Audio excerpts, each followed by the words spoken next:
Huh? Did it work? Let's check it. Woo! It did. Yay! Okay, so we're going to, oh shoot. I kind of forgot. I got my sim working again. Or at least it was. Oh gosh, knock on wood. Hello, by the way. How is it going? Yes. Apologies in advance for myself, but we are tail end of the month. We're getting it in. I kind of was wishing that there was an extra day so I could do this tomorrow and it would still be in the month so I could count it. But we're getting to it today. And we're gonna have fun. One thing is, I literally just remembered watching my mic that when I first start the stream, it likes to not cooperate with the sim if I start the sim right away. So I'm like, I'm not sure what to do. Let's get all of our stuff ready to go. Like, not sim yet. Get the tracker up. Hopefully it still works with ForeFlight. Track IR. Got that, yay. Okay. Little nav map. It's all coming.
Oh, okay. So I think I figured something out.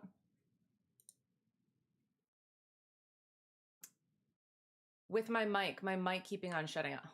No. Oh, there it is. Good. Excellent. No.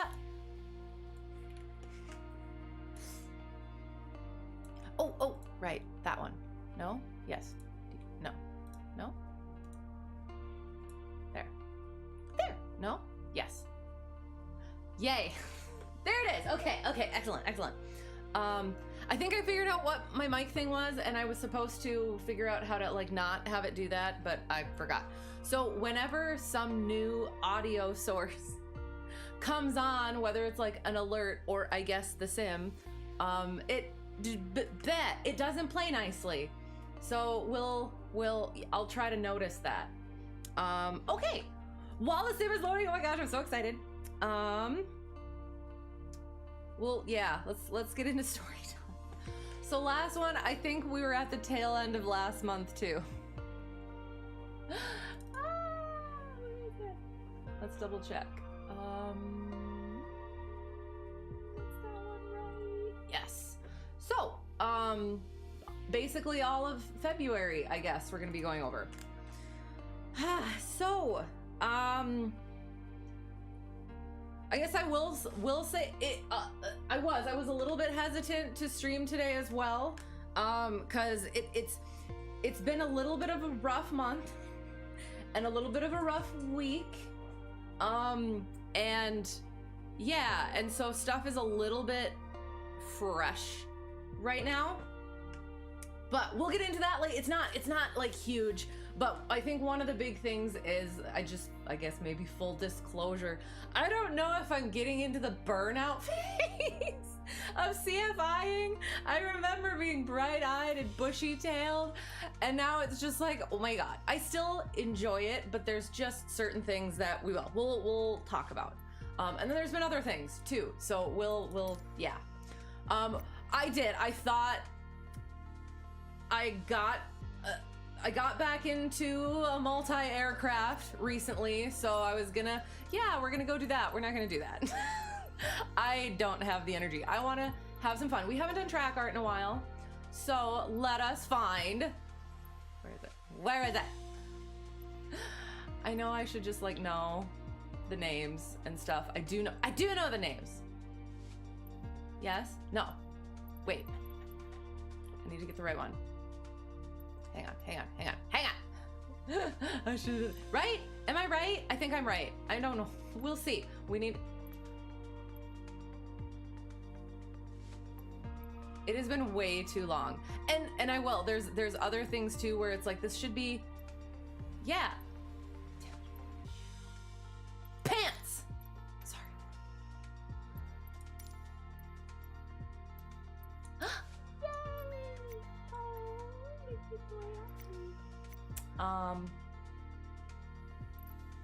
This is the 152, right? Okay. No! There have been some things, like just recently, I don't know if I want to just start off right with it. I had a question from an instrument student that on thinking about it at the time, for some reason, I had to double check on it. But looking back at it, I knew the answer, but I don't know, there was just something. So we'll go over that. So that's how it's been recently. So we'll see what happens. Okay, so okay, so I'm seeing, oh gosh. We'll probably let it settle a little bit. I can see the kilobips are red, but good question mark. I'm so confused. And usually happens when we're getting into it.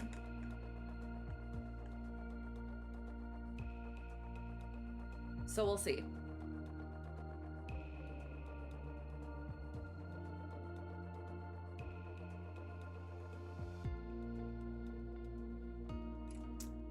Okay, well. All right. February. Okay, so I guess first one. Yeah, okay. So, how do I? So, first day of February was a Sunday. So, at the time, there was a pilot that was trying to get checked out in a plane at work airport. It was apparently commercial, went through a sort of college program and everything. There was some weird stuff. He didn't have his logbook, and so that made me be like, I want your logbook and everything. Got back to me at another point, said he had his logbook, so can we do it again? We've been trying, but it hasn't worked out. Whenever he's available, it's holidays. So it's I'm taking that time off to be with my family and things like that. So he contacted me again, and it was okay, can you do something over this weekend? And it was I don't usually do weekends, or I try not to. But I was okay, I do want to get this done if we can. So, and I told myself I was going to be less loquacious about stuff today, but we'll see how well that goes. I'm going to try, but sorry in advance. So, what was it? The weather looked better the Saturday, but the plane wasn't available, unfortunately. So it was okay, we're gonna try for Sunday. Ended up calling it for weather, and then I looked at it again, and apparently I texted a screenshot because our work airport was canceled for a little while. It was oh, okay, well that works out, I guess. So at some point I'll probably be hearing back from him again. Okay, moving on from that one. Yay, first story down. Then I had a day of flying. I'm trying to think, was that, no, it wasn't. Oh, okay. That was, okay, so we're here. Are things okay? I hope so. Yay, ducky! I'm so happy. State restored. Ah! Hang on, hang on, hang on, hang on. Oh, that's it has been way too long. I haven't simmed even since the last time, I don't think. Since the last time I streamed. So, what am I doing? Track IR.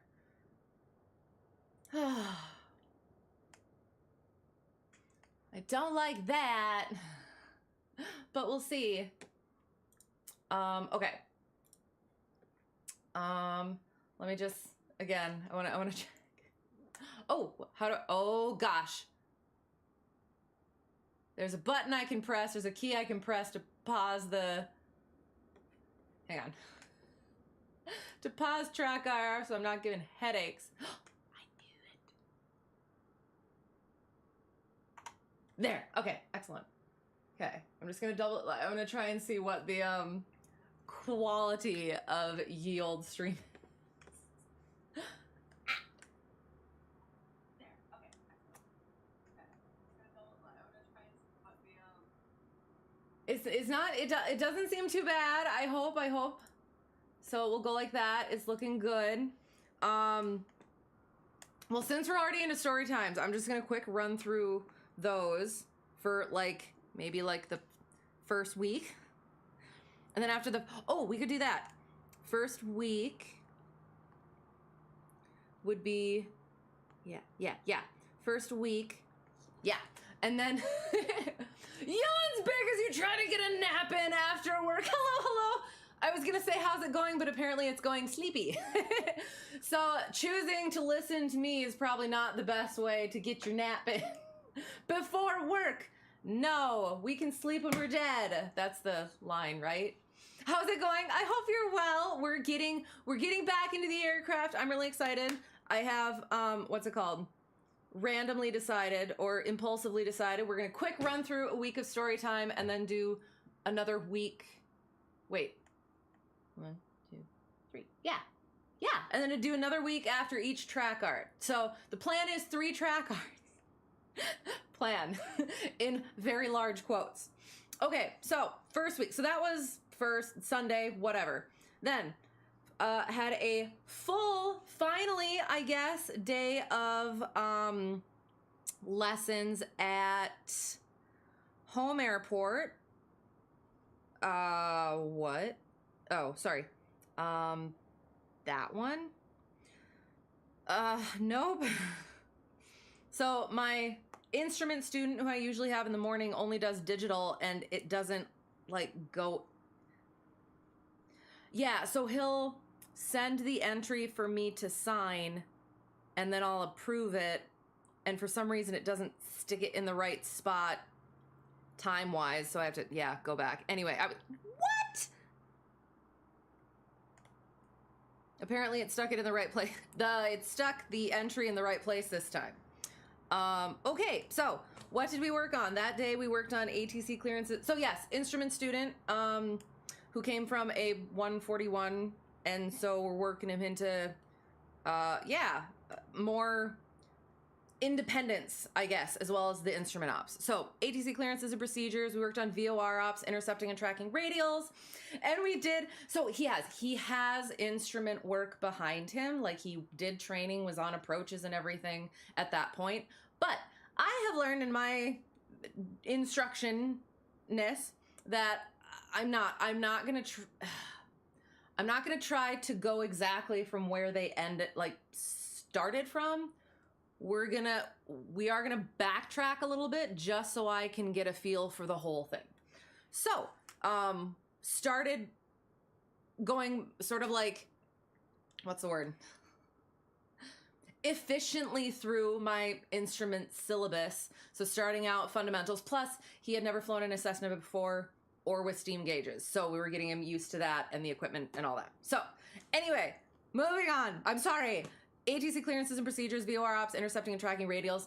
And then I had him do some unpublished timed holds and a DME arc and GPS ops. So I did feel okay throwing some of that stuff at him. I guided him through it.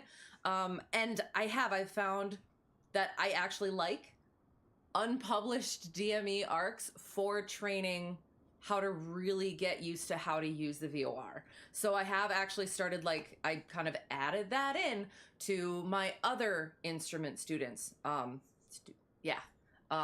So yeah, we'll see how that goes. Maybe that's not the way to do it, but we'll see.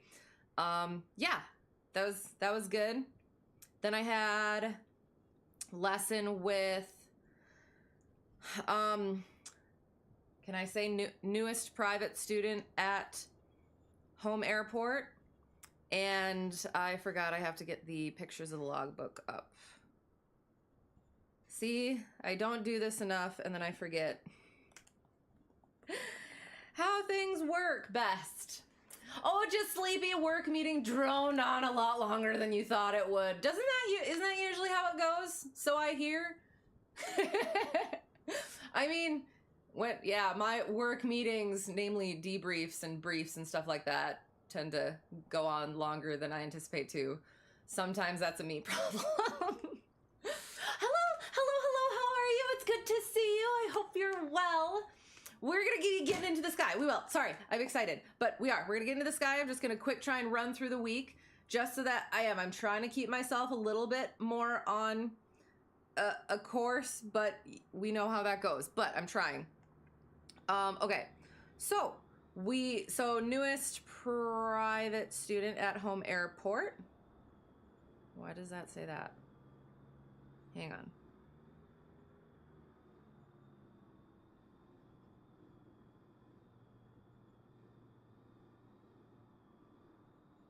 That's why. Okay, sorry, hang on. My said student didn't bring his logbook that week, I think. So then I had to write it in later. Yes, there it is. Okay, there it is. So, we ended up doing a saw field takeoff, apparently so Home Airport, grass runway. So had to do a saw field takeoff that day. And then we did pattern entry and departure procedures. We worked on radio ops. And then we did pattern work and go-arounds, apparently.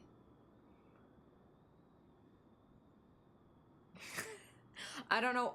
I can't remember why I would have pattern entry and departure procedures, but then pattern work and go-arounds.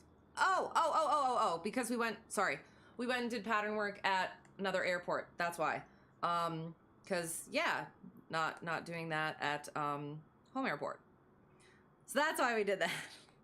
Worked on radio ops, did some pattern work, as well as go-arounds, just working them into getting into, like, actual patterns. Excellent. There we go. Yay. Another one down.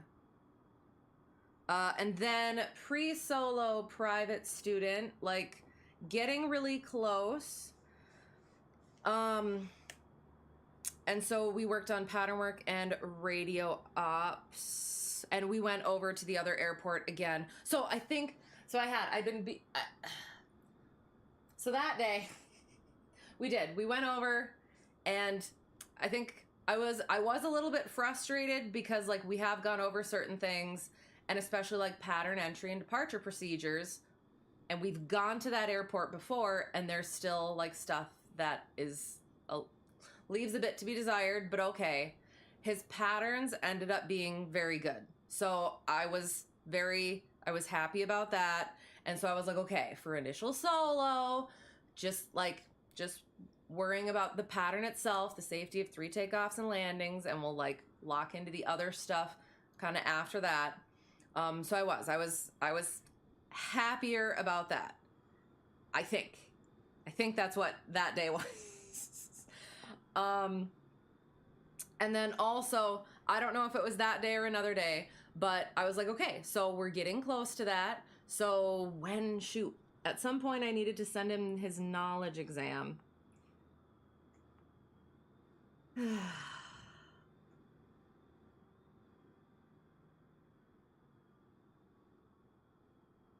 Yeah, so I think that was when I was like, okay, so I'm going to finally send him his pre-solo written. And, this is what I said. This comes into play later. It's completely open book. Take your time. Use your resources. make sure your answers are correct and you understand them. Let me know if you have any questions. All right. That was it. That's what I said. That's what I said. Okay, cool. So it was that, and then we started, like, I said that's what we got to take care of, and then I started running through the TIM, the TSA, and as soon as I start going to the TSA, let me look at your logbook to make sure, because I think his dad was the one who gave him the TSA thing, so I just had to take a picture of his stuff so that I had it. He goes, oh yeah, I still haven't gotten my medical. And I was like, oh, okay. That was something and I found out more about this later. But yeah, he had initially, he came to me, he's like, okay, I got my medical, and it was the basic med worksheet. And I was like, okay, you can't do that. You need to go get your third class. So here's where what you have to do to go through it, where to go, site you have to do to apply and everything. Here's the person you gotta go to and how to like figure out that. And I was like, okay. So for some reason I had assumed that had been taken care of. This was back in the fall. So anyway, so I was like, okay, all right, fine. Well, at least he brought it up to me. And then we would have figured it out, but he did end up bringing it up to me. So I was like, okay, all right. So he's got his TSA, got his IACRA, needed to get his medical, had to do his knowledge test, the written test, as well as I wanted to get time at home airport because it can be a little bit tricky. So I wanted to make sure he was actually good there. Okay, but again, grass runway during this time can be a little bit tricky. So yeah, doing takeoffs and landings. So anyway, I'm sorry. Hello. Good. Hello. Yes, good. I'm glad you are well. I am also good. I did. There's a few things throughout this month that have, this month and then this week where I might be at a little bit of like a burnout point. But I'm happy to be back with you guys. I'm happy to be getting back in the plane so that hopefully I can get more out of that. Pull myself up in my bootstraps and just keep going at it. So hello. How's it going? Good to see you. I hope you're well. There we go. It's been too long since I've been able to say that. Yeah, and as always, I would like to like get back to doing this stuff more often, but I keep thinking that I'm gonna get somewhat more of a schedule and then not. But we're gonna get there. We're gonna get there. The intent will be realized at some point. So then after that, I was able to my instrument student who had taken his check ride passed it. He came so that we could debrief, and he said it was he took it with the DPE that gave me my instrument check ride, the one that I busted on, and then went and passed after that. And there were a lot of things. There were certain things that I remembered, and then a lot of things that like I didn't remember. I remember a lot from my private. I was like my private training as well as check ride. My instrument training and check ride, both were kind of, I don't quite remember. So I can look back a little bit on my logbook at least, but for some reason it didn't like click as much as, or like hold as much as my private training. But there were certain things that I wanted to make sure of. Our 172 at home airport doesn't have WAS. So RAIM WAS came up in my check ride, and since I didn't have WAS, I didn't like understand it too much. So I made sure my instrument student understood that. And then there were like other things that we talked about, went over and everything. And the one other thing is I would have known which approaches he was going to be doing, except for the fact that the VOR approach that had been there was not there anymore, and there wasn't really a like close by one that I would think worked. So then, yeah, I wasn't sure if he was going to be doing, if he still wanted to do 3 that had to be with 3 different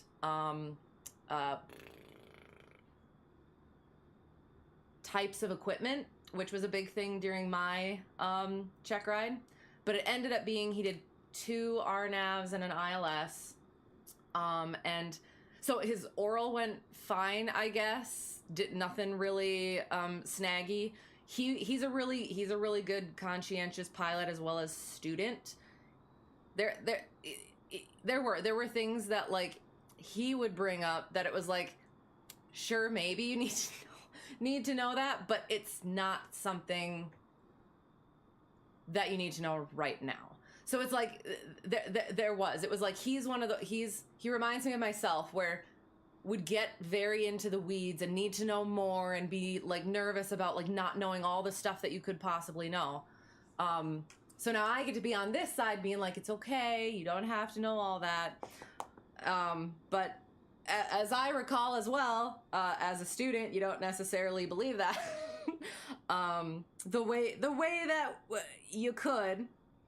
But yes, so, but it did. He said it was like, there was like nothing that really threw him. He almost got under his, the MDA on the circling, but he caught himself and everything. And that was the last one, circling back into the check ride airport. And yeah, it was all good. The little thing that, oh wait, no, he told, I probably told you guys that after his check ride, he texts me and says he has to still go back in a couple days or like the next week. And then he's like, just kidding, I passed. I was so mad. Jokingly, of course. But yeah, so we went over that, and apparently it was all good. So yeah, that was that day. And as usual, getting more loquacious than I need to be. All right. That. And then, okay, so another day. Had one lesson. I can't remember why it was just one lesson. So it was with, okay, so inconsistent private student over at work airport. We went and did, we were supposed to be working on patterns, but there was, I think it was this. There was, power line work being done nearby. And so we didn't want to be interfering with that. So we got to, yeah, we went to another airport. And, oh, what? Hang on. Oh, and then that student forgot her logbook. So now I got to go find where I put that. Sorry.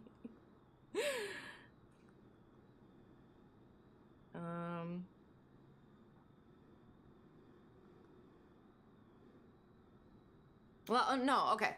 So we did pattern work. Yeah. Wake turbulence awareness and avoidance we talked about. We did wind correction. And so what we did is we went to the other airport and we were just doing around the pattern. Low approaches, go arounds, low approaches, go arounds, low approaches, go arounds. And then when we came back to work airport, she landed on her own. I talked her through it, but she got her first landing on her own. Says we had to land, so I figured I'd see what happened, and it was good. So yeah, that was fun. Yeah, so for some reason that was my only lesson that day. Probably cancellations or scheduling issues. I don't remember. Yeah, so there was that, and then the owner of the 150 had an instrument student that was going to take a check ride. He had the plane booked for the Thursday and Friday for his check ride. And so he was going on the Thursday, and just in case anything happened, he had it for the Friday. So yeah, didn't have anything booked for that until saw that he had taken it off of Friday. So packed my people onto there. It was only 2 of them. But that was, let me look.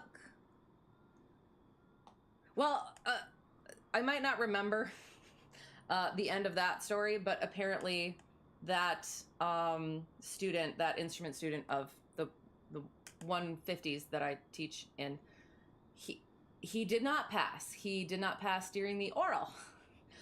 Basically because he wasn't listening and kept how did he put it?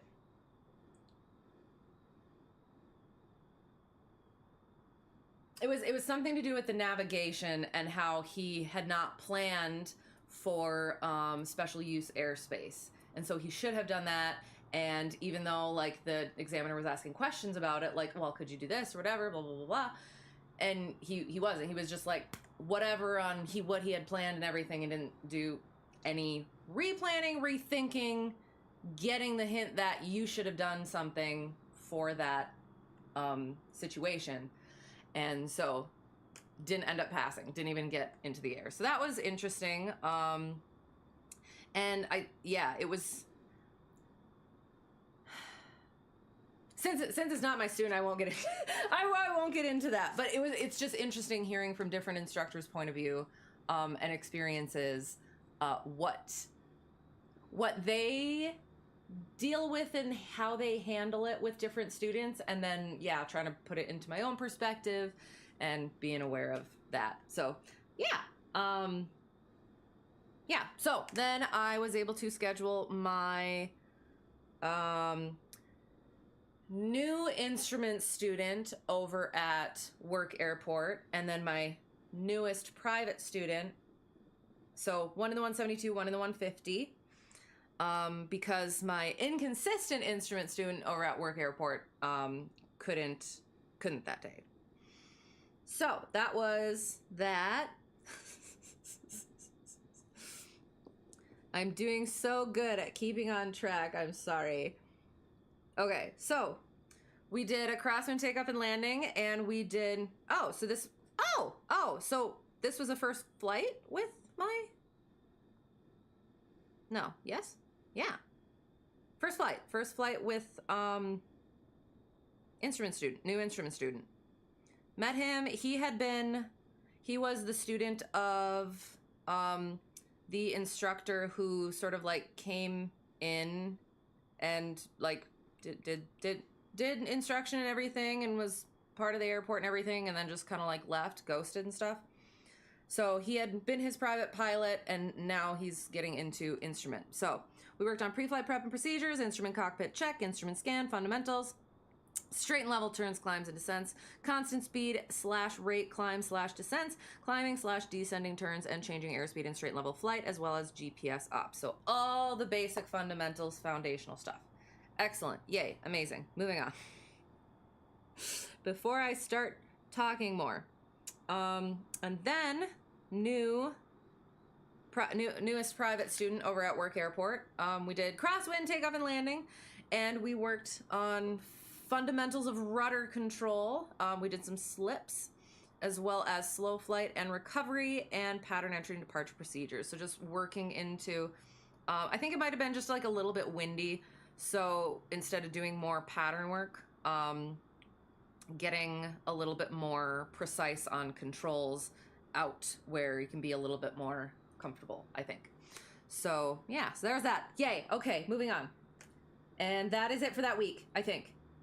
Yay! Okay, before I think of anything else, should we get in the plane? Woo! Sorry, I did. Getting through 1 week, and then we'll do a track art. Sorry. Adjusting. Okay. Here's that. There's that. Okay. There. I am in a plane. I have to go over here. Hang on. There. There we go. That's better. Now I do that. There. Okay. Dicky. Popping in hello to say a quick hi to me and Chicken and Duck. Yes, hello to you as well. I hope you're well. It is good to see you. We are just getting into the plane. I know.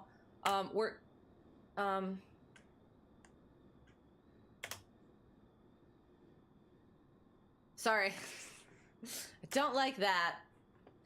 I'm probably schlumping. I do have to work on my posture. There. Oh, that was probably bad. I'll go like that. Ugh, and then I'll go like that. There, perfect. I think maybe. We'll see.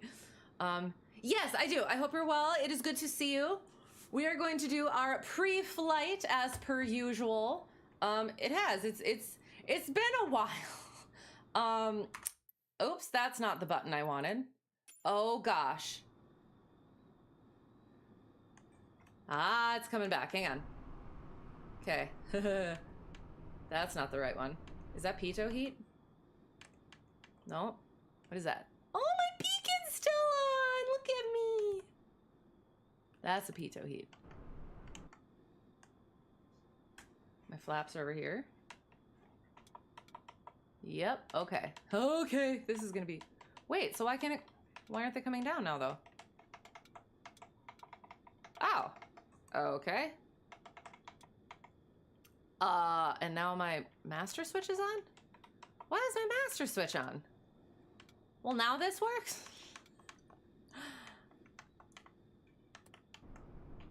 Why is my master switch on? Sorry. Interesting. Attempts to posture better. Right, exactly. You've not been very well. Why? If you would like to explain. Otherwise, well, I hope that you're doing better soon. Thinking about you. So it's Chicken. Chicken sends you good vibes. And yeah, hope it is. Hope it gets better soon. Well, if you stick around, we're gonna do some. Can I say that word and still be considered a lady? Some questionable. There, we'll use that questionable track art that could potentially be amusing. Flaps. Okay. Flaps. That's our pitot. That's the outside. Okay, outside. All right, so we're looking at it. Look how beautiful it is. That's so exciting. That's so exciting. Ooh, I just thought of another thing that we need to do.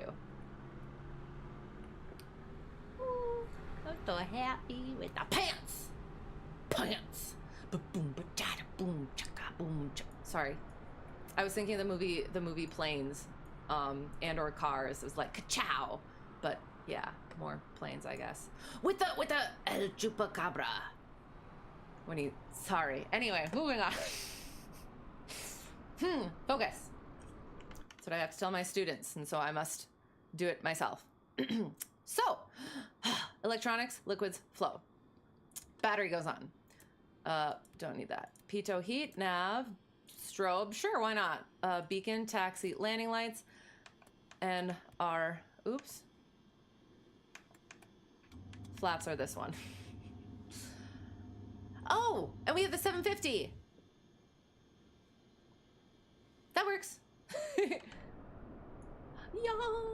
All right, so we check our lights. I'm gonna be honest. This is throwing me off just like a little bit. Seems like our beacon isn't on. I'm gonna check our circuit breaker. Grasp the pitot tube. Feel that heat. Turn it off. Look at that. Oh, it's popped. Oh, and the pitot. So, let's go like that. Oh. Oh my gosh. Why is my alternator off again? That's not gonna be good. I need to figure out which button I keep pressing.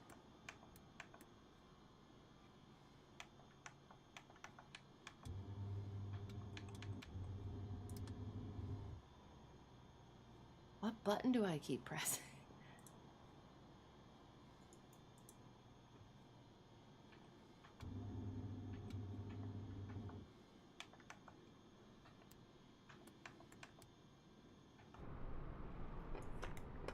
That won't be good if I lose my alternator and fly.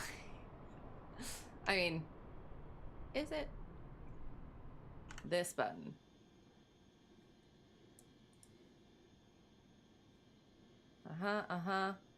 Fuel quantity, quality, flaps are, oh, learned a thing, apparently. Okay, and this is from, yeah. So, when doing the flaps, I have always done, and I have always taught, putting flaps, that's the wrong button, isn't it? That's the pitot too. Gosh darn it. doing flaps all the way down when checking them. One of the owners at home airport said, don't do that. Put them just like 10 degrees, because otherwise, if they somehow get stuck in the 40-degree position, then you're stuck. So they actually had somebody in their rental get stuck down in some other state, because they had done that and something went wrong. So that was interesting to learn. Like I said, I've been doing this for, I keep rounding up, 4.5-ish years. And like that's something that's never come up for me. So yeah. Oh, okay. Hope things will improve when the weather gets better. Okay. I feel that. Okay. Yes. I also, oh, good Lord. Speaking of, I also hope for better weather.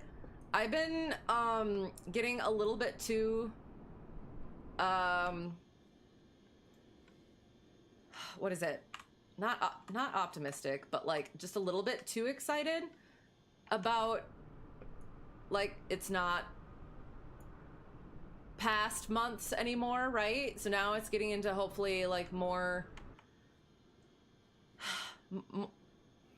less uncooperative days and weeks and months. But I might have been getting a little bit excited too soon. So yes, yes, definitely. Better weather would be definitely nice. Strobe, nav, pitot, battery, alternator. Okay, so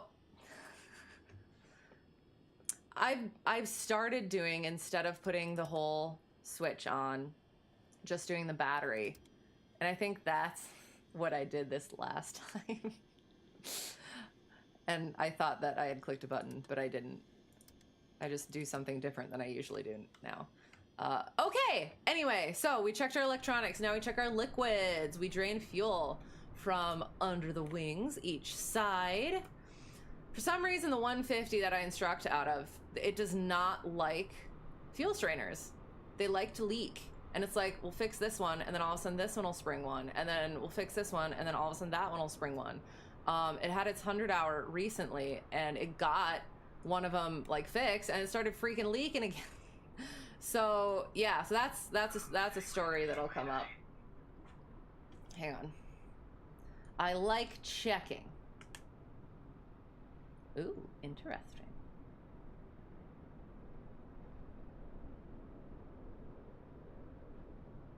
Huh. That'll be interesting to find out. Okay, so liquids, doing the thing. Strainer in here and or down there and or in there, depending on what plane you're in, and or wherever else.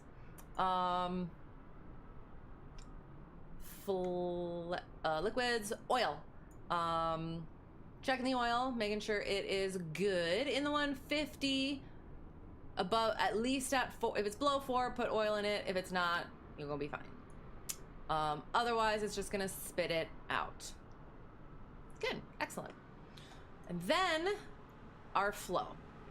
So static port, avionics vent, cabin air vent, pitot tube, drain hole, fuel vent, stall horn, leading edge of the wing, give the wing a wiggle wiggle, wave to the wing. Give the wing a wiggle wiggle, make sure it's attached to the fuselage. Then we lift and we check 4 bolts, wiggle the rod, 4 bolts. And then here, check those connections, wiggle that rod and check those connections, give it a little wiggle wiggle, make sure there's a little bit of movement. That is one thing that kind of makes sense too, because just this past year, good Lord, it's a coming. So we might have to go clear skies for this. I'm not flying in that. That is scary. And bad decision making. So that it has only just recently, even in the my home aircraft, the flaps, if you put them all the way down, like one side won't have like that movement. And then if you put it up just like a little bit, it'll have the movement. And it's always the right one. And I haven't actually asked about like that specifically. But yeah, I've been, heard it's a thing. So we don't typically use all of the flaps anyway, but it's just, yeah, something to be aware of. So yeah, so keeping it in that position, wiggle, wiggle. And then tires, brakes, no hydraulic fluid leaking, antennas, fuel caps, elevator, movement, and connections. Give the rotor just an itsy bitsy little wiggle. Connections, antennas, elevator again, connections, trim tab, connections. Not, what's it called? Lifting on the trim tab. Antennas, fuel caps. Same thing on that side. Go ahead, chicken. You can do that side. Goes all the way around. Does that perfectly. Good job, chicken. Amazing. I believed in you the whole time. Vent. Cap. Sorry, I'm leaning on my rudder pedals. Cabin air vent thing there. Check the oil door again. Sure everything's secure and solid in there and closed. Come to the front, leading trailing edge of the prop visually and tactily. Alternator belt, exhaust port, air intake, 4 fingers or a fist, clearance, shimmy damper, tire.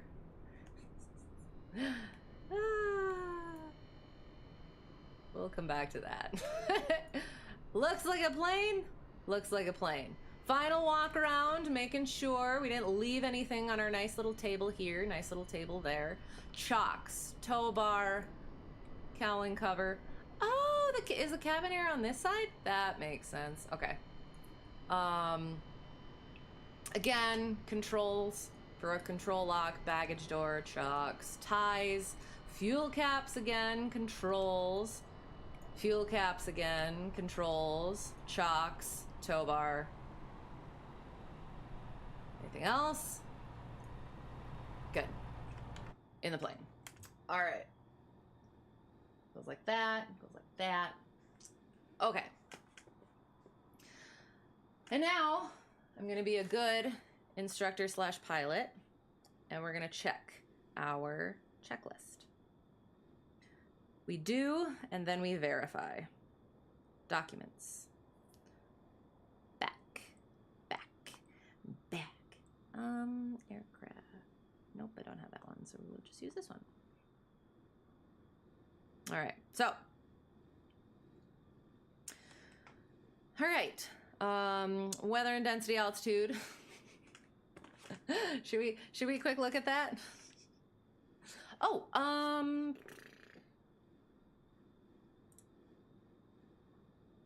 there it is. Yay!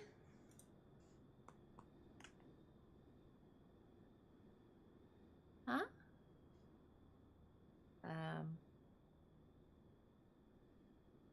Uh-oh.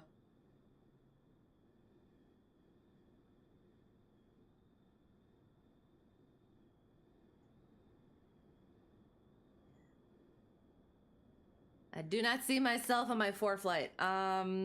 Shoot. That won't go well. Devices.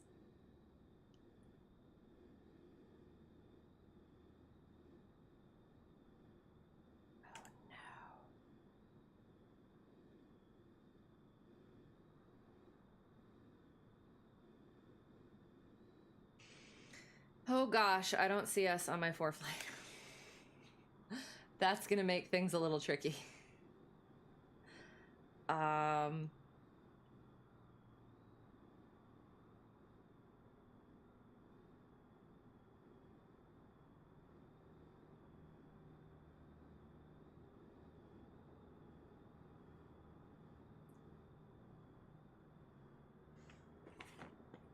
on.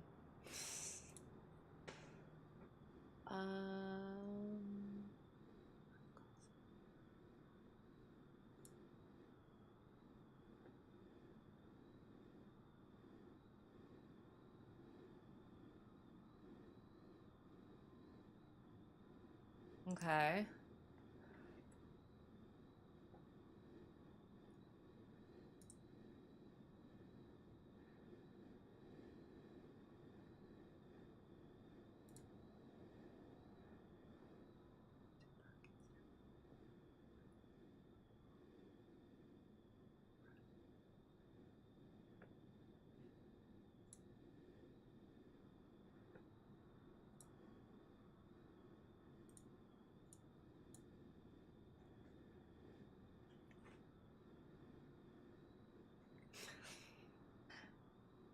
Oh gosh, I'm sorry. Wiggle, wiggle, wiggle, wiggle, wiggle, chicken.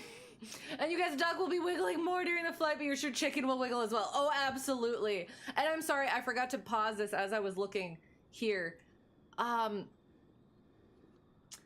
It says tick broadcast data to, oh, hang on. Let's do that. Let's do that. We'll go like that. And then we're gonna go like that. And we're going to start again.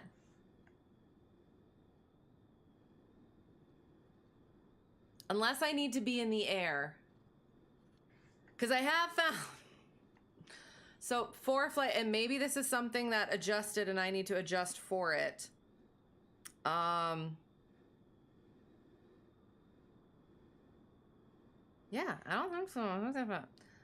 My breadcrumbs have not been tracking the way they used to. And now when I do pattern work, it'll cut it off after every pattern. And it never used to do that. So I have some flights where I've done pattern work with students recently, and it's 0.1 because we only had one go around the pattern. So I don't know if this is a for-flight issue or...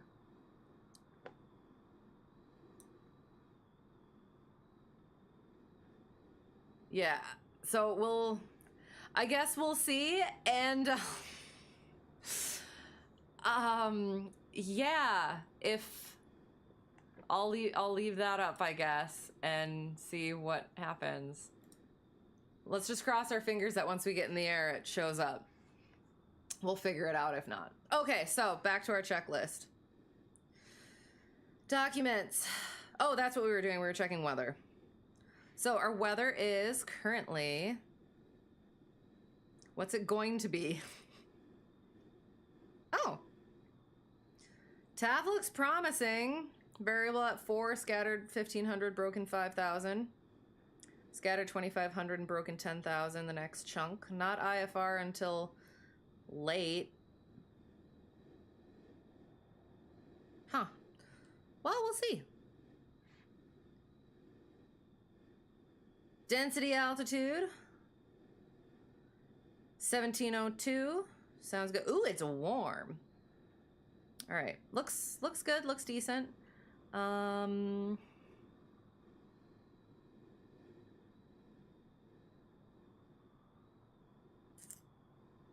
Yeah. We'll plan on wind is 360.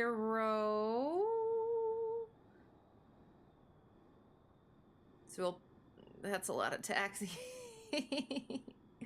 I'll take the crosswind.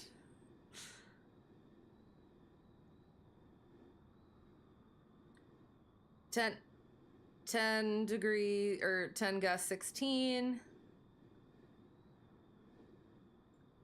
We'll be fine. We're there. We'll taxi there. We'll take off there. And we'll go north westerly. Yeah, sounds good. All right. Okay.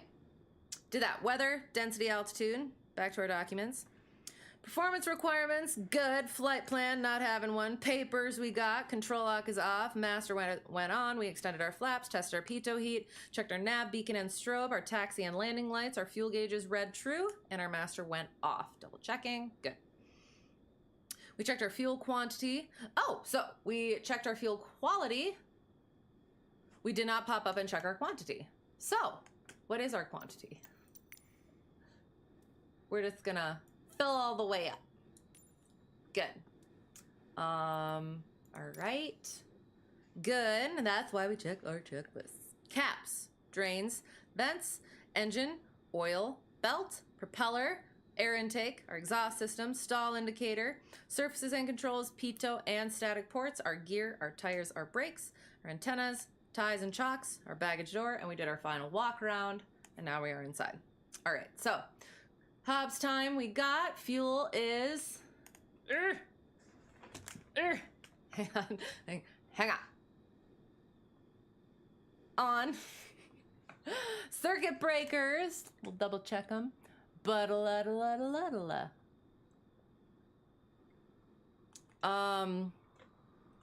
Passenger brief. Seat belts on at all times. Exits out the doors to left and right. For now, make sure they are shut and locked. Stereo cockpit. No talking during takeoff and landing. And then if we lose power on the rollout, we'll stop on the runway. If it's after takeoff and below 1,000 feet, we will land straight ahead. And if it's above 1,000 feet, we'll consider making a turn back to the runway. We also have, if we're taking off 09 left, we do have the option of turning back to the crossing runway, runway 23. So that could be an option. Would that mean that's 180 degrees? That's not fully 180 degrees. Does math. No, that's even more. Hang on. No, it's not. Yeah, it is. Yeah, it is. That's more. We're going to ignore my comment that I just made. Yeah, we'll consider making a turn back to the runway. Otherwise, again, we'll just land straight ahead or within 30 degrees. Okay, so verifying, did our Hobbs, fuels on both, circuit breakers. Does this one have alternate static? I don't actually remember.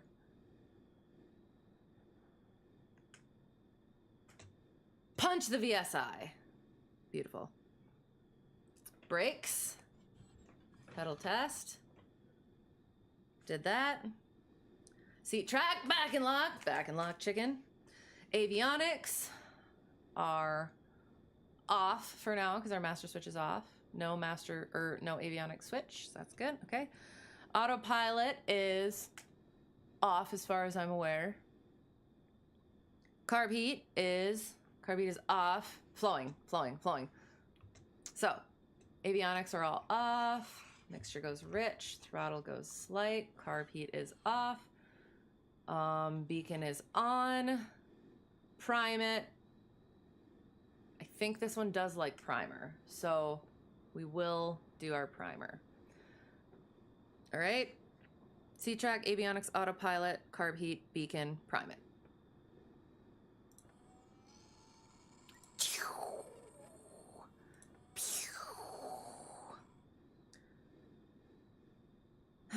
Mixture, throttle, brakes, clear left, visually, verbally, clear left, clear right, clear ahead, clear back. Oop. Clear prop. I feel like I need to go forward just a smidgen. There we go. Prop. Master on. Hands on the throttle. Oop, ah! And mag start. No, the other way, please. Thank you. Woo! Bring it back to 1,000.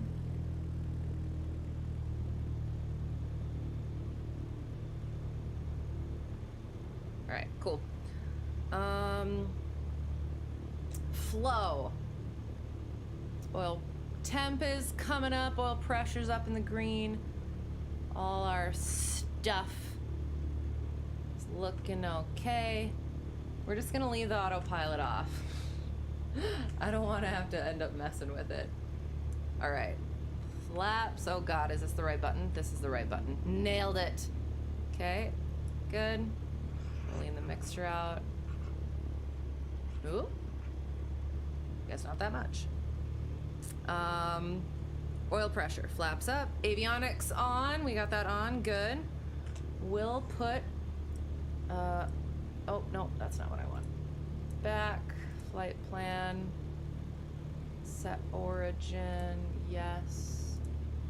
Okay, Beau's where we're at. Enter, good.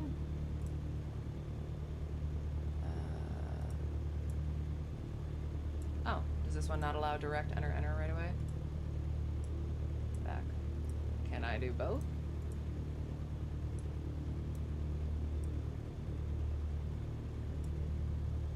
Hey. I feel like that's gonna be weird though, but okay.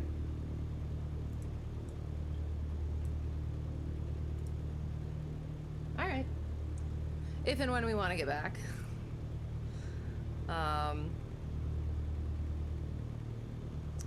Avionics on, nav lights.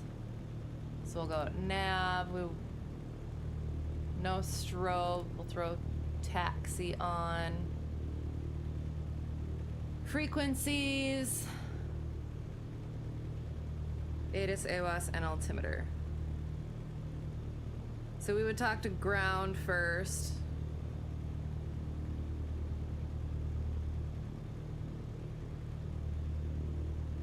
Oop.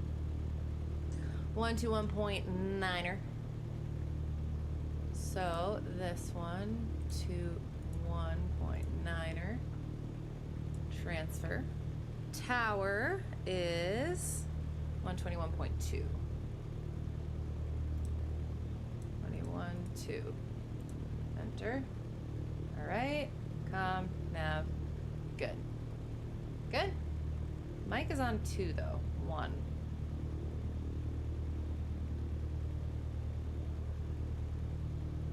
OBS. No. Ah! Cancel. CDI. There we go. That's what I want.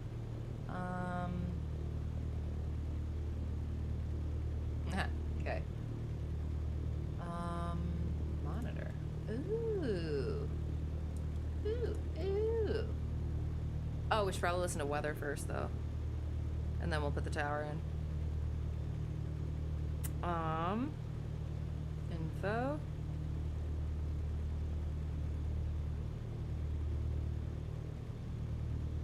Oops.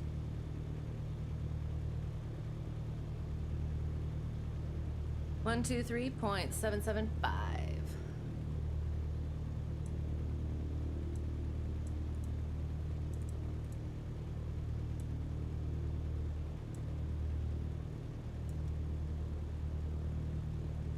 Or does it not?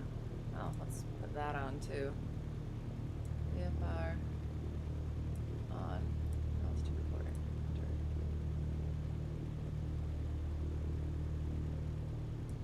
Okay, I guess I don't remember. It's been so long. I don't remember whether or not that works. I guess it probably doesn't. Oh, you know what we have done though? Hang on. Enter. So there's tower. Okay. You wish you had that 750 in your plane? Yes. It has. It's been a while, and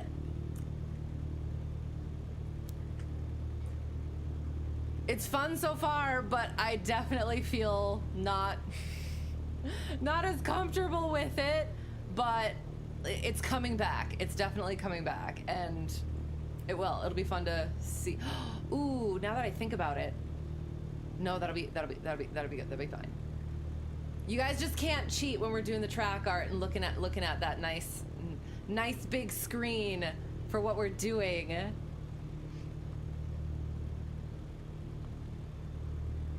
What were you putting in your plane? Weren't you putting more avionics in your plane? And was that like a long time ago? Do you see how like I looked, the last time we did track art was basically a year ago. And the last time we flew, I don't remember when that actually was. What was I doing? That's what I was doing.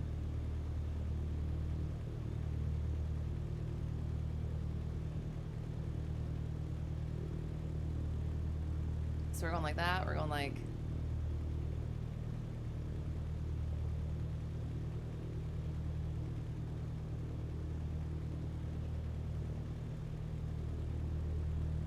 Oh.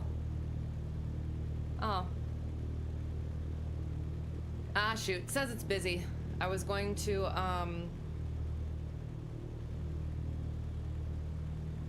Okay, if that was... No, that wouldn't be it. Oh well. Sorry. I was gonna try and call the weather thing and then put it up so that you guys could hear it instead of listening to me. Ah, not that one. This one. Listening to me. All right. K-Bo, the 28th at 2135 Zulu, automated 010 degrees at 11 knots, 10 statute miles of visibility, scattered at 4,800, broken at 6,000, scattered at 4,800, not cutting corners, broken 6,000, 25 degrees Celsius for our temperature, 19 degrees for our dew point, altimeter 29904. Let's get that in right away. I forgot how to do this. Oh, there. Oh gosh.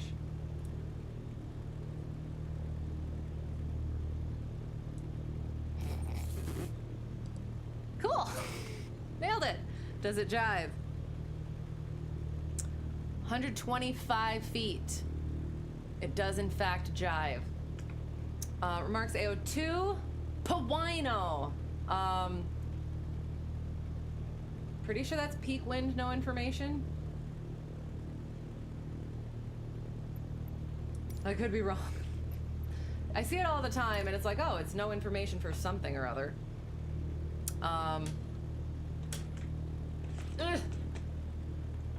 GTR 205.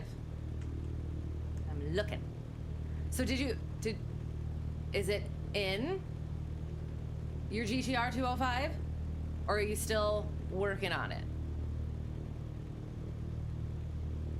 Ooh.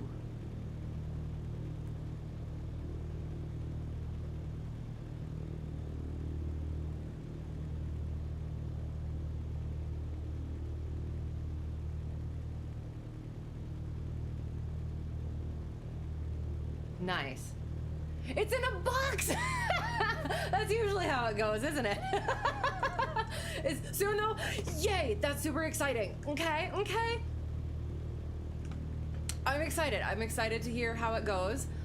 And so, like, is it a matter of, are you putting it in? Or, like, you have to get the scheduling for getting it in? Or...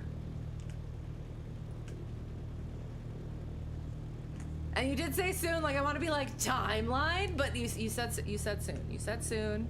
So it kind of answers my question. So I won't press. Yes. So, checklist.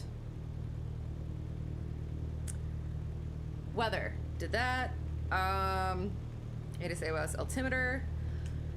Then we're gonna be taxiing. However, we are at a towered airport, so we're gonna think things through differently. A&P, okay, sounds good. That makes sense. So, is that what it is then? Just kind of scheduling, getting the plane there and having it there. And oh, do you know cords? Do you know how long it's gonna take once you actually get it there, or in or whatever once they actually start? So seat belts. We're seat belted, no harnesses, heat vent defrost. We are comfortable. Transponder. Guess we could put it on standby. So the planes that I fly, we just always have them on. So I guess I can start practicing that stuff. Taxi light as required. We do have our taxi light on. Radio test. We're not used. We would press the button. Can I do that? No. Yeah. We would test it. Watch for the TX in there. We'd listen as well. Brakes test. So we'll, like that, go a little, test our brakes. Good. Attitude indicator, heading indicator to compass, and turn coordinator. So, heading, gyro heading, compass is that 45 25. Oh, so this must be slaved. Okay, that's good to know. Heading bug. We could probably actually throw that in there. We're gonna be taking off 0. Oops. Procedure. Airport diagram. 09er. Left 93.6. So 94. Oh.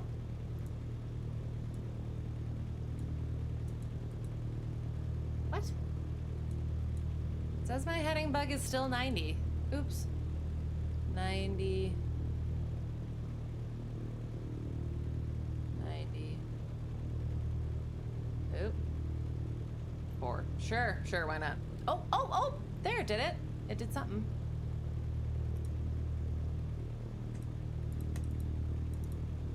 So confused. Oh, I have to go. No. Yes, I have to go off of it and then back onto it. Gosh darn it, I want one. Nope, not that way. There. 94. Yes! Nailed it. Okay. Good. All right. Heading bug. Altitude bug. What altitude should we go to? Let's go 2,000?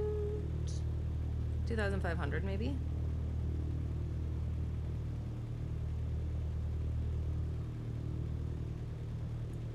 Yeah, 2,500. So we're gonna use this one. We're gonna put it on 2,500. Okay, did that, going back, it's on standby. All right, so, we would call ground and we would say, I don't know, who are we talking to?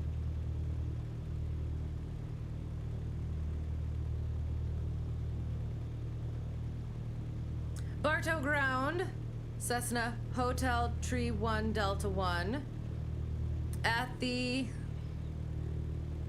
are we at the FBO?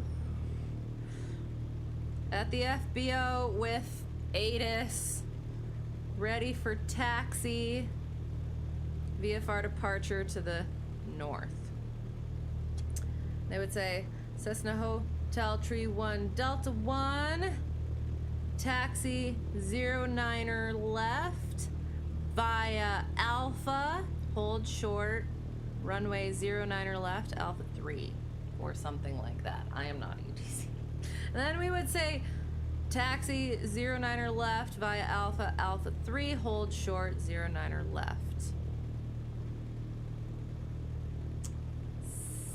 Cessna Hotel Tree 1 Delta 1. It's been a while since I've done this, so like I'm even more terrified than usual that I'm gonna accidentally say something, identify. Got our taxi light on, we've done all our things. So we're taxiing this way. We'll see. And yeah, we don't have ForeFlight, so we have to see and avoid. So we were over here. We need to look for Alpha. I believe Alpha is over here.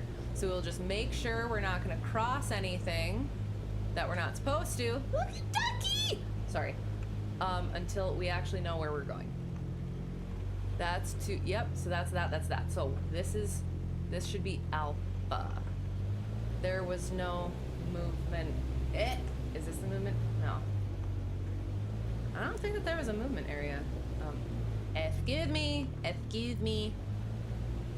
As well as these lights in the middle of the... We're on Alpha, perfect. Glad it tells us on this side. All right, so we're taxiing on Alpha. I'm looking down, looking for my plane, but I can't find it. It's throwing me off. So we're taxiing all the way down. The sun is going down, so oh God, are we going the wrong way? I don't think so. Hang on. Never mind, we're taking off the opposite direction. We're going the right direction. It's a pretty basic setup. We'll be using... I'm gonna use proper piloting things once I actually get back on the friggin' center line. And I will read that once I have stopped.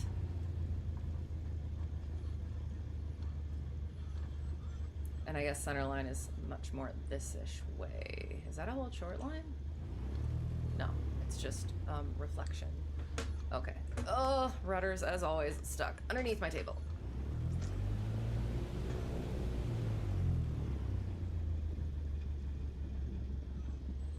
Whee! Apparently this is Taxiway Charlie. It is not. Okay, sorry. It's a pretty basic setup. You'll be using the built-in intercom, so it'll just be wiring power and headsets. Oh, okay, cool.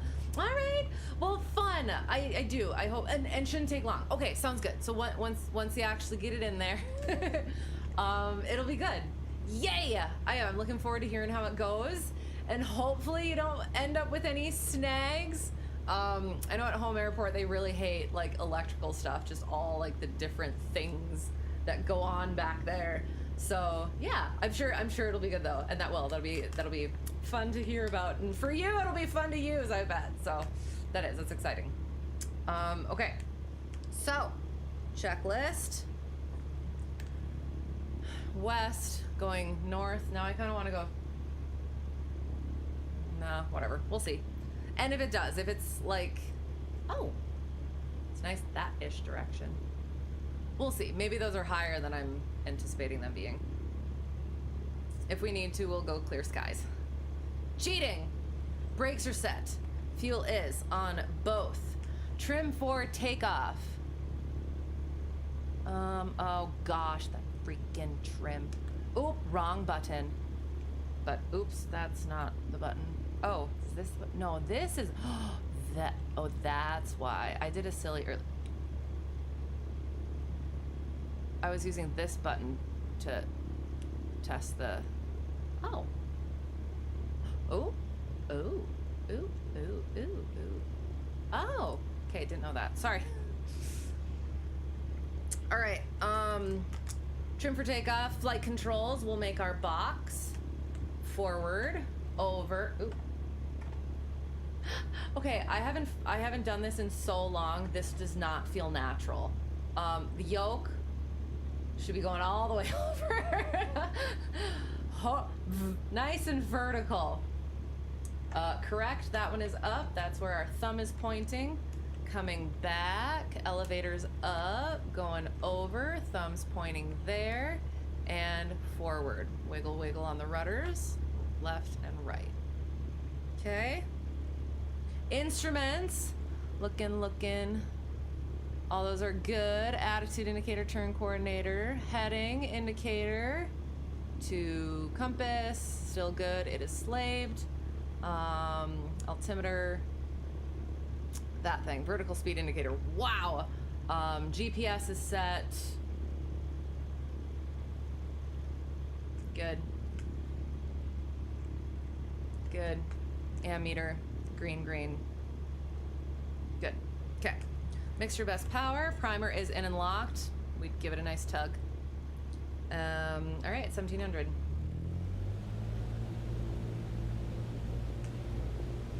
All right, mags right and left. Looking for our nice. We'll go 2 to the left. Nice drop, not rough. 2 back to the right. 1 to the left. Came down, nice drop, not rough. To the right. Carb heat. Nice drop on the RPM. And back in. Ammeter is positive. Oil temperature and pressure are in the green. Double check. Vacuum. Vacuum is over there. Is in the green. Amps, volts, oil pressure, oil temperature, idle check closed. Nice and smooth letter purr. Bring it back to 1,000. All right. Throttle friction feels good. Our pre-takeoff, lap 0 to 10 degrees. Mixture is going to be best power. Full. Carb heat is off. Make sure that's good. Pitot heat as required. Unnecessary. Heading indicator, compass. Good. Doors, windows. Give it a slam. Transponder, alt, and squawk. Altitude squawk. There we go. Back. Landing light's gonna go on. The rest of our stuff is good. Oh, we'll throw our strobes on, yeah. Anything else? Flow-wise? Alright. So, there, strobes on. Time note, 4:0, yeah. Brakes release. Okay, so we're good to go. We're good to go. Clear left. Clear right. Clear ahead. Abort plan. We lose power on the rollout. We'll stop on the runway. We've got plenty of it. We lose power after takeoff. Below 1,000 feet, we'll land straight ahead. If it's above 1,000 feet, we'll consider making a turn back to the runway. Yeah. Bartow? Is that what it said?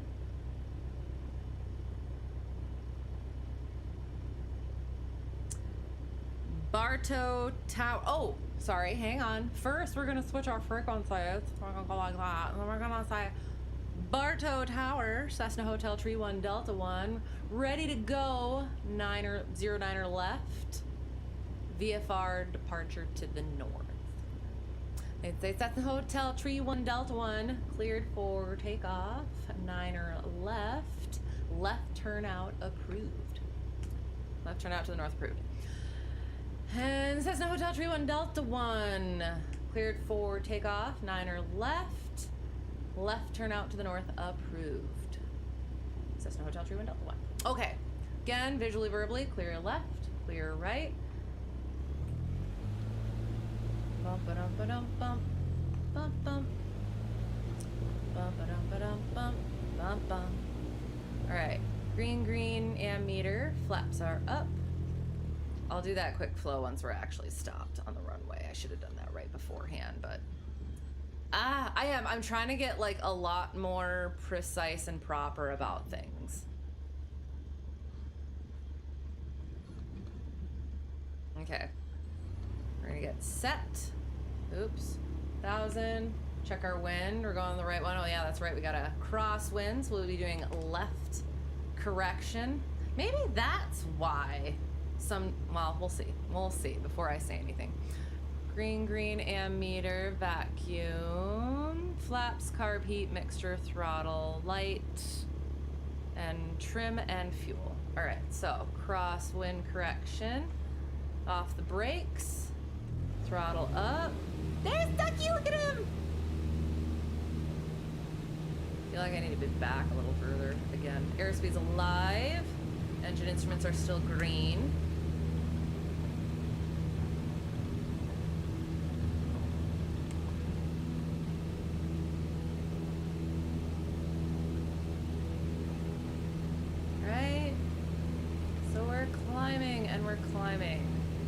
Try to maintain that sort of, well, actually we won't try and maintain that heading. We're gonna try and maintain our track like normal people.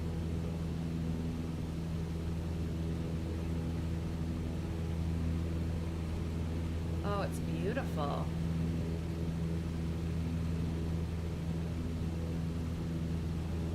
All right, 400-foot check once again. All right, green.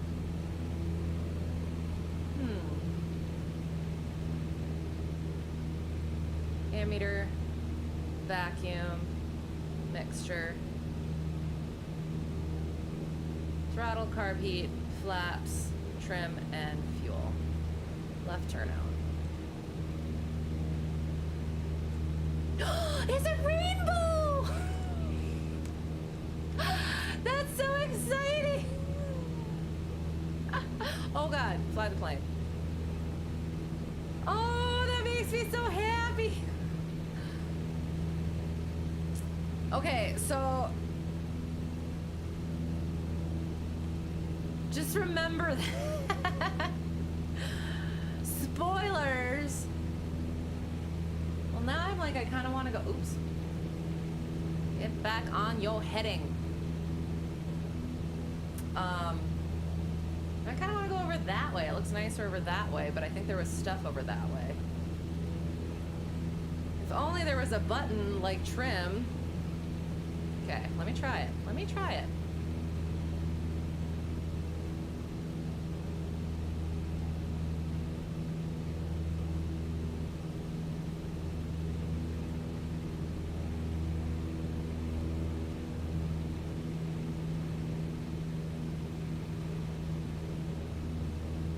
Whee! Ugh!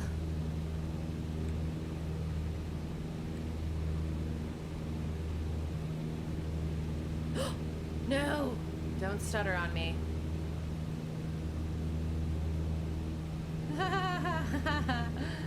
So, like...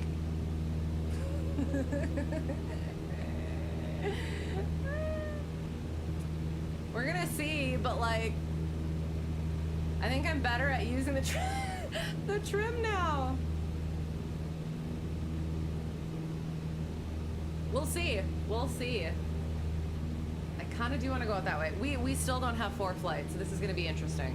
We're going to get outside of the towered airspace, and then maybe we're going to turn back that way.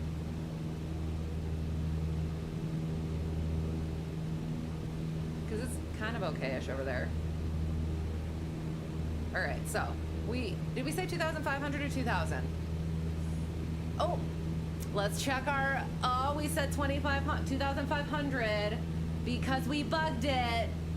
See, that's why we bug things. All right. Whee. Okay, so we still want to climb. We're still climbing. Do we?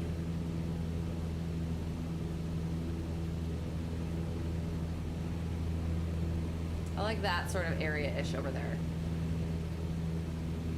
You upgraded the nav lights to LED, just have the beacon left to upgrade. Excellent, excellent, because they last longer, correct?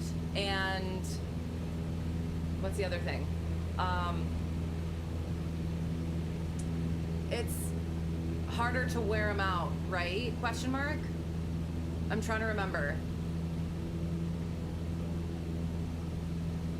And was that just switch? No, no. Okay. Turning off photogrammetry. Sure, we're gonna do that. Sorry. I hope that doesn't cause any issues. Oops. Okay. All right. All right. All right. All right. All right. All right. All right.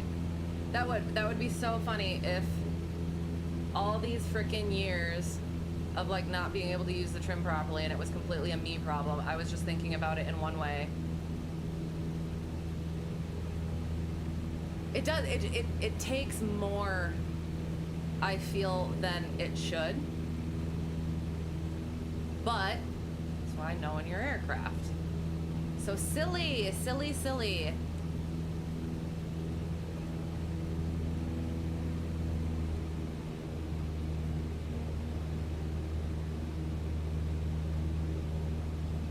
I mean, I hope that shows that I've improved then. Oh, this is gonna be interesting. So, shoot.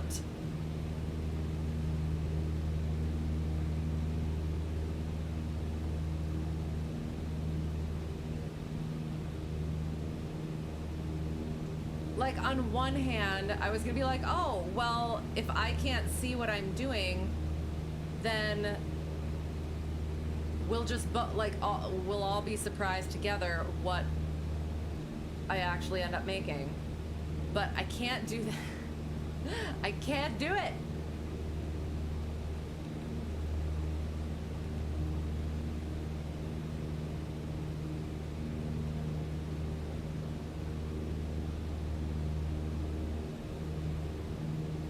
I'm like sort of mad, but also sort of relieved that like it was just, it was a difference in equipment sort of situation for the trim.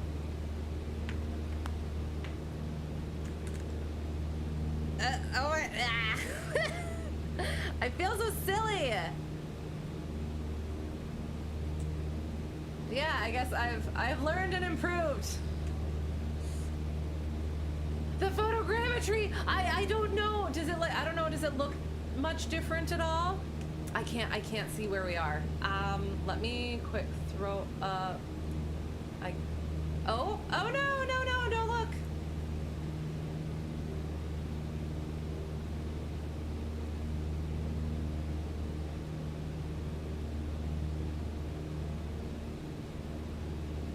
Why? Which way are we going? Okay, yeah, we're going in the direction I sort of intended. Okay. Okay, okay, okay.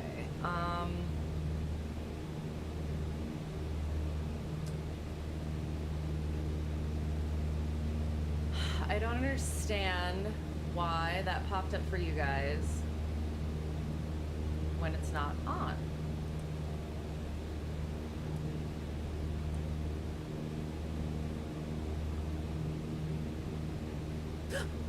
Jeez.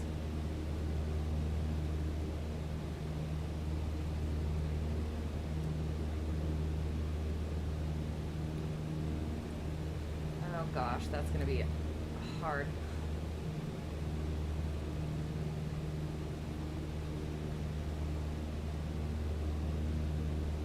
Should last longer and brighter. Ooh, draw less power too. Oh, excellent, excellent. Very nice. So, you did say you upgraded them, so have you been using them? Do you like them? You're mostly just listening, you're afraid. Oh, that's totally fine.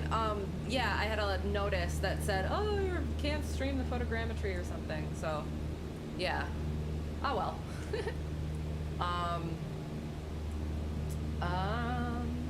I would kind of like to see the airspace. I'm so mad. Why isn't this working?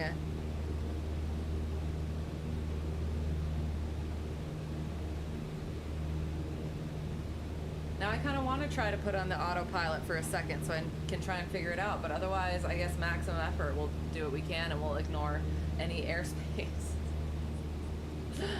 We're going over here. That's what we're gonna do. All right, we're gonna get into it. Our first track art of the session. They look sharp. Nice, nice, excellent.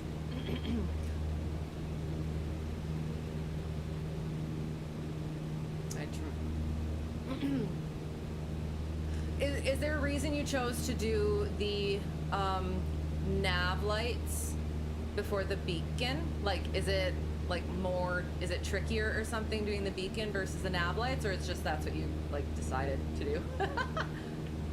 Okay, so there's a yellow line.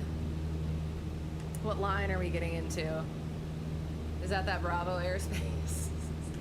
Did we just pass? Oh, well, we'd be under it, so. Set course to 209er. I would not like to, thank you. Okay, how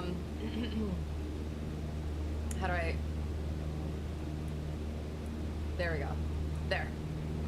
Alright, so we're gonna get into it, and we might get a little bit rained on, but that's okay. Maximum effort. Our first track art. But, oh, you bought them on AirVenture as they were on sale. So the nav lights were on sale. So now you just have to get the beacon on sale. Is that what you're saying? Okay, I do need to make sure that. Okay, all right. This is not ideal, but we're gonna make it work.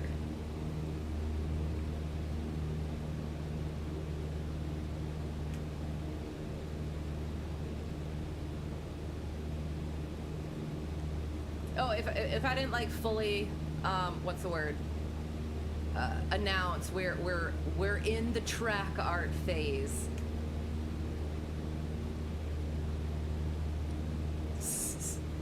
I'm just so astonished at the trim thing. I can actually fly it like a plane now. Well, okay. We'll see. Maybe I need to figure that out a little bit. Okay, I'm gonna go like like this just a smidgen.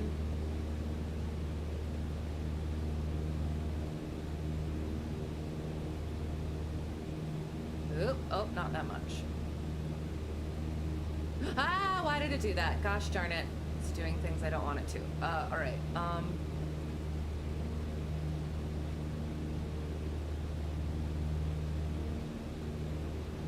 I mean, I guess this is probably... Can you stop it? Okay, that's what I need to do. All right, okay, we're figuring it out. Ooh, that's pretty. Oh, that's scary. Okay, hang on. Okay, adjust myself. Flying an aircraft, flying an aircraft.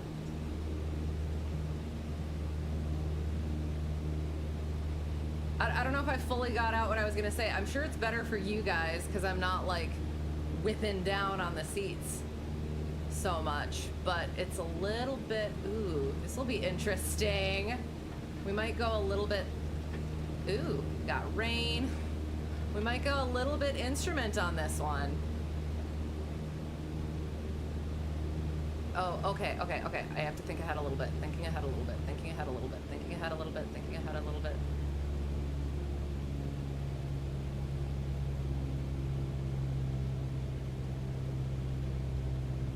Oh, this is gonna be interesting.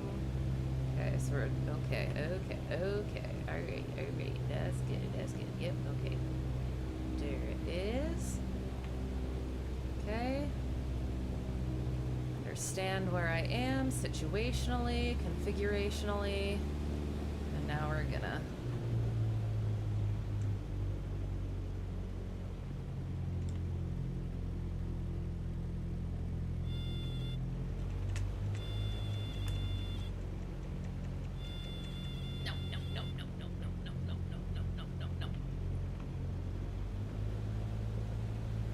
Okay. Oh, no. There. Okay.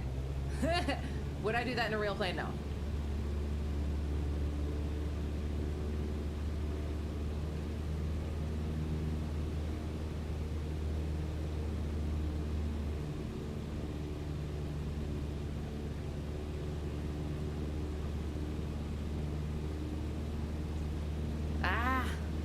Showing me like my ground speed, my altitude and stuff, and it's covering up part of my picture so I can't see it.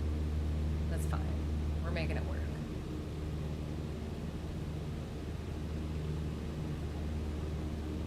Uh-oh. Ah, shoot. No! It was going so well.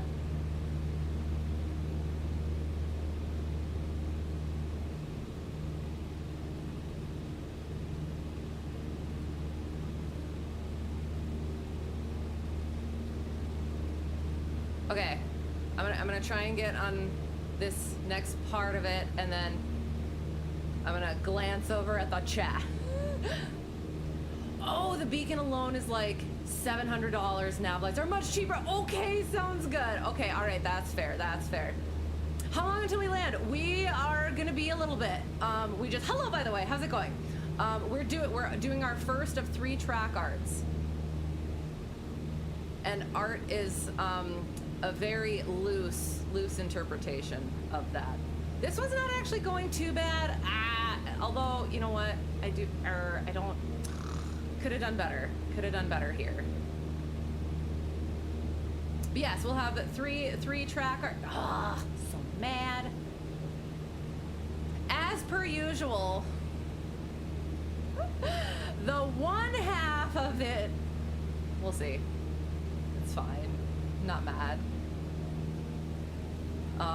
Yes, three track arts, and in between each of those we'll have a story time of a week to get through all of February story times for in real life aviation stories. So mad. We'll see. It's fine. You'll wait for the... Okay, you'll wait for the beacon to fail and then replace it. Okay. What if it never fails? It's just gonna keep on chugging. Now that you've got that ultimatum on there, it's not bad, but I like it. Oh gosh. I can definitely come down a little bit. I keep looking at the GPS to center myself, but nope, we're not doing that. Not today. Oh. It's fine. It's fine. Ugh. All right. I'll let us go through a little bit, and then we will look at... We'll pause for a second. Okay. Do you have guesses for the track art we have created? Do I put it up here? I don't remember.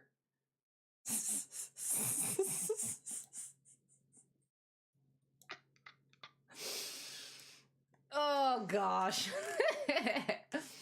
That's fine with you? Okay, that's fair. That's fair. Don't want to shell out that $700. So, okay. Is there like a... Do you not, you don't know when it might, like there's no timeline on when it's like, oh, it's going now, sort of, or it's going in like whatever many hundred hours. I will.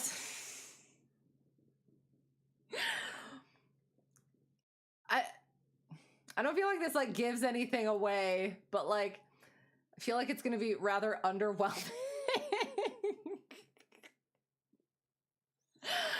And like, okay, so I have my big screen, my screen here, right? And I had to put it over here on my little screen and make it little. So like when it's further away, it's kind of a little bit, it looks better, or it looked better as I was doing it. And then I blew it up, and what you guys are going to see, it's like I said, kind of underwhelming.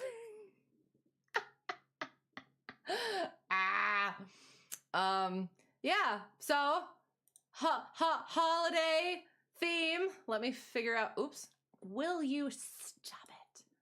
It keeps, okay. There, we'll go like that. Maybe it'll stay. This one, right? Yes, okay. All right, you guys ready for this? Like I said, underwhelming reveal. And da-da-da, thematic reveal. Dun, da-da-da. We made a heart. Okay, so again, in my defense, I talked about it's over here now, and I'm looking at it over here, and I will say this thing is a little less precise than it would be on my iPad if I could get friggin' the track thing to work. I don't know why it's not. And then, so what I was talking about, so this thing here, can I take that off?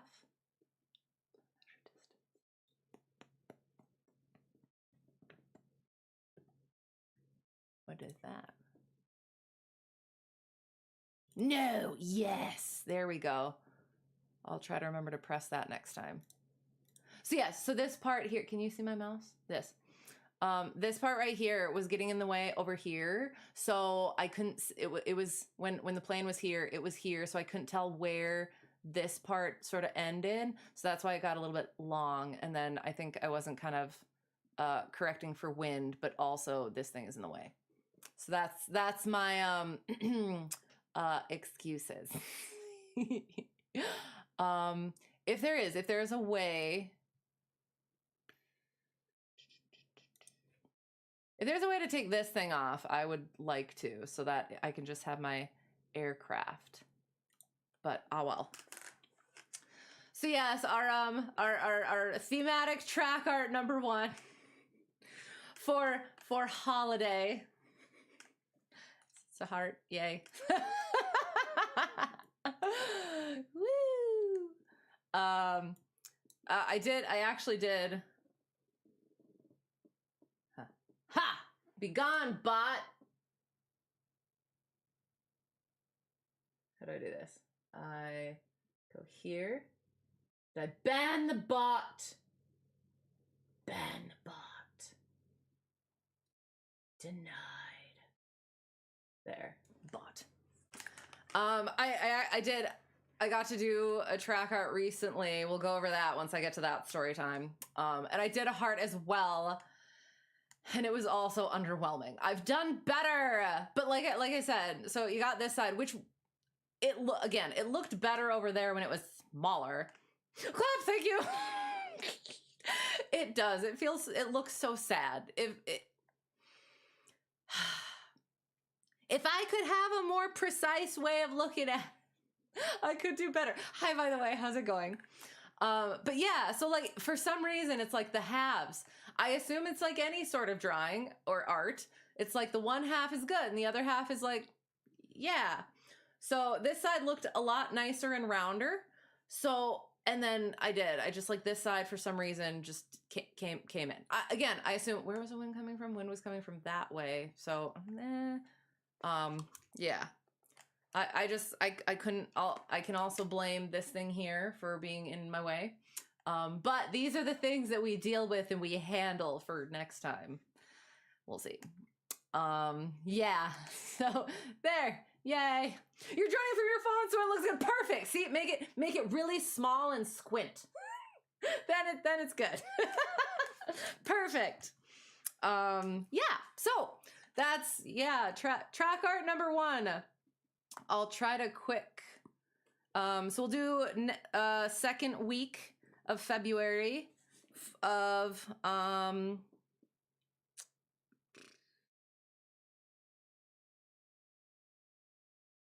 story times. Sorry. Words are hard. So checking, cross-referencing all the things. Choop choop choop. Doop doop doop doop doop. Doop doop doop doop doop.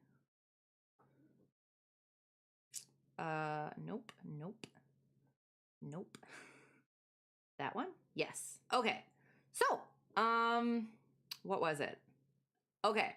So, that week, the owner of the 150 let me know early in the week. I had scheduled my people out for that week, including my one newest private student at work airport in the 150. And he lets me know, hey, the 100-hour has to be done, so I'm doing it here, and it might go longer, so just wanted to let you know. And it was like, okay, that's fine. I'll leave newest private student on there, but if I'll let her know that we might not be able to do it. And then I had, light bulb moment. We could use the 172 instead. So could work out either way. So that was sort of the plan. So then had a day of lessons at home airport. So instrument student, newest private student at home airport, and I feel like I need to identify them differently so that they're like more identifiable. Is it this one maybe? Is it this? Oh, yeah, is that one. So I had a day of lessons, 2 lessons only because my third one canceled. We'll kind of get back to that.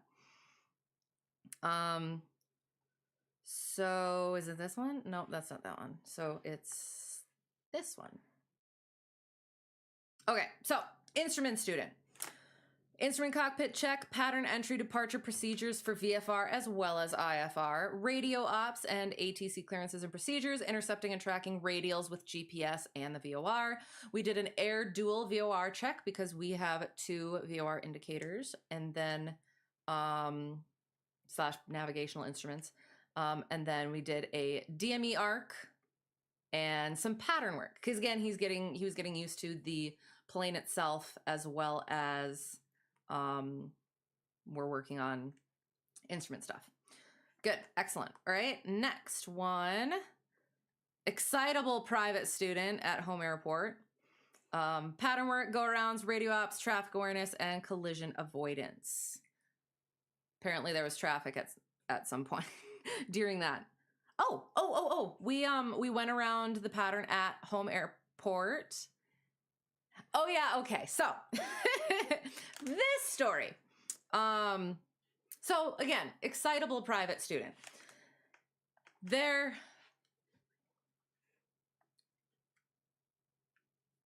one of my things for him is focus. So yeah, like he likes to go off on tangents or get himself distracted by things and ask questions that aren't quite relevant to like what we're doing and things like that. So it's like sometimes if it's okay, sure, I'll indulge, I'll play along, I'm a fun instructor, but then otherwise it's like, no, focus. So we were doing, let me just make, I'm pretty sure this was that one. Yes, it was. Okay. So yeah, there's things like that, and again, so excitable. So there's certain aspects of it where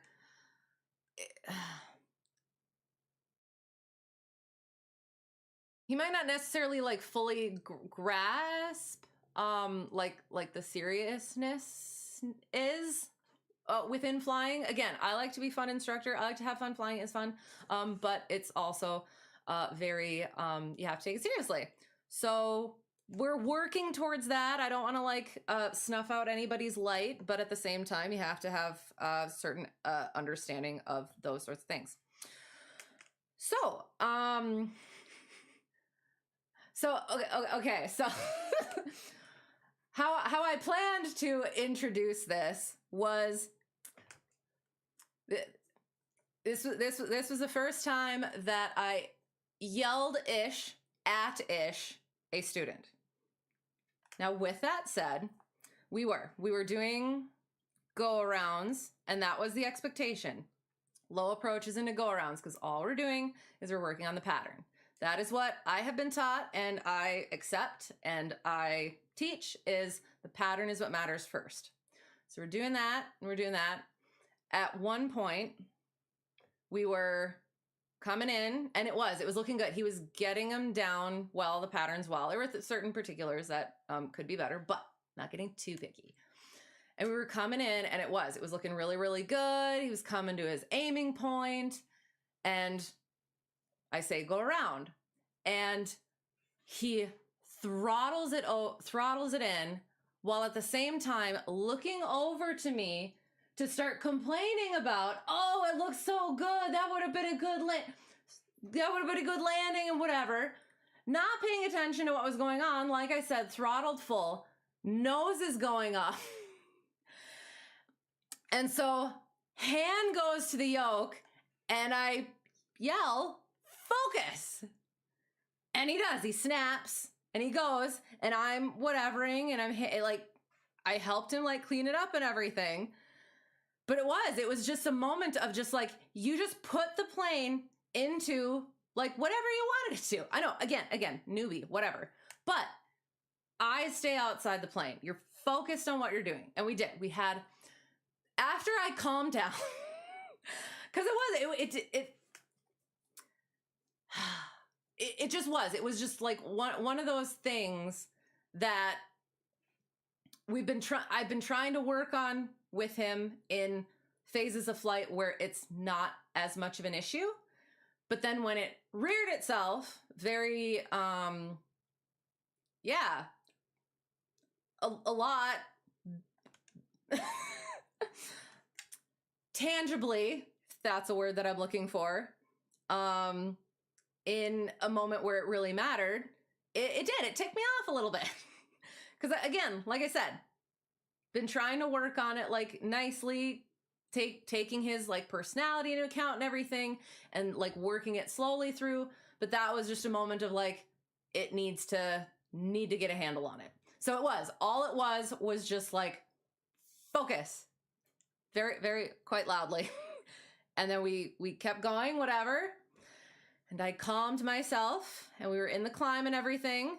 And I said calmly, at least, there might have been I don't know how it came off, but I tried to make it calmly. It was like, yeah, basically the expectations were we're not going to land in phases of flight. You stay focused and things like that, whatever it was. We kept going. We stayed fine, whatever. And I think it was better and everything. And we had a nice talk afterwards. And I like, and this is one of the things trying to like figure out as an instructor, like, okay, was that the right thing for me to do? Like, I didn't really have a chance to think about it, but it was like, usually there's a certain expectation of, not really, but there's a certain expectation of the person that's on the controls is focusing on the controls. As an instructor, I know that I can't like assume that, but like it was like that whole moment of like the plane's doing one thing, I'm trying to stay off the controls. So I'm not on the controls, I'm letting him fly it, and the plane's doing one thing, and as of this moment, as he's looking at me, not paying attention to the plane is not directly under any sort of mental directed control, if that makes sense. So it did. It was a bit of a not freak out moment for me, but sort of like a just, yeah, getting me back into the always being, and I was on it, like it was yokes forward and everything, taking care of it. And I can't remember if I helped with the rest of it or just did the rest of it, or I let him do it while I was making sure the yoke wasn't going to go up anymore. But yeah, so it was, I thought about apologizing for it, but I kind of thought like, if thinking about that and taking that memory of me yelling at him to focus when he's in a freaking go around and he's got the nose this freaking high, if that makes him not do something silly or keep himself out of a dangerous situation, I'm gonna let that lie. So that was, I guess, a decision that I kind of made as an instructor. Like I said, we had a good talk afterwards, and we talked about sterile cockpit things, procedures. When you're doing that, it's not just other people talking, it's you talking, not getting ourselves distracted. And yeah, things like that. So it was fine, but like it was interesting. So yeah, sterile cockpit, absolutely. So, and I guess that's maybe something that I hadn't fully experienced either, is the pilot themselves being the person who's distracted and distracting. So yeah, so it was just, I hope that was a good enough lesson, law of intensity lesson to shut the F up and focus on the plane. So yeah, so that was interesting. Yeah. Anyway, so yeah, so there was that. So to be honest, it was a little bit, it was a little bit frustrating. Then again, trying to keep my cool, but also being like, dude, yeah, and then having it happen, adrenaline rush, whatever. And then my next student, again, who were trying to solo, background, his dad contacted me in the summer. He was at home airport. He came up to me, said, hey, would you be willing to, he is a CFI, but his and his son's schedules don't mesh. So he wanted me to at least get him to, he wasn't going to get his medical or anything. He was just going to get to the point where, like getting him landing on his own with me there. Cause then he was going to be, going off into, I thought it was like military stuff. He was a senior. And then he was supposed to be leaving sort of at the end of summer. So I was like, okay, yeah, that's fine. So worked under that assumption, which I've learned from. So I didn't do all the things that I normally start with, foundational things.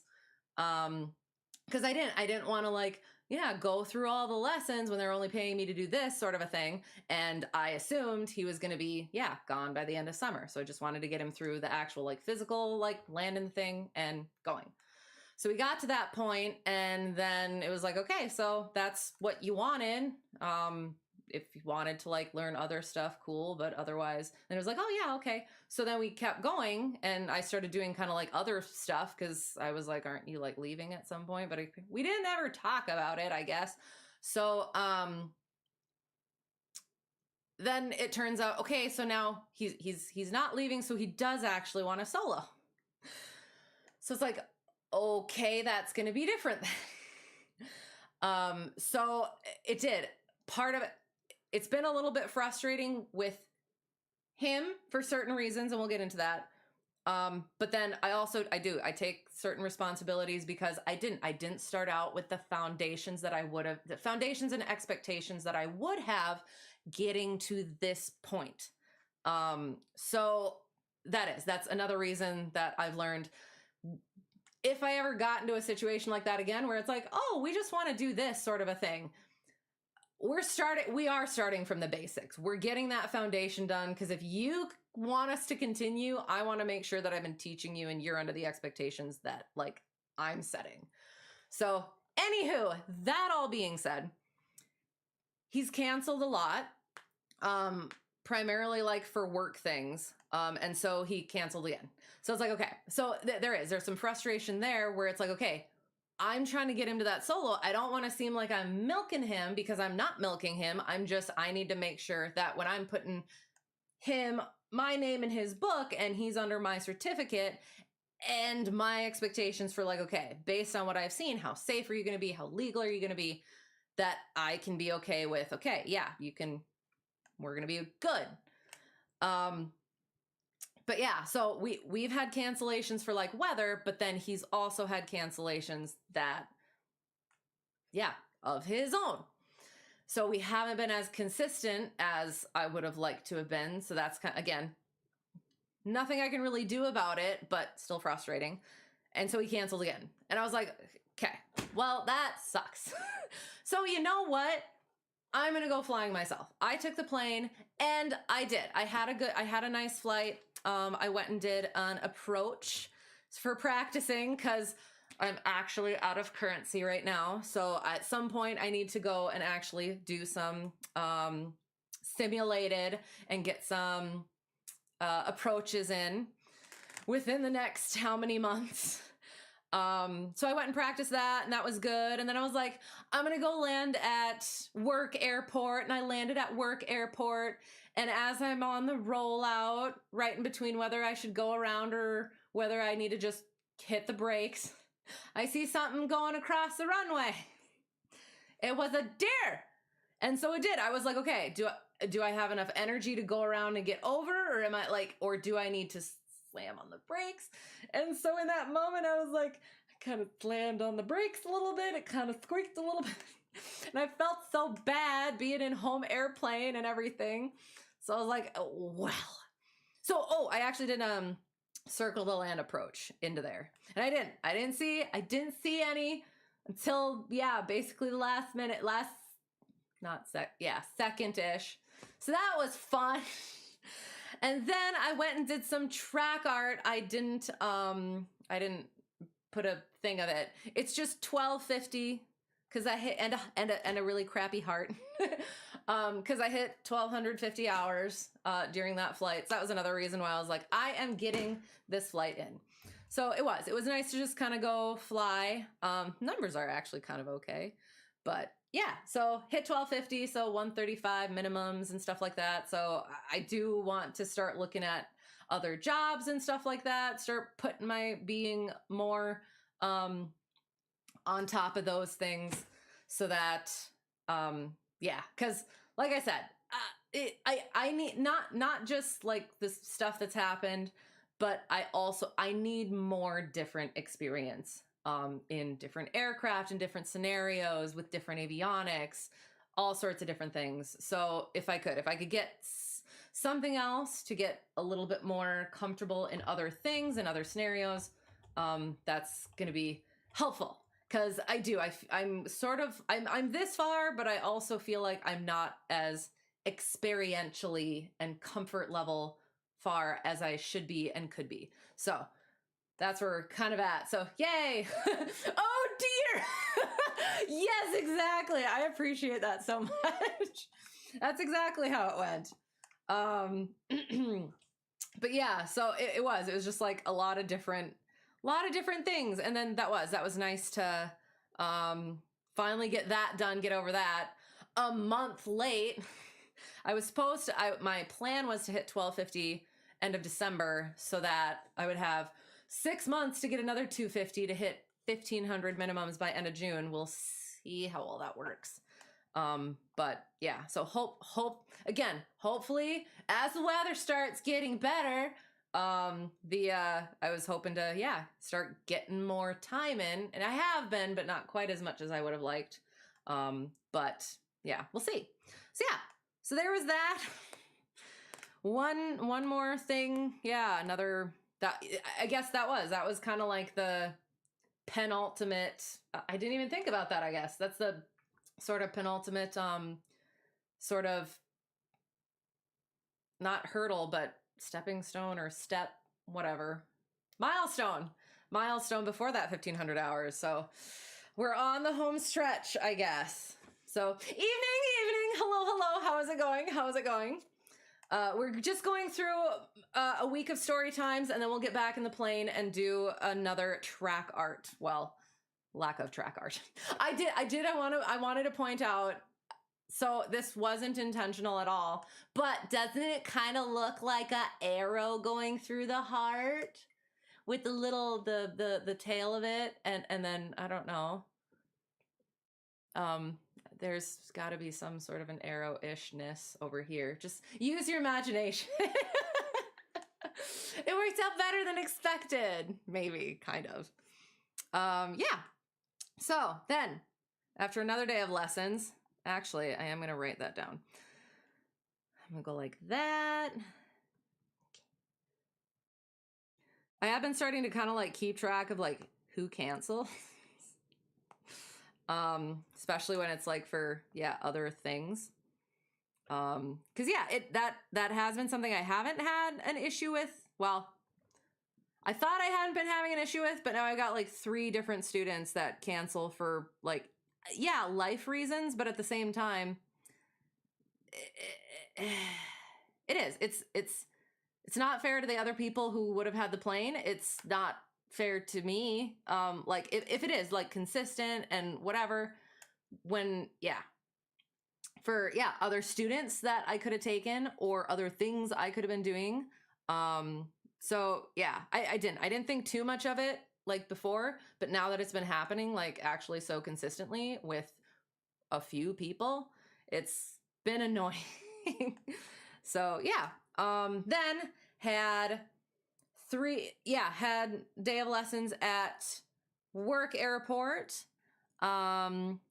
Worked with new instrument student, crosswind takeoff and landings, worked on our ATC clearances procedures, did standard rate turn. Oh, okay. So the clouds were a little bit low, so we stayed low and we just so we couldn't do like climbs, descent sort of things. So we just worked on turning stuff. So we did standard rate turns, time turns to magnetic compass headings, VOR ops, intercepting and tracking radials to and from, IDing the VOR, and we did a DME arc and GPS ops. So we were able to just do the time stuff or the turn stuff. And then we ended up going and doing a little bit of VOR stuff to work on that. Like I said, doing the DME arc, because again, I like how that kind of puts it into perspective, how it actually works. And then GPS ops there. So then it did turn out that the 150's 100 hour went long. So with my private student, it actually worked out because it was a little gusty, probably a little bit more than I would have been comfortable taking a newish-er student. Yeah, sure. In the 150. So we went in the 172 and we did the local cross country that I decided to do. No, I think Fred Instructor told me that one. Maybe? I don't remember. But yeah, so it's like the first leg. So departure airport, airport 1, airport 2, and then back to departure airport, work airport. So first leg is pilotage, just looking outside and getting yourself to that other airport just based on outside stuff. See how it looks on the sectional, get that sort of familiarity. Then we do a course following the GPS, also looking at wind correction for that. And then having them find their way back, kind of. to work airport from that airport without use of stuff. So yeah, it's not mean. There's like ways that it's like look at what you're kind of familiar with potentially, and use that to find it. So yeah. So yeah, crosswind, takeoff and landing, gusty conditions, local cross country navigation, pilotage, GPS ops, charts, as well as lost procedures. Next.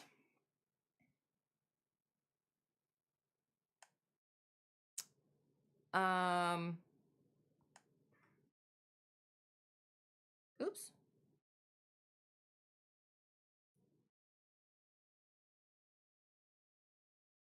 Oh, yeah. I think that student canceled again.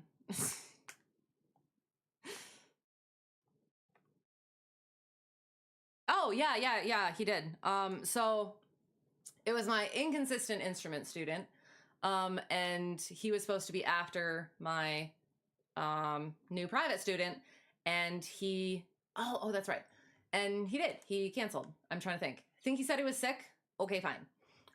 So we ended up, I was like, okay, well then I can just kind of go along with my private student.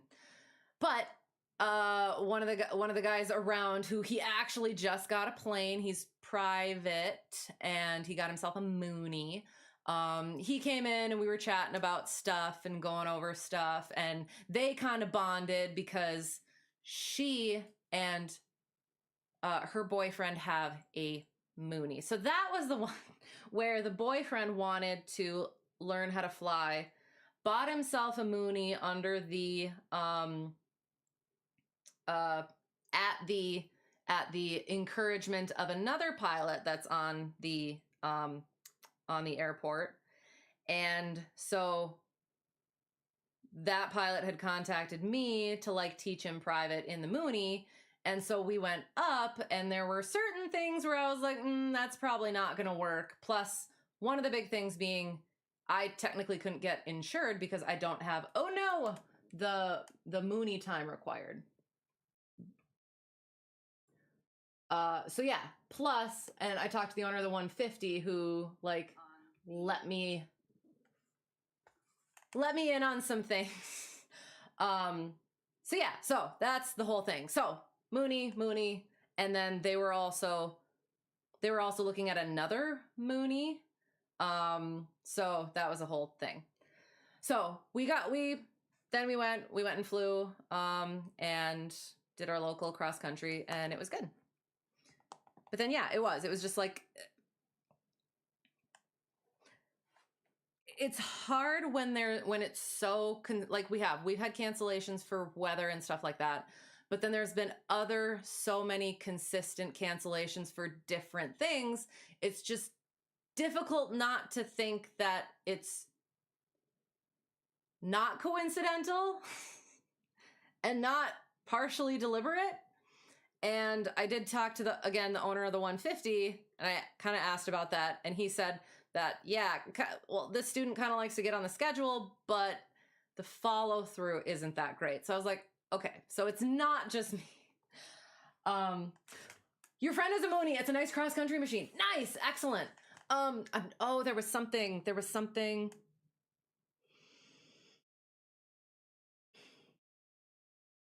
So when we were flying it, I remember having to like crank back.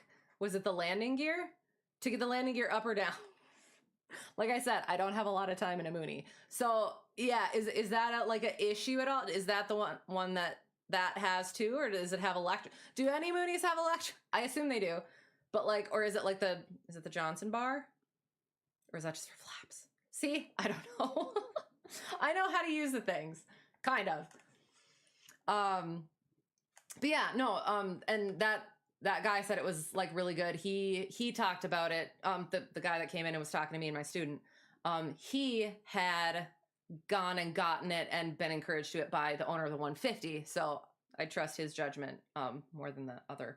Yeah. Anyway, but So yeah, so hopefully that's going to be good. I think he got like checked out in it and everything, and we talked a little bit about instrument stuff, and I get a little nudge to go get his instrument and everything. And he's like, yeah. Yeah.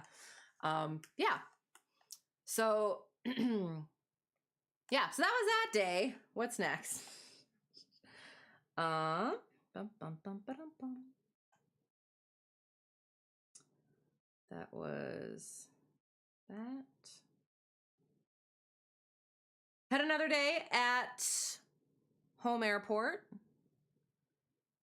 Okay. Okay. So that day, I'm trying to remember why we specifically did that. So my instrument student basically did the, that's why. So the lesson before, we also did a little like takeoff and landing sort of thing to make sure he's comfortable with it, whatever. And then it was like, okay, in order to like both of us to be fully comfortable, me fully comfortable, all that sort of things, we'll do like the full checkout. So aircraft checkout, pre-flight prep and procedures, ground ops, taxi and run-ups, pattern, entry and departure procedures, airspace awareness, GPS ops, steep turn, slow flight and recovery, stalls and recovery, power off and on, spin awareness, emergency procedures, simulated engine failure, go-arounds, traffic awareness and collision avoidance, radio ops, and power off 180. Because I'm mean. So part of what he wanted out of training as well was he had been 141, and in that environment they weren't allowed to do a whole lot of stuff, so he didn't have a lot of experience with certain things. So I've definitely been like, yeah, for my own sake, but also for his, trying to get him like doing more different things, getting really comfortable with stuff, letting him be independent and all that. And he's been really good about everything. And then, yeah, doing those stalls a little bit. He thought they were fun, so that was good. And yeah, just kind of getting into the, nitty gritty of it and everything. So that was good. And I did. Afterward, I felt comfortable him going out and practicing. That way he can spend time on his own, really getting familiar with the plane, and practicing with that so that we can really get to just the instrument stuff. So yeah, that was nice. That was good. So then, yeah, I took a picture of that again. So I hadn't put in there, and I decided to put in there afterward. I write a lot in student logbooks, primarily for liability purposes. So there's certain things like, if not that I assume that somebody will have an issue, but just in case something does happen, even after we've gone over all of this stuff, I can point in the logbook and say, that I put that, we talked about this. So I went back in excitable private students at home airport, his logbook, I put sterile cockpit ! In the entry for that one. So yeah. What else was I gonna say? Also, so that if and when he's looking back at it, he can remember, and hopefully again remember to focus. So then we worked on pattern work and radio ops, as well as go-arounds. Because I think it was, the runway was still a little bit so it was a good excuse, just to, again, keep working on those go-arounds, really getting that pattern polished, focus good, and all that. All right, then had another day at work airport, which consisted of, again, not inconsistent instrument student for, I can't remember what it was that time. But had instrument student, new instrument student there. What is this?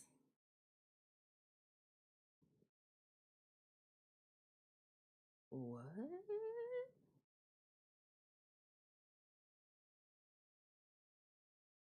Oh, sorry. No, sorry. At home airport also had,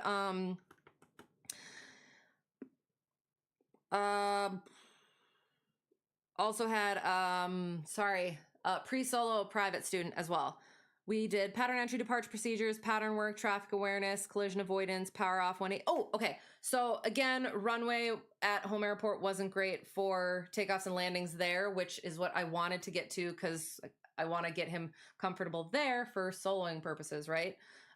So I didn't want to do too much takeoff and landing stuff like when he was okay with it over at different airports. So we did like 3 of those, and that was good. And he did. That was good. Didn't need me saying anything, doing anything, whatever. I was happy with it. And then I had him do a power off 180 to practice that again. And then I made him abort the takeoff to practice that again. Did good there. And then we went and got back into some of the maneuvers that we hadn't done in a while. Steep turn, slow flight and recovery, stalls, power off and on, as well as, oh, this ticked me off so bad. I forgot that the stall horn isn't as, what is the word?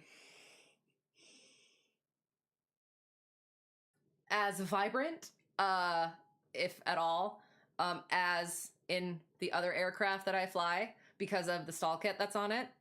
So I was trying to demonstrate accelerated stalls to demonstrate that you can stall at any altitude, in any configuration, at any airspeed, whatever. And it wasn't. I remember practicing them for my commercial way back when. And then I ended up in a different aircraft, one at work airport, because the windshield came out in that one and it was right before my check ride. So I had to go get comfortable in that aircraft. And then I don't think I ever practiced an accelerated stall in it again. So bringing that knowledge back, it was hard to really get that sort of audible demonstration of, there's the stall at this low airspeed sort of a thing. But we talked about it and like went over it and it was fine.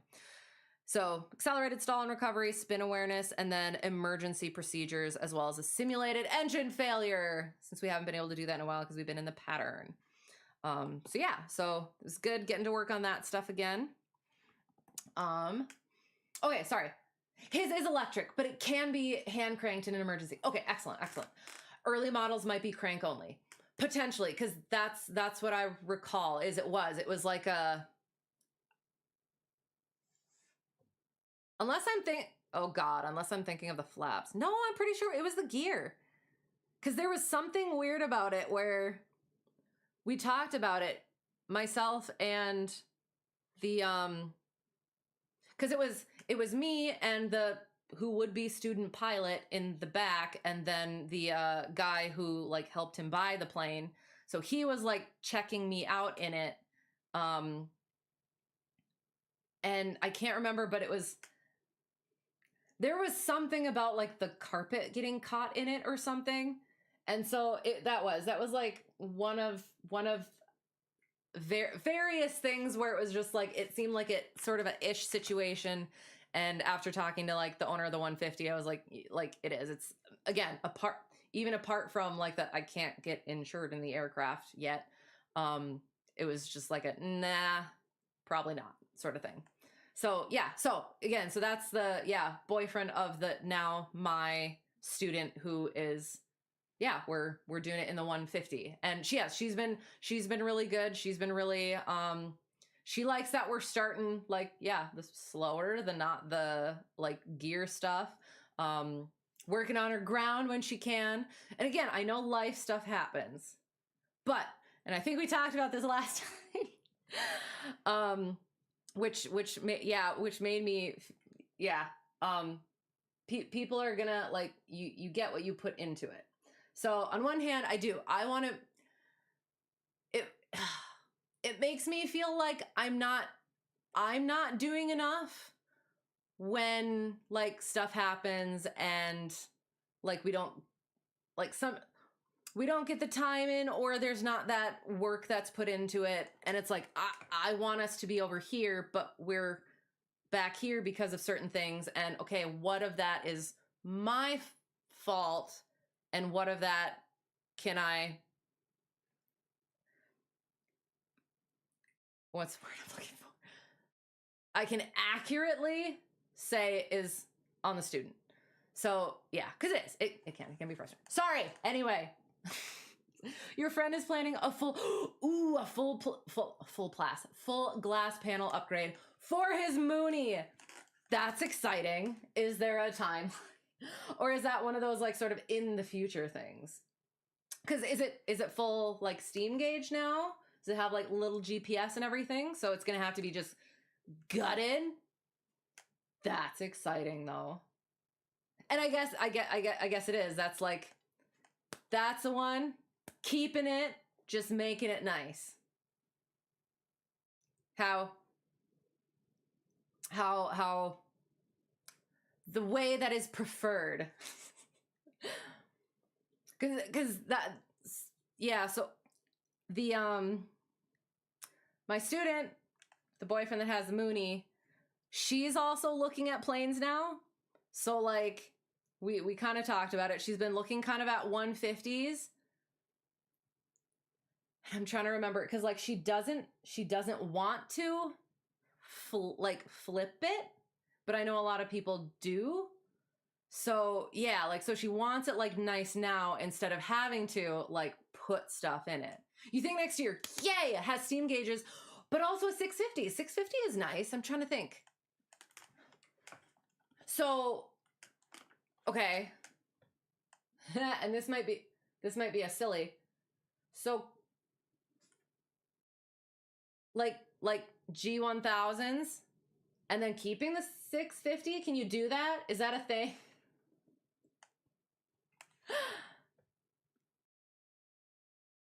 I mean, you wouldn't need it, right? Because the 750 is that one, the 650 is the slightly smaller one. So I guess you wouldn't. Can he sell that though? And get some little moolah back? That would be nice. Okay, I'm sorry. I said I was gonna try not to be loquacious about things, and I'm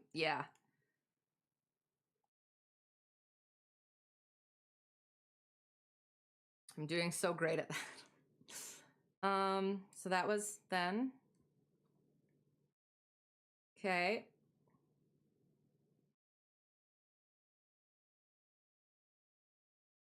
Oh, yes. Okay, so work airport now. So newest instrument student, intercepting and, okay. So we had introduced the VOR, so I wanted to practice procedure turns without practicing procedure turns. So I just vectored him on stuff. We went to a nearby VOR approach and I vectored him outbound on the approach, turned him onto the procedure turn, turned him back and back into intercepting the radial. And then we did that on the other side. And then we went back on the procedure turn and then did it on the other side. And then it was like, okay, now we're going to try it descending over here. And then we'll try it ascending over here, climbing over here. Descending over here, climbing over here. And then he clocked what I was doing. He's like, oh, is that like a procedure turn? And I was like, yes. So I showed him what it looked like. And yeah, so just knowing how that goes. So before trying to put it into the procedure, just knowing the basics of what are you actually doing. You're turning like that, doing 180 degrees, straight and level or descending, or whatever. And then coming back in. And then again, intercepting outbound, the from, as well as intercepting inbound, the to. So yeah. So yeah, intercepting and tracking VOR radials, inbound and outbound, ATC clearances and procedures, turns to headings, and then procedure turn intro. And then at the end, I could tell he was starting to get a little bit fatigued, but I was like, do you got like enough energy for one more thing? And then I had him, and he was like, yep, we'll try it. And so I had him actually fly the approach with me just telling him what to do. So I told him what we were going to do. And then I told him what to do as we were doing it. And then, so I had him basically fly a missed approach without knowing it's a missed approach. So, flew the approach and the missed approach without knowing it was an approach and a missed approach. And then we talked about it afterward. So yeah, so that was that. And then I think, the 150 still wasn't done, I think. So it was back in with Oops, not that. Yes, no, yes. Where am I? Was in the 172 again with a new private student. So we ended up going, and I ended up introducing the VOR, intro to VOR ops, and then slow flight and stall recovery, GPS ops, and aircraft familiarization. So the first lesson we had in that, I just wanted to get out and do the sectional navigation stuff. So I didn't like go too deeply into the new aircraft stuff, including constant speed prop and everything. So this time we took a little bit more time on that.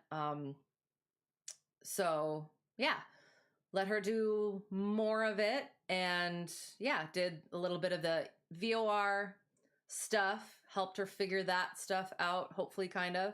And then we did some slow flight and stall recovery. I think we were trying to fly backwards. I think it was a little bit windy again, but that didn't work. But it was also just good to see how that aircraft sort of performed in those conditions. Good, excellent. And that was that week. Yay. Okay. All right. We're getting back in the plane. I'm sorry. Okay. Where's my mouse? There it is. Okay. Dynon and oops. And keeping the 650. Oh, as an IFR navigator. Oh, okay. I'm gonna have to look that up. Oh, you don't think you could just drop a G1000? Okay, sounds good. It would have to be a G3X, but even that isn't certified for IFR alone. Oh, interesting. See, and that's another thing that, yeah, I do. I want to get better at is I need to know planes better. I need to know avionics better. Not that I'm horrible, but there's definitely room for improvement. Oh, okay. So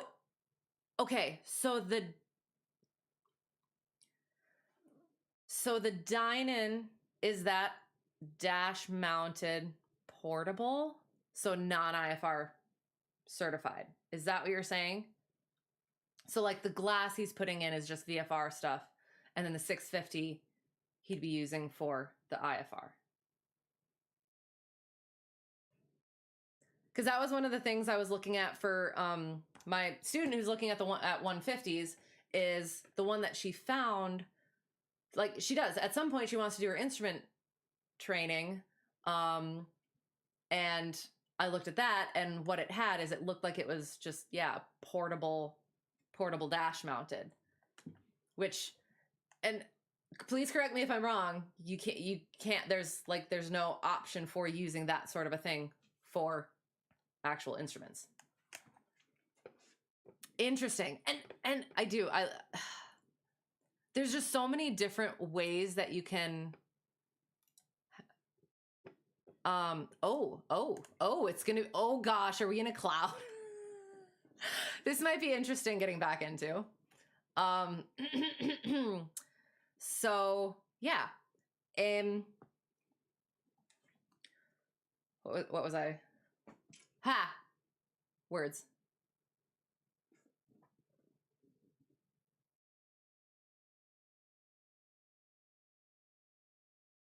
I have completely lost my train of thought, so we're just gonna get back into it. Sorry. Oh, I do need little nav map up though, because otherwise I can't see myself. All right, so we'll get to our next track art. Oops.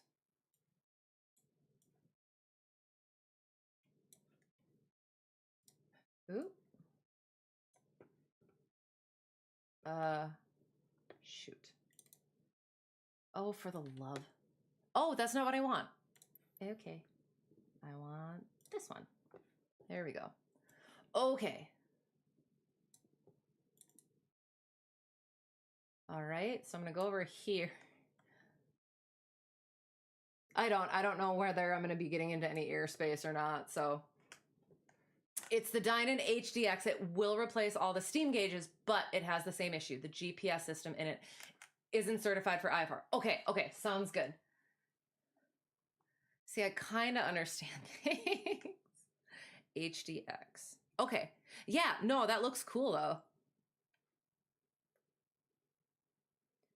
But yeah, it's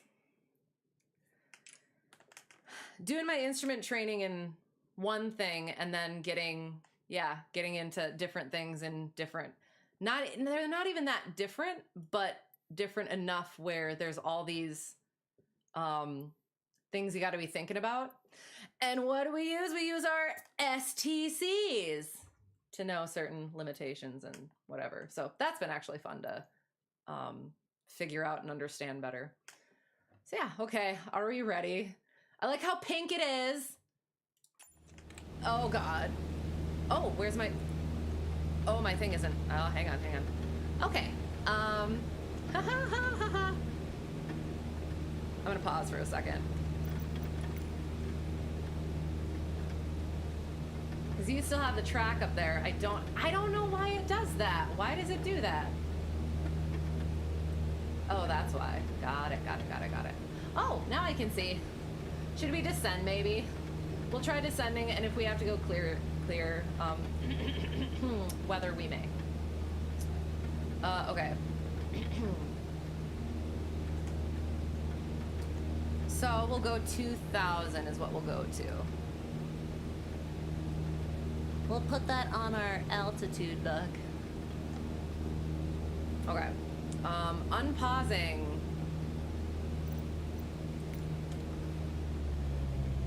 Whee! I do. I kind of like how it's like pink, goes with sort of the Valentine-y theme.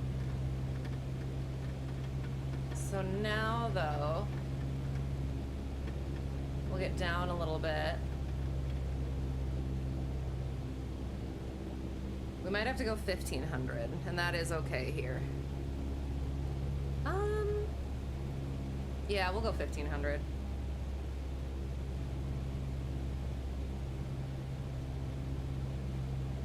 Okay, I'm gonna start going this-ish way. I wish I could just like raise the clouds just a bit. It is so pretty though, hang on. Oh gosh. I guess I could turn my landing light on. I thought about doing my cruise checklist and completely forgot. That's why we do the checklist. Check the checklist. Oh. You can see the stars a little bit. Oh, we went below our altitude. That's okay. Not in real life. All right. We'll do 1,000. I think that's 1,000 feet above, and I think that's still okay here. Power up. Okay.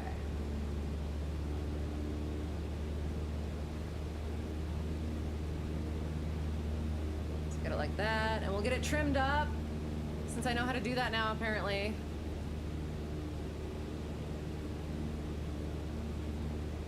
All right. It'd be awesome if you could fit a 7-inch HDX in the 150. And by it would be awesome means you can't. So, okay.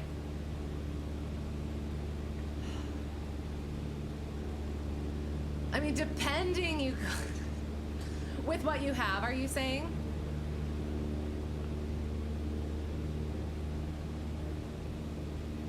So there's no options? Could, well, I mean, and that would start putting in, like, more money. But, switching to, like, glass, flight and engine instruments and things like that to shore up some space. Okay, we're gonna get started. All right, this isn't gonna go well.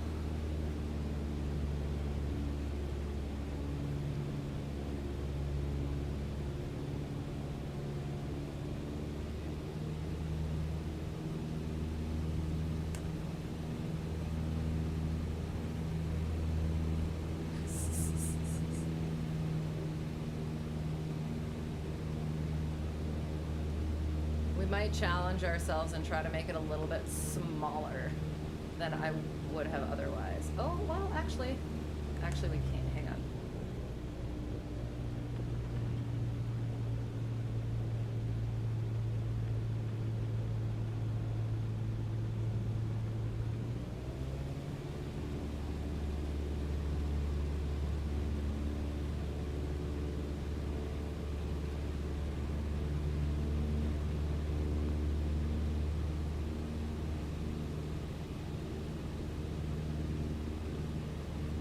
You don't think it would physically fit? Okay, you played it out with 3D modeling software and it's close for sure. So you're saying there's a chance. Okay. So like how it is now, or you would have to adjust some things, is what you're saying.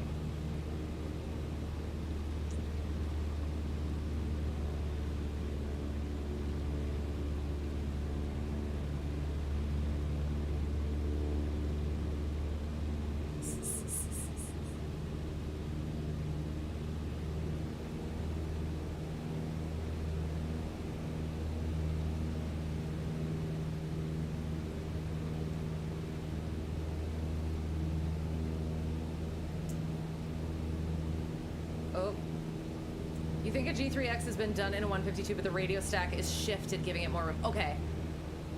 So, like, so you would have to shift what you already have then, or it was like the way it was already configured made it work in that one versus yours?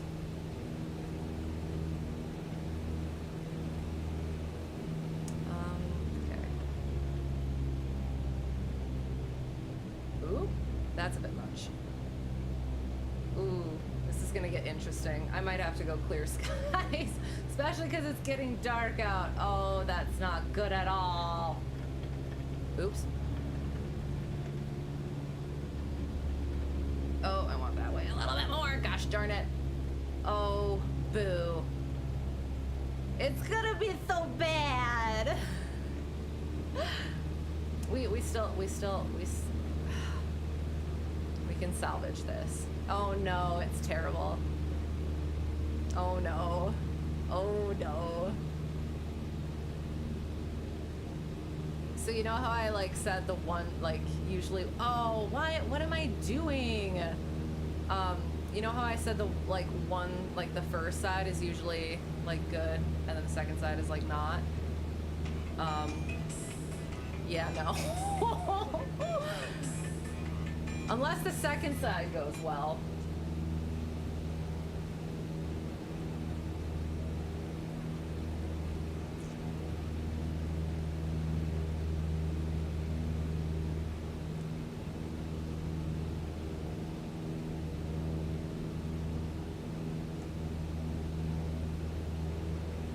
Oh, no, stay. Kind of.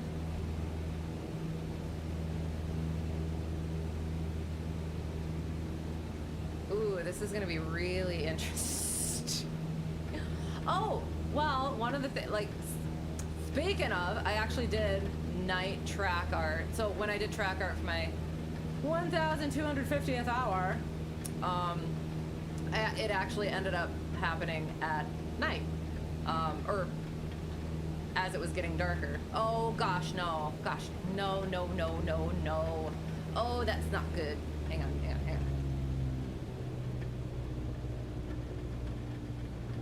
That's so bad. Okay, we can still salvage this. I need it. Oh, slightly, yeah. So that was a little bit different. Because yeah, it is. This is more visual. Having to do this stuff. It's not good at all.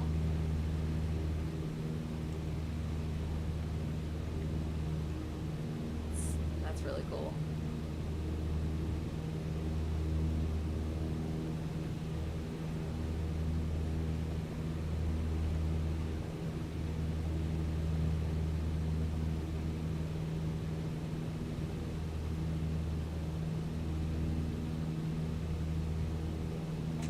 Oh shoot, no, kind of, maybe.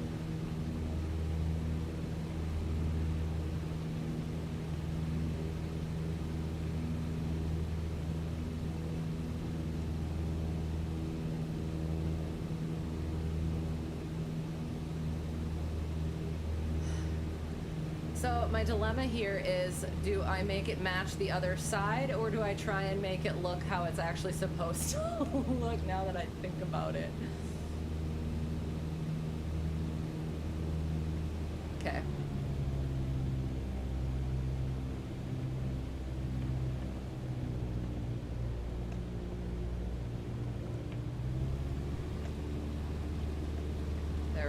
kind of, maybe-ish. Ah, we'll see.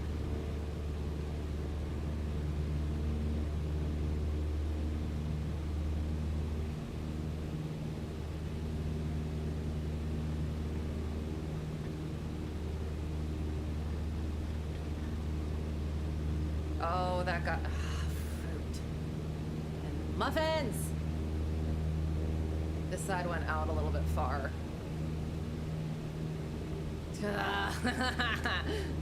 Dang it.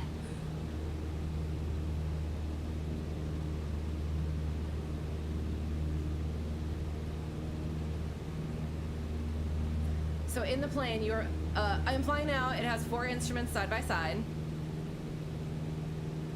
Okay, side by side. Earlier models had only 3. Trying to make room would probably be considered a major modification. Oh, okay. Got you. Oh gosh. See, I'm trying to understand.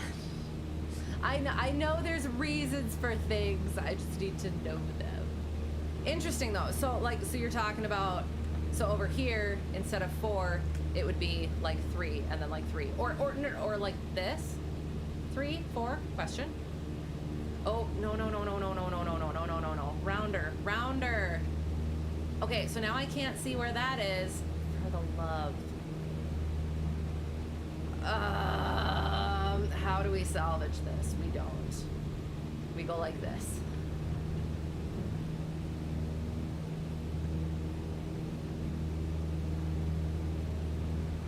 Oh, gosh.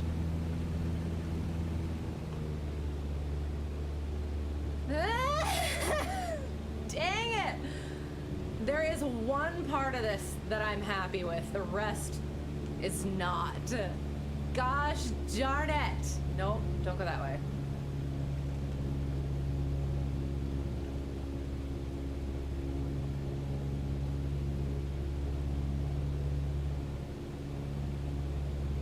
So mad. Oh gosh.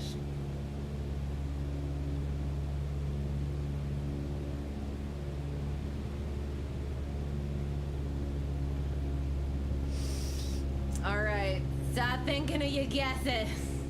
It's thematic, but is it Valentine's Day, question mark? Or is it something else? So mad. We'll just keep heading toward this ominous cloud. Ugh. Oh, okay. Hang on. I'm gonna resume and just pause this. So, okay. So, for this one, so radio stack. So if it wasn't the 750, this would be shifted this way. So then you could put it here. Is that what you're saying? A bunny. I like that theme. It might not be the one, though. We haven't gotten that far yet, have we? Thematically?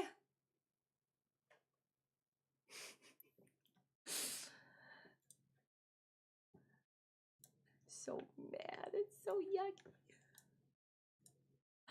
There's one good part of this. And then the rest is utterly terrible. I mean, you know what? The right side could have, the right side could have been good. It could have worked out fine. Oh no. Okay. All right. Are you guys ready? Ugh. So. Oh. Oh. I'll have to look at that. What? Oh. Well, now I'm trying to think. Okay. Where's the button? Oops. Da da da da. It's so sad. There was so much promise in different areas, but then whatever happened over here. So yeah, so I started. I was like this, and I was like going like that, and then this was like way too, yeah, open, and it was too deep here. So then I thought about it, and I was like, oh no, it should be a little bit less like that. So that's what I was gonna do. Like I don't know. I tried to do that. This I like this part. This part's perfect. It's not really in line with the stem, but that could have worked, I think, maybe. But then I did. So I was like, so right here, I was like, okay, so do I try to match this? So that, yeah, at least it matches. And I was like, no, I'm going to try and make it its own thing over here. And I just got way too far over here. And then I kind of stopped paying attention here and didn't make it round enough. And then it came over here and yeah. So we're on to March. Woo! Because we've done we've done Valentine track art before. That did not go well. I remember doing Cupid, and that was didn't work very well. And I can't remember what the other one is. So I was like, I will mesh. We're gonna mesh the track art. We did our initial Yay Valentine one, and now we're in March for our guesses.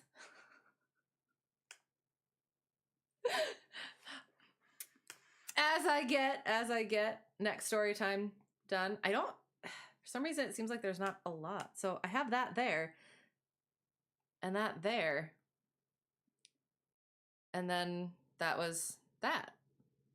Oh, yeah. Oh, yep.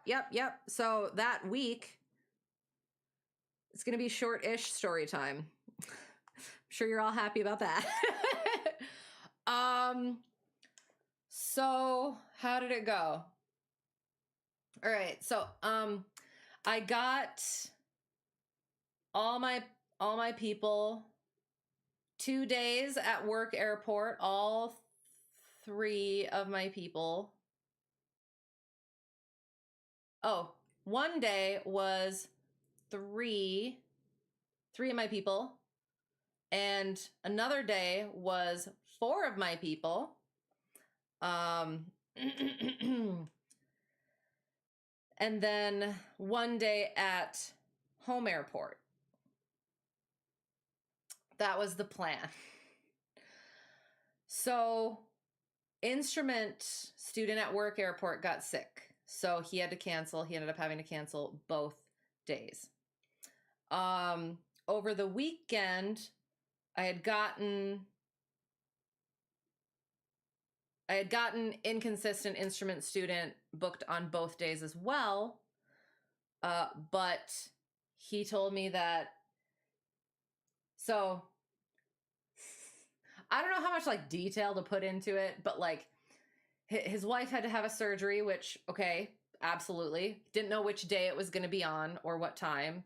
And then that was early on. So it was like, okay, hopefully we'll be able to work around that. It's like 2 blocks out of a full week. And then he texts me late in the weekend saying that his kid broke his hand and they were going to have to go see a hand surgeon for that. So 1, he needs to bubble wrap that kid because apparently he breaks everything. And 2, it was going to be another thing that he was going to have to juggle like doctor wise. It was like, okay. What ended up happening was both appointment. Oh, sorry. I was supposed to be looking at, sorry. So it's a full leaf clover. Attempted. So yeah, like I look at it and I can make it better. So like if this went a little bit better like that, like it was supposed to, that would have been good. And this side wouldn't have been too bad. Or if I had gone in like that a little bit, maybe I wouldn't have like let it go that far out. But yeah, so anyway, yay, lucky, hopefully. Not lucky for this week. So yeah, it ended up being both appointments ended up being basically exactly at the times that we were booked to fly. So it is, again, I understand that life happens and stuff, and I don't want to be that like cynical, suspicious person, but I again, out of the whole entire week, both of them ended up being exactly on the times that we had booked. I don't know. It was interesting. So and that's like one of the things too, where he had told me early on when we started flying. I had known him before this, and then when we started flying, he mentioned that he had been flying with the instructor who ended up just leaving from work airport, and he'd basically like that instructor basically like kind of ghosted him. And I was like, oh, well, that's not good. Like, why would you do that or whatever? And I'm almost like, I can see why, to be quite honest, because I have been the one trying to like get him on the schedule and everything, and it's just like it's not. I don't want to do it anymore. So it coming up this this was last week. So coming up this week, it's like if there's like issues there, like my whole thing is going to be, you know what, you let me know when you're ready. I'm not going to be trying to like work around you when my other students can be like doing their stuff and I can be doing my stuff because I want to start working on my multi stuff. So my other instrument student, my newest instrument student, and my private student at work airport, both of them don't want middle of the day. So it would work fine having him in the middle because he's been fine with that. But it's also okay, like, okay, if my instrument student wants to go in the morning, private student wants to go in the afternoon, that works fine. I will study in here. Or I'll go fly, but right now I got to save for MEI training, so multi-hours. So that's sort of like kind of my plan. If it keeps being a hassle trying to schedule with him, I'm just going to let him know to let me know when you're ready to get back to it again. I'm not going to be holding mental space for that. And then I'll just plan to have that time in the middle to study. Yeah. So on the first day of that, it ended up working out fine because like the weather wasn't great. It was gusty. So ended up canceling with my private student as well. And then on, that next time, again, instrument student canceled because, he was sick. And then my other instrument student, inconsistent instrument student, couldn't go. And then also, so my I had my inconsistent private student over there down for it. I can't remember if, let me look.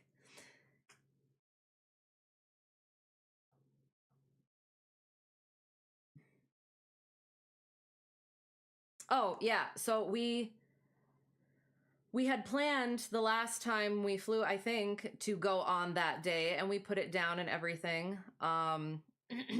And so she texted me like a couple days beforehand, said, hey, can't remember if we confirmed for that day, but I have a much busier work week than expected, and we'll have to reschedule for another week. So I was like, okay. Another one for another reason. Again, I get life stuff happens, but when it's that inconsistent, it's not helping anything.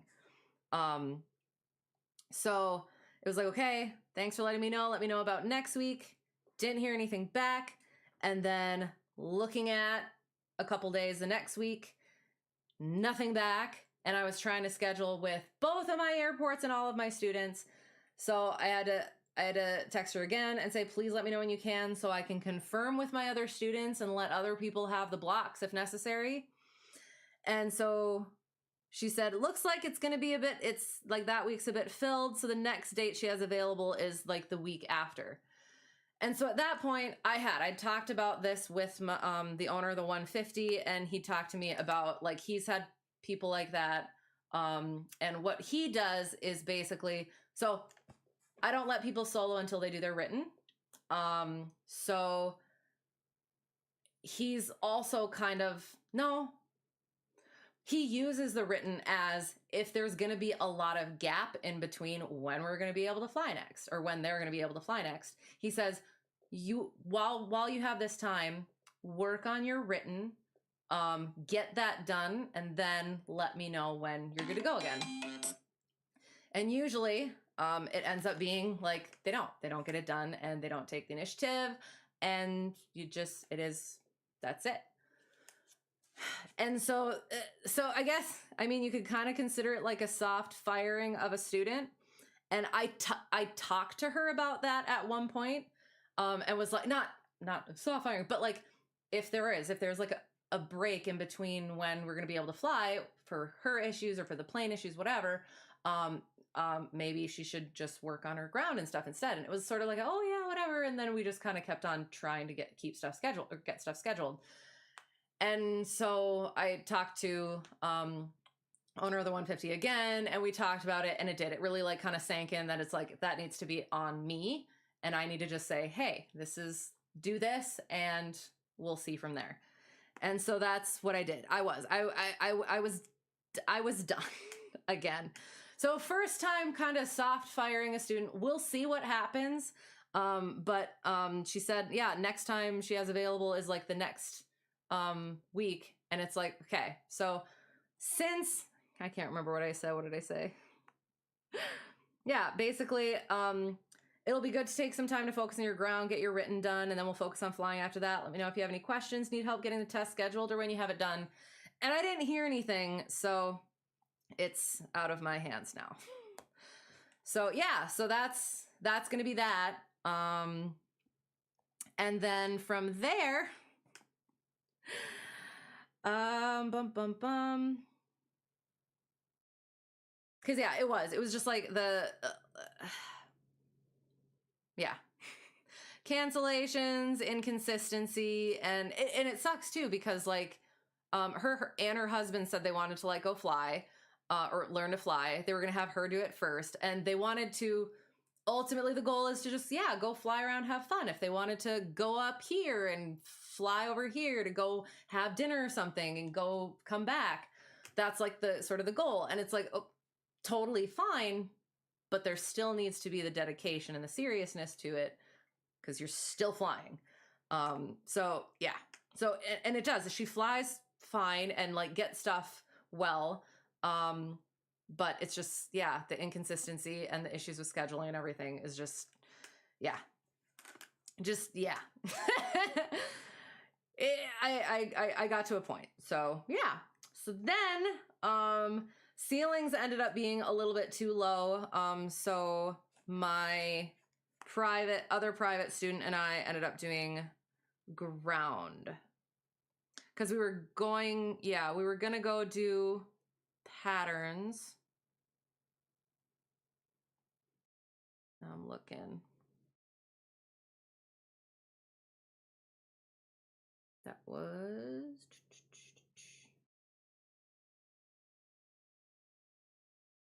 we went over different publications is all I have written down. So yeah, probably like the charts, sectional, the FAR AIM, things like that. And it also, so since I'm trying to remember, I had to do GPS updates. So I did. I took all that time to go do those. So that worked out okay. And then as I was finishing up, there was all of a sudden a dog. And then all of a sudden there were 3 more dogs. So there was somebody else going in his hangar with his 3 dogs, and I got to pet them a little bit. And then as I was going back in to finish up updates, or at least like get my stuff or something before my lesson with my private student, the guy comes over and has me come over. So he, there had been an incident with his aircraft, and now he's rebuilding it or getting it rebuilt or whatever. So he showed me it and what he's doing with it and everything. And then, yeah, we were chatting about various stuff, and he keeps kind of like, he's has access to like various aircraft, this one, another one, and he keeps kind of like pointing like that direction. like I should kind of know what it is and where it is and everything. But I didn't. So then he goes to show me. He's like, well, do you want to like see it or something? This plane, I think it's a 172. And we walk into the hangar, and I was like, they had opened the siding of the hangar so that you could get into the other hangar that's connected to it. And it was just, I don't know, it was funny to me because it was like secret entrance sort of thing. But yeah, so it was, yeah, now that. And as usual, he's got a plane in there, but as usual, people use the hangars for storage as well. So he had a bunch of stuff there because he's building a house somewhere. So we got onto the subject of books, and he lends me a book. And I was like, it's funny because this is not the first time somebody's lent me a book at the airport. So I'm gonna have to, read that at some point.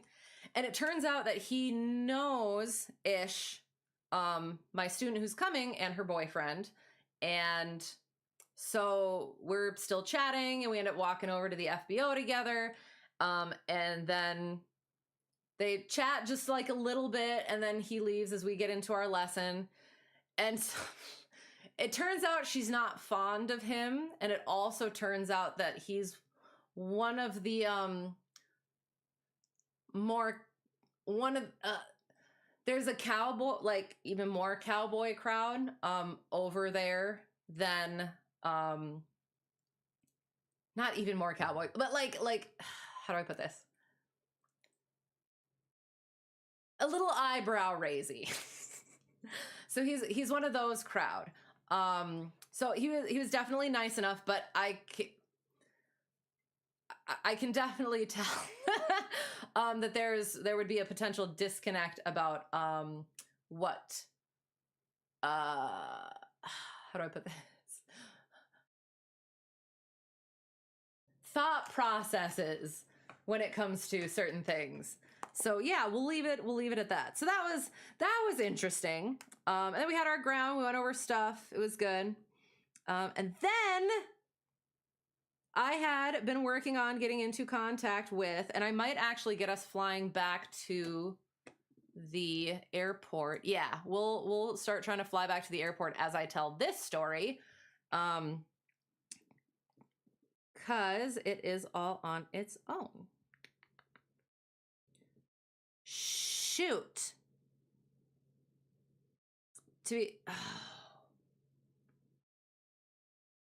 I'll just try and remember it.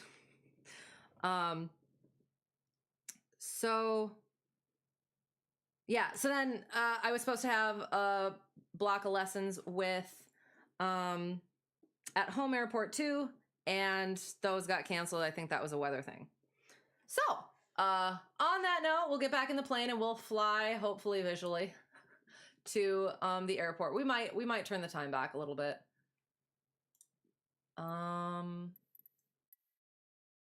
Actually, I need to go like that, and then like that, and then like that. Oops, that. Okay.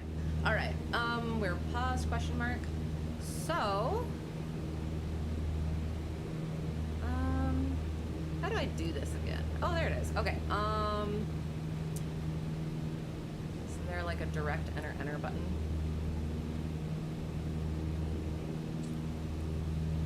Flight plan, Cabo. I feel like that's not how it's supposed to go, but okay. Activate leg. Okay, so I am this way, back. Map. All right. And we need to go that direction. All right. Okay, so I had been, I've been wanting to get back into the multi-flying.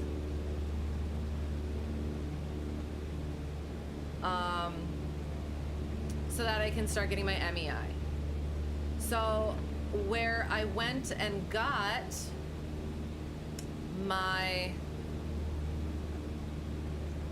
going there, all right.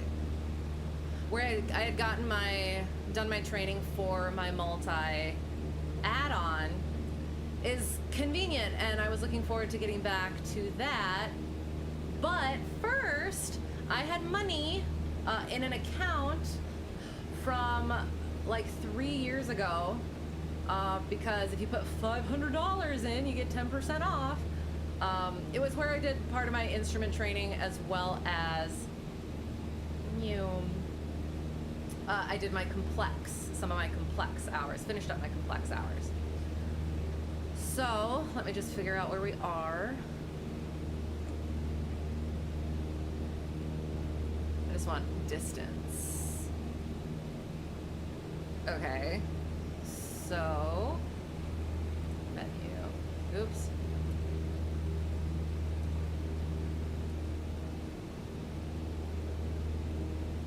What am I doing? Back. Flight plan. Activate letter. Okay.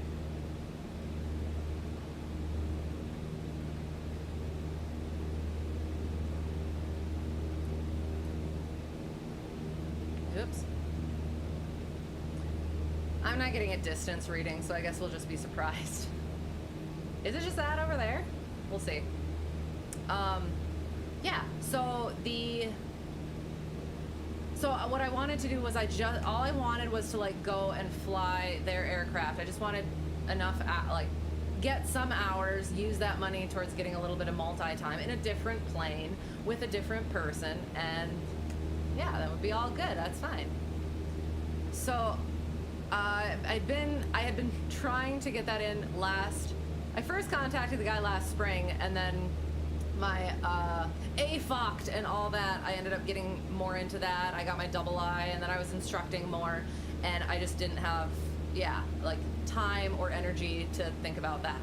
And I knew I wasn't gonna be like getting to my training at any time soon, so I just left that. So I was finally like, okay, I want to go get started again. So contacted him again, we worked it out. We were gonna do it on a Saturday. That was the day that worked out. It was gonna be good, fine. It was early, and it was a little bit of a drive, so I was like, okay, that's fine. Because it'll just be one time. Like I said, my other training, training airport that I was planning to go to was more convenient. Anyway, all I was doing was going and getting some hours. So I get there. On the way there, my car alerts me that I have a slightly low tire pressure. And I've had that before, and it ends up being just like not. But I was cautious about it, and I was like, it's good enough where I'll be able to at least like get there and get home. Or if I get to the airport, I'm sure somebody there has got something. So yeah. So I get there and I'm waiting, and guy comes out and he's like, hey, hello, whatever. Takes me back, and there's another guy in there. And so he explains that the other guy is going to be leaving for like an accelerated multi thing, like in a week or so. And so he just wanted a sort of crash course, or just like a first experience in the plane, because it's going to be the same plane that he would be flying. So he doesn't have his multi. I do have my multi, but a very what's the word? I made sure that he knew, my instructor knew, that I am rusty. It's been a whole year. The last time I got multi was just in the Baron. It's like 0.8 hours, that's it. And so, yeah, and I had meant to like refresh my knowledge and everything, but I had asked him specifically, is there anything that like documents or anything, or aircraft, whatever, your ops packets or whatever, any of that stuff that you want me to look at? And I never heard anything back, so I had put it out of my mind, and I had forgotten to actually look over anything, kind of. So my fault. There was stuff that I remembered and stuff that went okay, and then there was other stuff where I had to like kind of kick myself. So I didn't want to be, he would ask a question, and so it's like, yeah, sometimes like I know that, but I didn't want to just be like, yeah, here it is, whatever, when the other guy was there as well. But then there were other things where, yeah, how he asked a question, or the question he was asking, neither of us quite understood, and then he said it, and then I was like, oh, okay, and so it brought stuff back. And then like some of the documentation that he ended up having, he had like a packet and everything, was a packet that I had, so that was good. But then I had to like refresh myself on how I had it all organized, and so that was like a little bit frustrating. I wish I would have refreshed myself before that. I could have refreshed on just like the basics and everything that didn't require like the aircraft itself or anything. But yeah, lesson learned. I got to see kind of where I'm at, and now I can hopefully hit it harder before I actually get into the actual training. So then it was like, okay, so I was supposed to go fly. So his plan was I would fly with the other guy in the back seat to see how that was and everything. And then there was supposed to be somebody in the middle between us. If we all had time, somebody was going to be in the middle, so we would have to wait, and then he would fly while I was in the back seat. So it was like, yeah, cool. During my training, I did the same thing with another student, so that works totally fine for me. So he had to go get his currency first. So we met the plane and got to kind of get a little bit familiar with it. There were some differences and interesting things, whatever.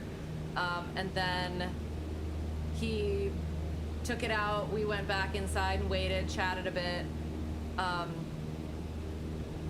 I'll keep certain things to myself, even though I want to say them, but nice enough and everything, but yeah. I think I remember he said he's about like 500 hours right now. So if that says anything. So yeah, anyway. Then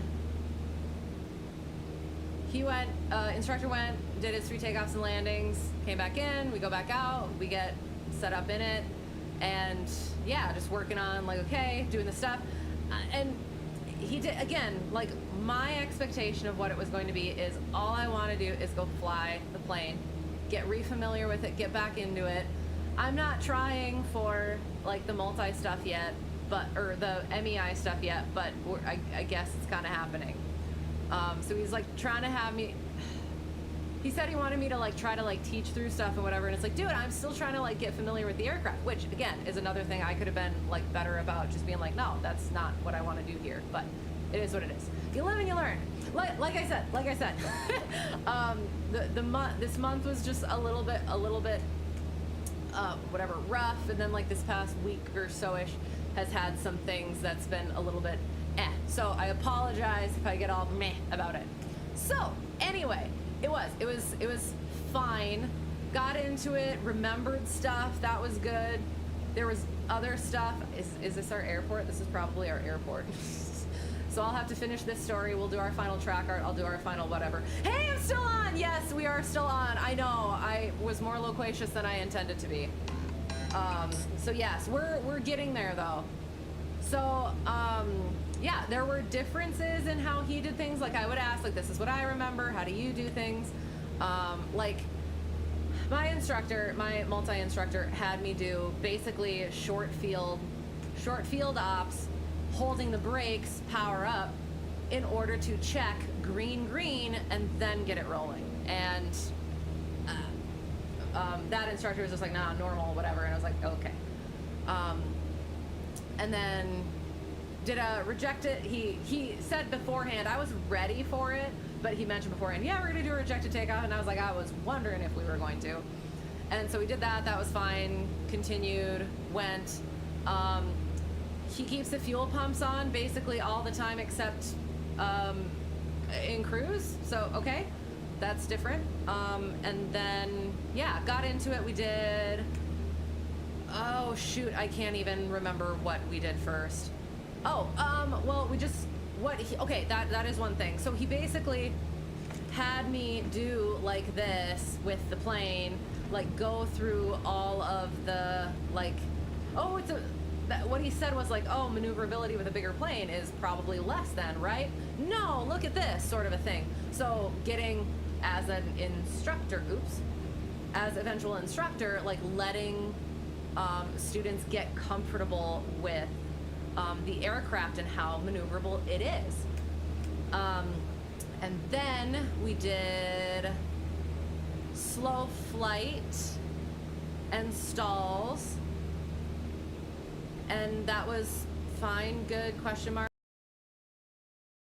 Did engine failure procedures, and that went fine-ish, I think.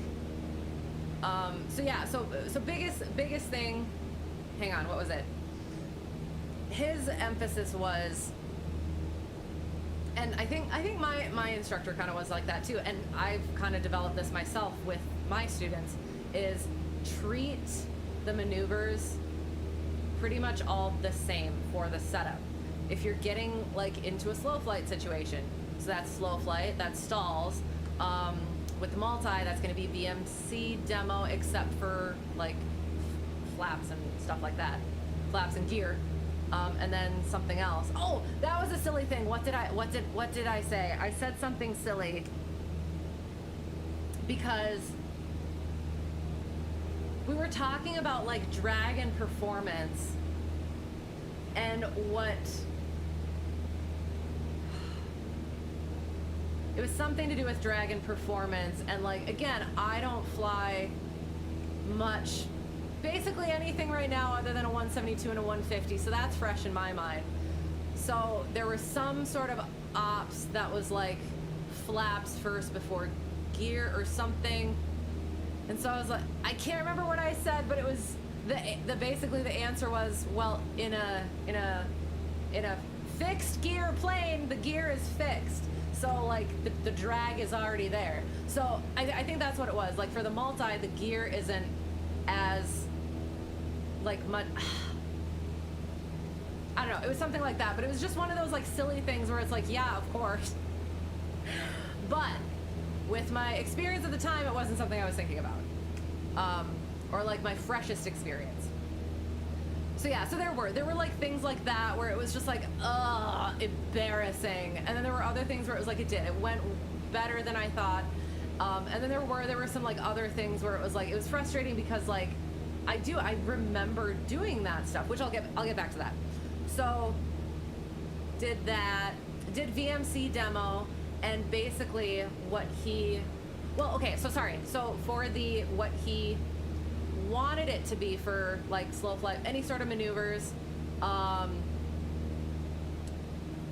throttle, holding the altitude, and that's what I tell my students to do. So I was good at that. I was happy with that.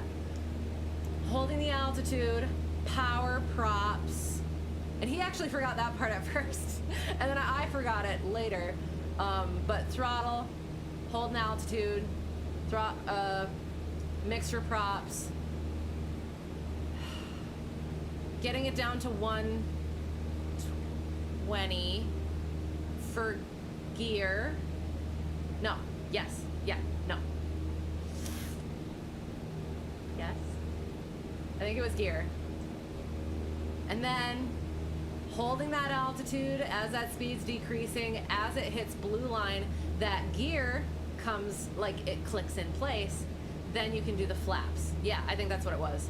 And that plane was just like the flaps are on or the flaps are off, and then you just count like 1 Mississippi 2 for like half flaps.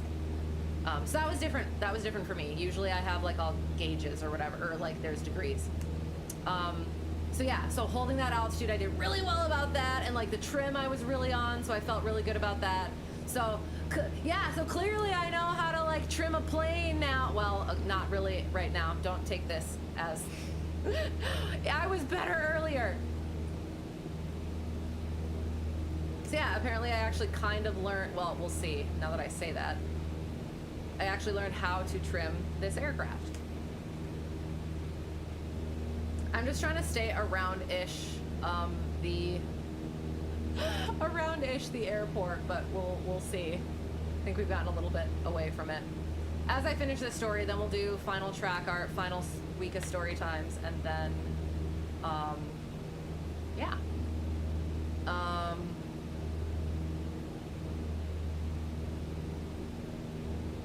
Okay, so, sorry.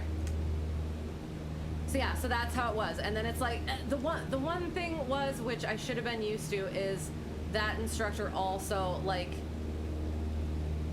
I didn't know what speed I was supposed to be aiming for. I know it's not supposed to be a specific speed, but like I asked like a sort of question, I don't think I really ever got an answer, so I just kind of kept it between red line and blue line. And then yeah, getting into the stalls, I wasn't sure. I can't remember if I asked, but like in my mind, I was like, I can't remember if we like go full stalls or not. In the multi, I didn't think so, but at the same time, it's like, I mean, if I can, I'll go ahead and do it. So my first recovery wasn't like all that great. And then I think my second one improved, I hope. And then, yeah, I think, did we do power on as well? And then that was just, no, I don't know, I can't remember. That went okay, and it was just like, yeah, basically buff it. And then we did engine failure. I think we did the engine failure then, or we did the VMC demo maybe then. And so yeah, so what he wanted was, okay, so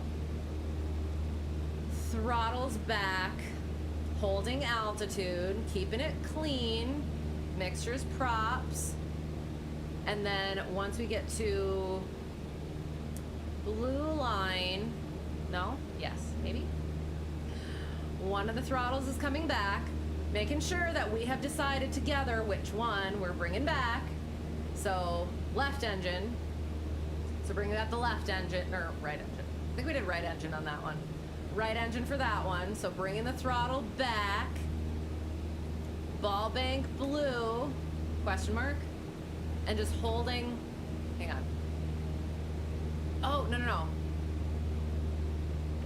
I'll have to, I can't remember quite what it was, but throttle back and then bring that nose up simultaneously in sync, so yoke in sync with the rudder pedal. So it was like, oh, hang on, let me try and demonstrate. So nose, oops. So it's like, oh, I guess you can't really see it because of the darkness, sorry. But yeah, so the yoke goes in sync with the rudder, and that way you don't end up getting like, it's nice and smooth for that VMC demo. And do it nice and deliberately, not like waffling the yoke down here, because otherwise you're not gonna like get it to the point of that like as it starts losing that directional control. Get it right to that point once, like as soon as you run out of that rudder authority, and then you throttle, yeah, throttle back, and then start bringing that single engine throttle up, or yeah, the single engine throttle up gradually just to maintain that blue. Something like that. So it was like a lot sort of efficient, flowier than I remember the VMC demo being. So I'm gonna try to remember what it was again. So it was throttles back, mixture props clean, holding that altitude. It wasn't at blue though. Was it at blue? Whatever, maybe it was at blue. So at the blue, no, above the blue.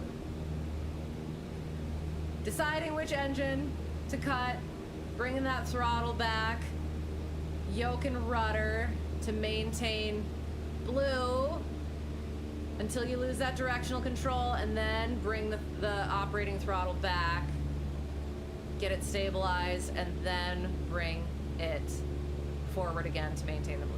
Something like that. And it was nice and like efficient and everything. And one of the things that I asked him about was, I had heard for multi-instructors guarding the rudder with their foot, and I had heard, the only one I had heard was, yeah, there's our landing airport, we know where we are. I had heard from somewhere, maybe I just read it on the internet, putting your foot behind the rudder to block it. But he said you could put pressure on the opposite rudder to block it instead of putting your foot behind it and getting it squished. So that was like, oh, interesting. So yeah, just limiting that rudder movement, that ability of that rudder to move. So that was one of the points that he made, was when doing it very efficiently, as soon as you run out of that rudder travel, say that and do the things, because if he's the one blocking the rudder, and if you're not saying you're losing the directional control, you're not noticing when you actually are, and he can tell that because he's on the rudders, right? So yeah, that was that. So that was cool. And we did the engine out. Oh yeah, so doing the engine out, ball bank blew, mixture props throttle. One thing he did mention, I mentioned the Baron, and he said that the mixture and props were flipped. I'll have to look at that again. So just remembering that it's like mixture props throttle still. And then flaps up, gear up, dead leg, dead engine. So you're identifying, verifying, identify, verify, feather, mixture, secure, question mark. I'm gonna have to go over that again. See, I'm rusty. So yeah, we did that, and I was so excited because we were shutting down, and he asked me, so which engine do you think we're going to be shutting down? And I was like, well, since we probably don't want to be shutting down the critical engine, we are going to be doing the right engine. And he's like, no, we're going to be doing the critical engine. I was like, okay, I guess that's probably, oh, and I guess that makes sense too, because that's what the combats is, right? Like I said, rusty. The blue line or the red line is based on the critical engine being inoperative. So might as well do worst case scenario sort of thing. So I was so like excited and like looking out at the again, I'm a student. I was like going through the stuff and everything, and then I got that all together, and I was watching the prop stop, and I was so excited. He's like, blue line, and I was like super fast, so I was like, oh, yep, got a pitch up. It's like, dang it. And then we redid that, restarted it, whatever, and then he basically, as we're doing it, he basically vectored without vectoring, just, oh, turn here, turn here, turn here. Did a big box to get us in line with like 10 miles from that airport, so that, oh, we're gonna be right on almost the instrument approach. So he had me do a visual instrument approach, single engine. So he had me shut it down, get all the stuff together, and it frustrated me a little bit too, because like I would have wanted to brief it and everything. If I would have plugged it in. I was gonna plug it in. They had a 430 in it. I know the 430. I've done the 430. That was my very first. My home aircraft had the 430. So I know the ops and stuff. So I wanted to put the approach in and everything. And he's like, oh no, you don't have that yet. And I was like, well, I would if I was planning, if I asked for the approach, I'm gonna put that into the thing before I ask for the freaking approach. But he didn't let me put it in. So it's like, fine. So he had me ask for the approach, and then I had to put it in, and I didn't even get to brief it.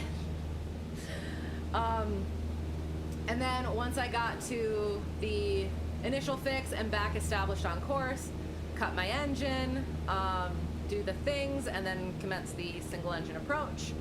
And there was a moment, so there were some, like, guy in the back seat was like talking, and he'd like say certain things or whatever, and it was just like, yeah. It was stuff he didn't need to be saying, but it was whatever, it is what it is.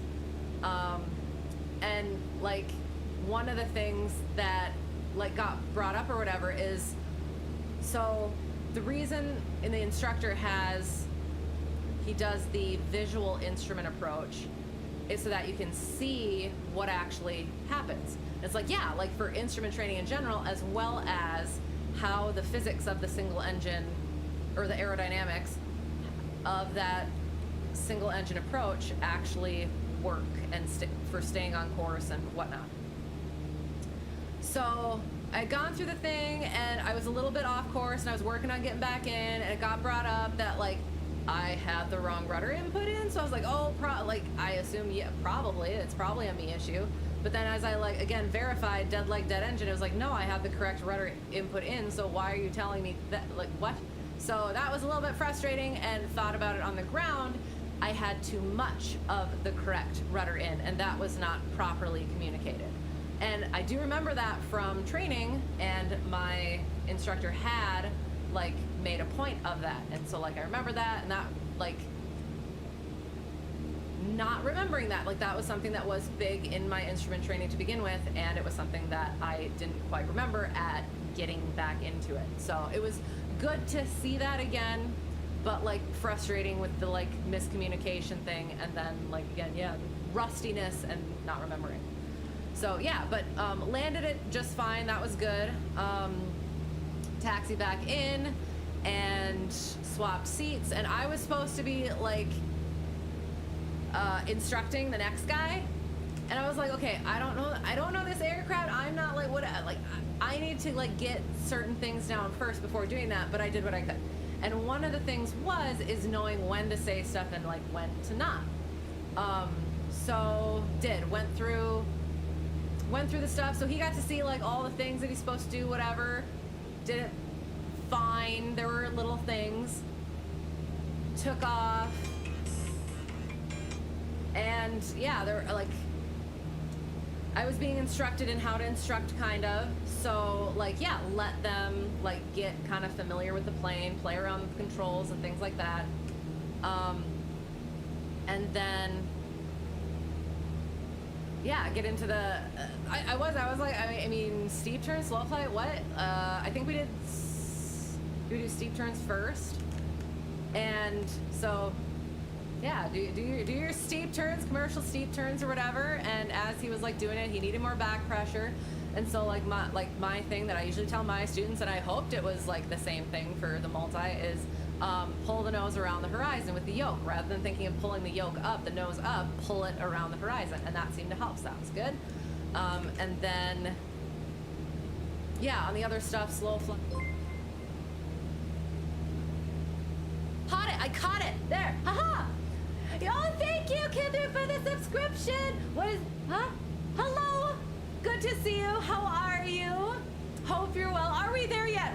It's right over there. But so I'm just finishing up this final story time. We're gonna do one more track art, and then I'll do, final story time for the week, and then final track art, and then we'll do the final week of story time.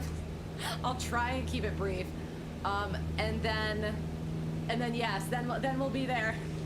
As usual, it's, yeah, going longer than I anticipated. But yes, good to see you. Hope you're well. So yes, and then we did like slow flight. So then, yeah, so going through the procedure with the student, I did the same thing that my instructor did. Throttle back, start like holding the yoke, whatever, start doing it, blah, blah, blah. And then I had forgotten to say mixtures, props, whatever. It was like, and then C, foundational. So worked through that, and there were times where he needed to hold his altitude more. So I used the instructor thing. What did I say? Yeah, my usual thing is like, what's the status of the aircraft? To get them looking at it. So like that's what I want to kind of, because that's what I kind of think in my head is like, okay, what's the aircraft actually doing? Am I actually aware of what the aircraft is doing? Double check everything. Okay, good. So like, yeah, if I can get that into students' brains, that's like what I would like. So not saying, oh, you're gaining altitude, you're losing altitude, just check the aircraft, do what you need to do. So we went through those things, and that was like fine, and stalls, and then we didn't do the engine. Yeah, we didn't do the engine thing.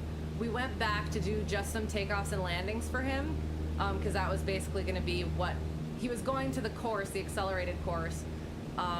So they were going to be doing all that stuff for him anyway. So just getting familiar with the plane and good with the takeoffs and landings in the plane would probably be more beneficial. So as we're, yeah, so there were a couple of things. Navigating back to the airport, trying to remember how it went. So he was starting to go back to the airport, and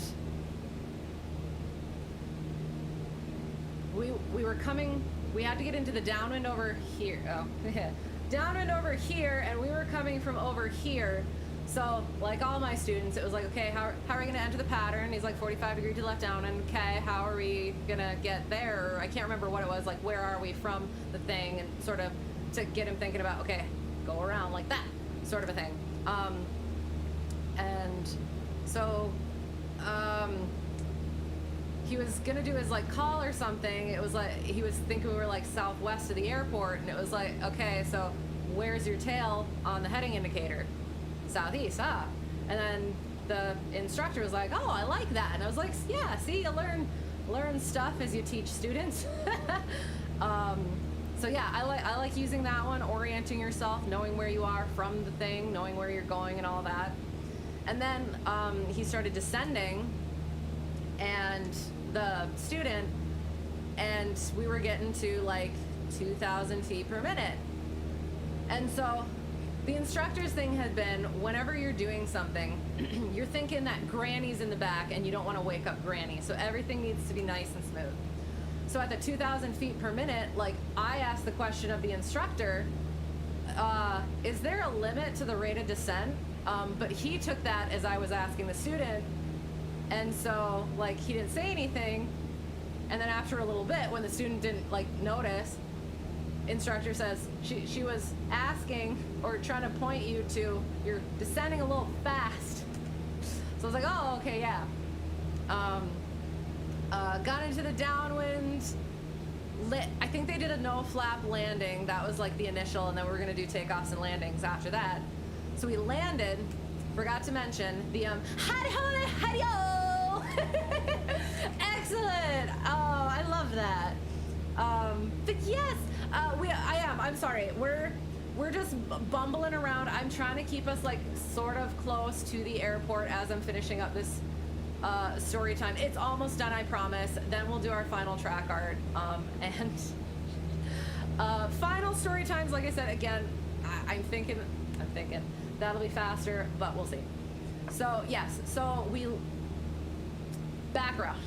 So every aircraft has its quirks, right? So this one apparently has a bit of a shimmy. So even when we're like taxiing, what that instructor had said is just kind of tap the brakes when that happens. So my usual is you bring the yoke back. Oops. When you're taxiing or like on the rollout or whatever, bring the yoke back. That'll bring the pressure off the nose. It'll help. It'll be good. But apparently this one, I tried to bring the yoke back, and no, apparently you're supposed to tap the brakes. That didn't really work all that well either, so I just kind of like slowed down when I had to and whatever. So it was just getting used to that. So then on that, when we were in between lessons, so if I hadn't said, the person in between had canceled, so we had the plane for the rest of the day. So he said if I wanted a lesson after that, a second lesson after that, he'd be fine with that. And I was like, yes, I will take more multi-time, thank you. But yeah, so we were first landing for the other student, and on the rollout it starts shimmying. Oh, sorry. While we had been switching, there was another instructor there, another MEI. So he was probably gonna take me up later because the other instructor had to go. So that was gonna be fine. And I asked about the shimmy, I think, and he said, or he just mentioned the shimmy, and he said he just like dances on the rudders for it. And it's like, okay, so I'll trust that too. That's another technique. So other student lands and it starts shimmying. And so, okay, yeah, try the brakes. I said, yeah, try dancing on the rudders or whatever, like the other student said. It's not going away, not go away. And then they realized before I did, because I was in the back, that it was something different. It wasn't the shimmy. And once they like really slowed down and it was still there, shoot, I forgot another story. When we slowed down, it was still there. That was definitely okay. There was something that was wrong. So we were trying to get off onto the taxiway, but at that point, once we knew something was like wrong, it was stop there. We were like right next to it, but we didn't want to like go anymore, or they didn't want to go anymore. I didn't have a say. I was passenger princessing in the back at that point. But yeah, so the instructor got out, popped out on the way, went back, flat nose wheel. So, okay. So I was like, what are we doing next? So we had to shut it down. So we went through the process. We were both in the plane, so I walked him through the process of shutting it down. We made sure that we did all the things.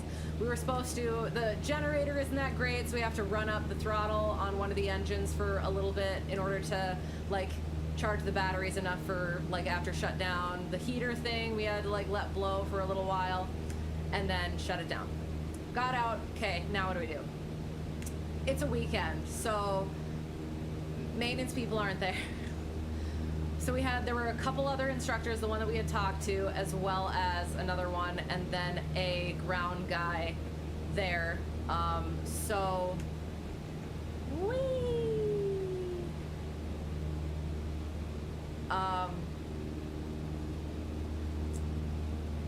yeah, so we were all trying to figure out kind of what to do, because it's like, okay, so they didn't have a cart to put the nose wheel on because apparently it had broken.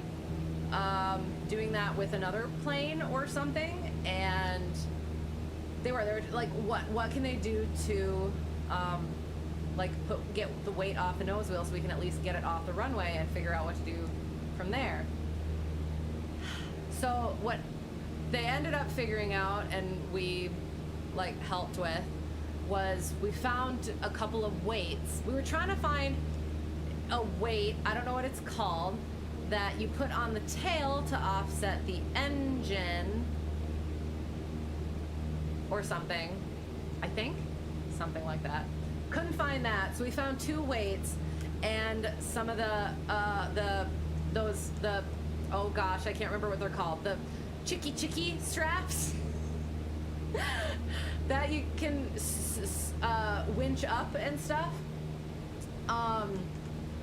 But so yeah, so we found that, and then a couple like these big weights, and we hung it off the tail hook to offset it, and it offset it just enough that they were able to tow it off. They hooked it because they didn't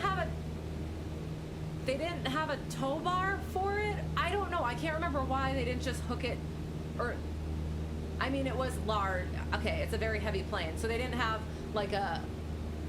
They somehow attached it to a vehicle to tow it off, and then towed it in front of the maintenance hangar for when the maintenance people came back. So that was it for the day. So the one thing that I forgot, I felt a little bit cursed because I had been getting ready for a lesson or coming back from a lesson at home airport, and a couple other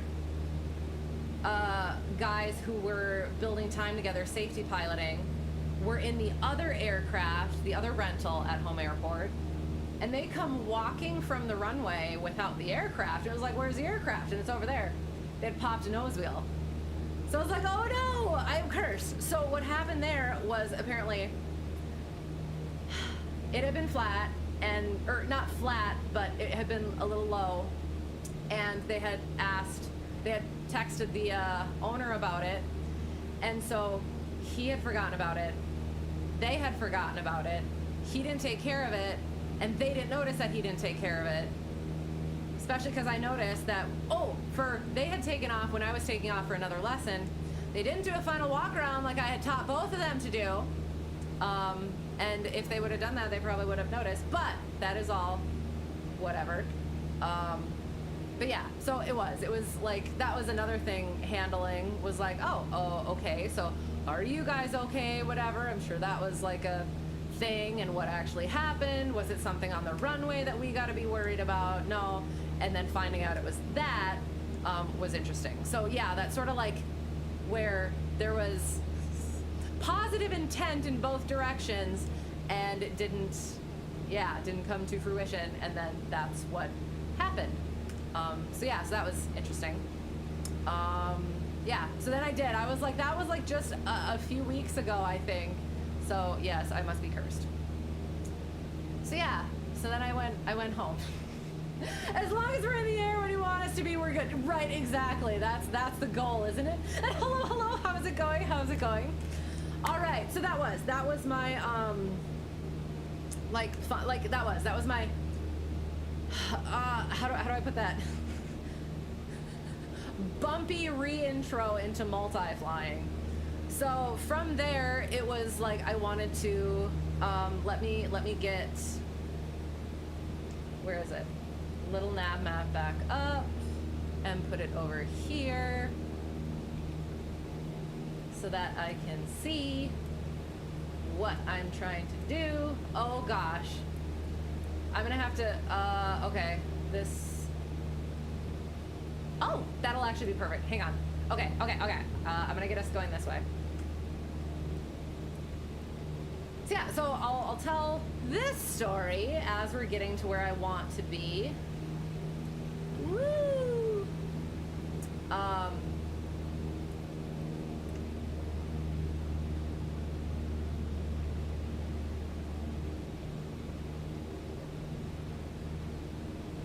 right. So then my next plan was, it was, so like afterward I texted that instructor again, because I was like to thank him again, like, hey, thanks, that was good getting back into it, and there's stuff that went better than I thought, thankfully.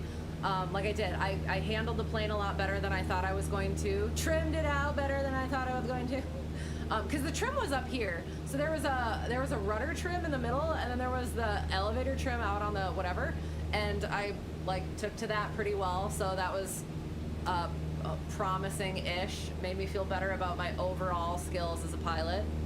And then so to thank him and say, hey, thanks, some things went better, there's other things that I really need to practice and polish. So and then the unexpected adventures was interesting too. And he said, you flew really well, hope we fly together again. It was like, I'd be totally down for that too. I need the multi-time, and I like getting different opinions and stuff, so that'd be good. So then my intent was to, after the weekend, contact my original multi-instructor in order to get start hopefully working back into the training environment and start working on my multi. So I text him on on Monday, and hey, this is me, training or multi-student from last year, would you be available and interested in taking me on as an MEI candidate? And he said, however. So he's gone through the end of March. The other instructor would have been the other option. However,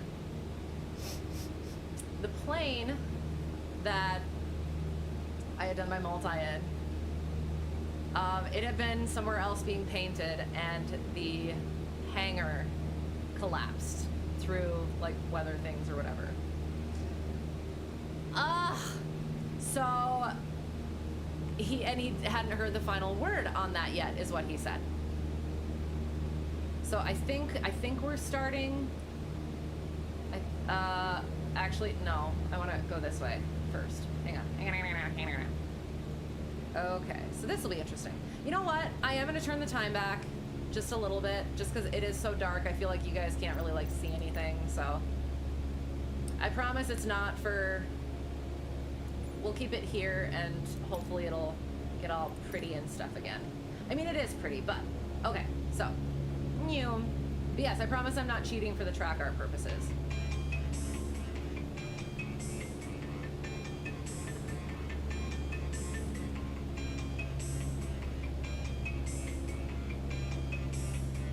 Okay, so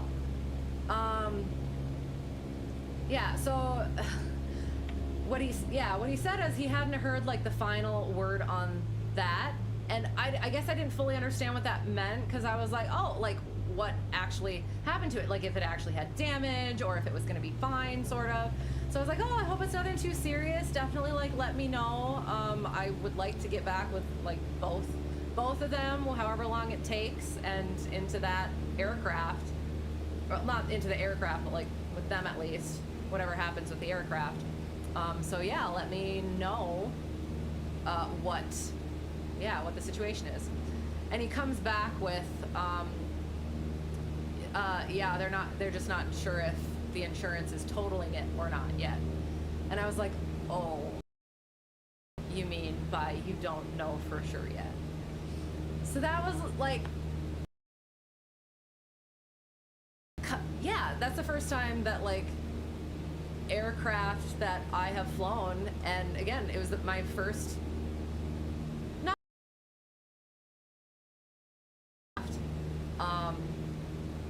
so like, and to think that it's not gonna be there anymore is actually sadder than I kind of expected.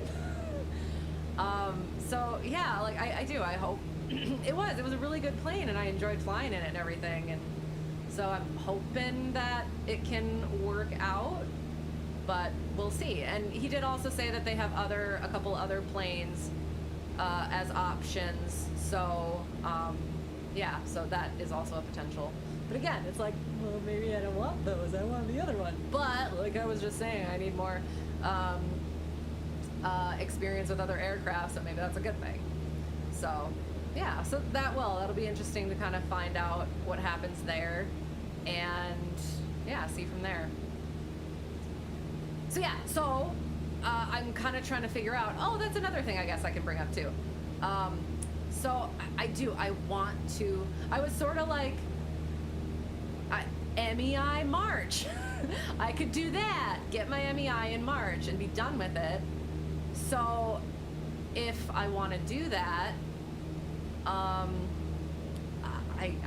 gotta keep going. So I have to figure out, okay, do I just make some time going up to, gosh darn it, shoot, hang on, I have to get onto a straighter course. There. No, not like that. God dang it, sorry. Oh, it's not gonna look good. Okay, it's fine, we're fine. Sorry, anyway. How far I need to go, just aim. Oh my god, straight, just go straight. This should be the easiest part. Yelling at the plane like it's it problem, but it's a me problem. God dang it. Sorry. Okay, so, as soon as you see this, you'll know which part I'm yelling at. Okay. I don't like it. Okay, so, so yeah, that's what I'm trying to figure out. Okay, I think I need to start going. Really? Oh, it doesn't look right already, but we'll see. Make it nice and, oh, can't say that. That's spoilers. So yeah, so that's something I'm gonna have to figure out, like if I want to. I've been trying to do 2 days a week, or trying to work into doing 2 days a week at each airport. So hopefully 2 days a week per student. It's been ish. If it did, if how I scheduled things worked out the way I wanted it to, it would be just fine. This is not gonna look right. Shoot, we'll see. Hang on.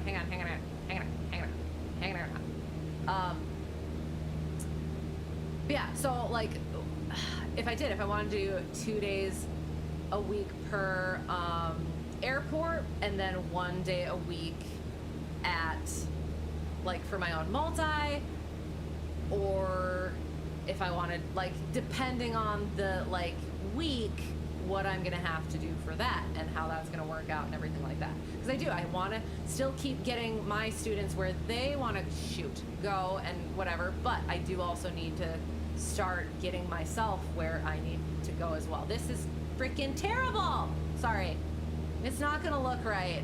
Dang it. Ah! Oh, it's not gonna look right at all. I'm so sad.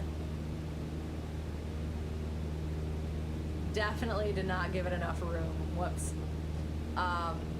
Yeah, so trying to figure that out. So I haven't, yeah, thinking about going and just, yeah, hopefully doing maybe 1 day a week, if possible, with maybe like twice on that specific day at the other airport with that other instructor, just to keep my multi coming up, in case the other aircraft does take a while.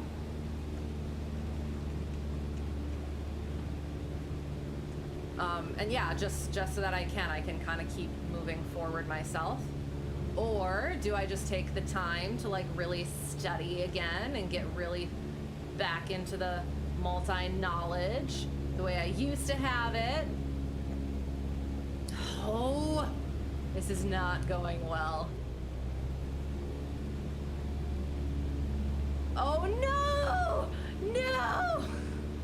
It's so bad! It's so bad.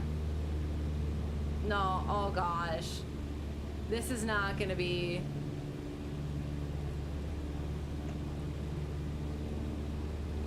Well, now I have to go like this anyway.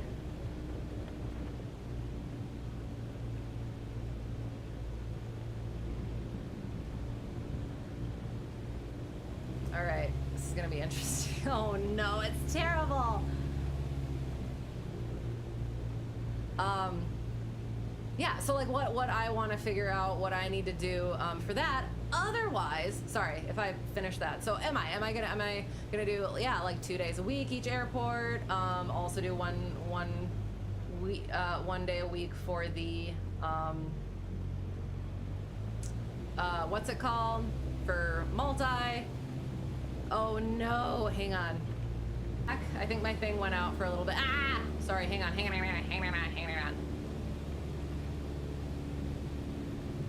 I didn't think about how I was going. Ah, oh shoot. Okay, I need to climb a little bit.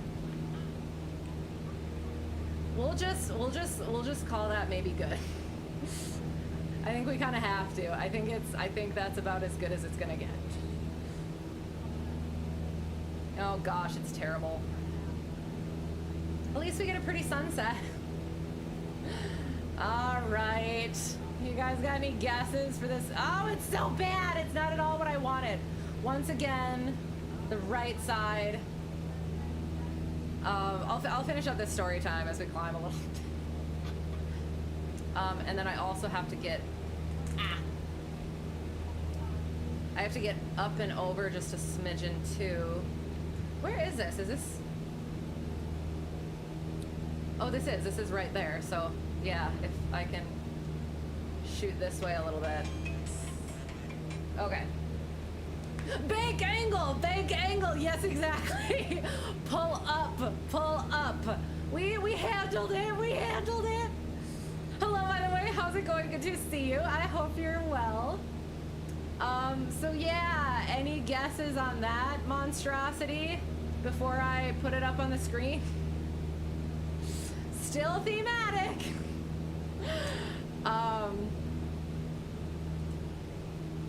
So yeah, so that's what I'm trying to figure out, what I'm gonna do. Like if I want to do it, I probably should, but also, I don't know. Figuring that out because, oh, there's more. So the, I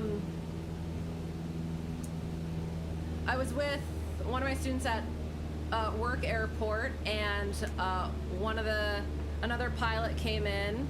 He's got his own plane. It's a biplane, and so he can't fly it in the winter. It's an open cockpit. So he recently got his commercial, and he's gonna be working on his CFI. So he's gonna have to do spin training. So he, let me see where we're at. Okay, so I think we're okay here. So we're gonna pause. There. Okay. So, a quick finish. I guess I probably didn't need to do that, but, so yeah, I'll finish story time while you're thinking about what it might be. It's so bad.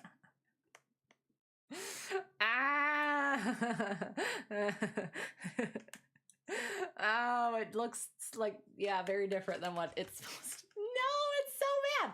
Okay, it's fine. It's fine. Yeah, so that student came in, or that pilot came in, and he's like, just the person I wanted to see. And I was like, excellent. Okay. So what? He's like, he's going to be working on his CFI, so he's got to do spin training. And I was like, ew. So he wants to do spin training. However, I am not yet a 2-year CFI. However, I will be. So it's supposed to be 24 calendar months. So my CFI anniversary is on this Friday. So yay, that's exciting. However, it's since it's 24 calendar months, I guess it has to be it's actually the first day of the month following. So April 1st. I promise it's not a joke. I'm finally, not finally, but I'm, actually a 2-year CFI. I have over 500 instruction hours, so I checked that 200-hour box. However, I actually have to be 2-year. So our plan is to fly then, once it's April. So I have to do I have to teach spins. So I would like to do them again. So I asked for instructor if he'd be willing, and he's like, no. And I was like, okay, fine. I figured that was going to be the answer, but I figured I'd ask. And then, he really doesn't like spins. Like, that's like the one thing that he doesn't like doing. And, he said the only spin he's going to do is when he's old and gets low and slow on base to final and stalls and spins it into the ground. And I was like, all right, fair. But also, what if when I get really good at them, I become a spin expert? What if we went up and hopefully got him more comfortable with them? And he's like, no. And I was like, you're not even gonna think about it? And he's like, fine, I'll think about it. And I was like, okay, fine. So that was that conversation. So I'm gonna ask, and I asked the owner at Home Airport, one of the owners at Home Airport, who I got a little bit of time in with before my CFI. And he's insanely good pilot, knows aircraft really well, and he loves aerobatic stuff. He does that stuff. So I asked him about that. He said he'd be willing. So at some point during this month of March, I need to get in the plane with him and go and refresh. I feel okay kind of about it, but since I'm like deliberately getting into like actual spins, I want to make sure.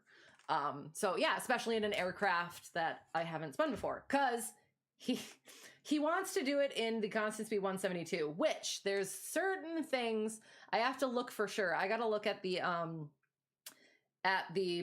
POH, any placards, whatever, and some other things to make sure that we actually will be able to spin that one.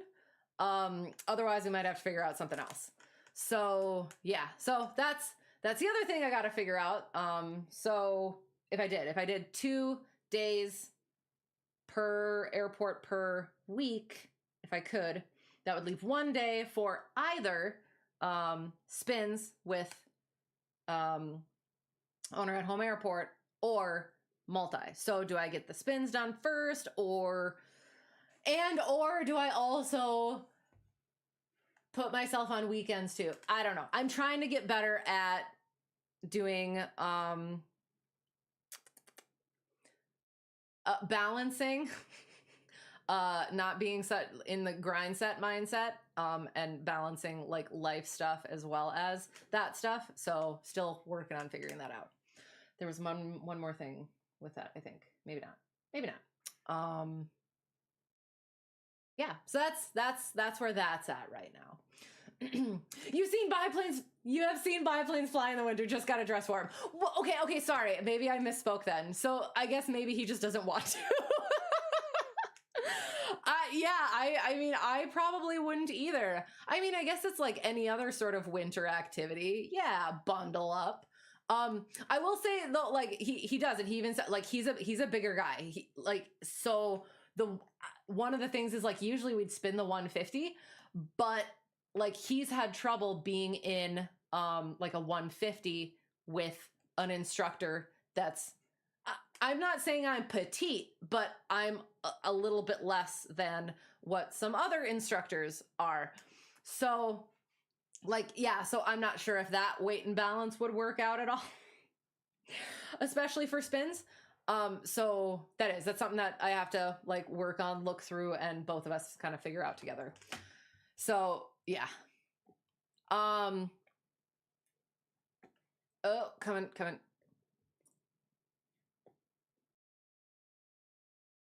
You feel like I've said grind set mindset before, but you like that turn of phrase. Well, thank you. I have, because so last year was totally, that's what last year was for me.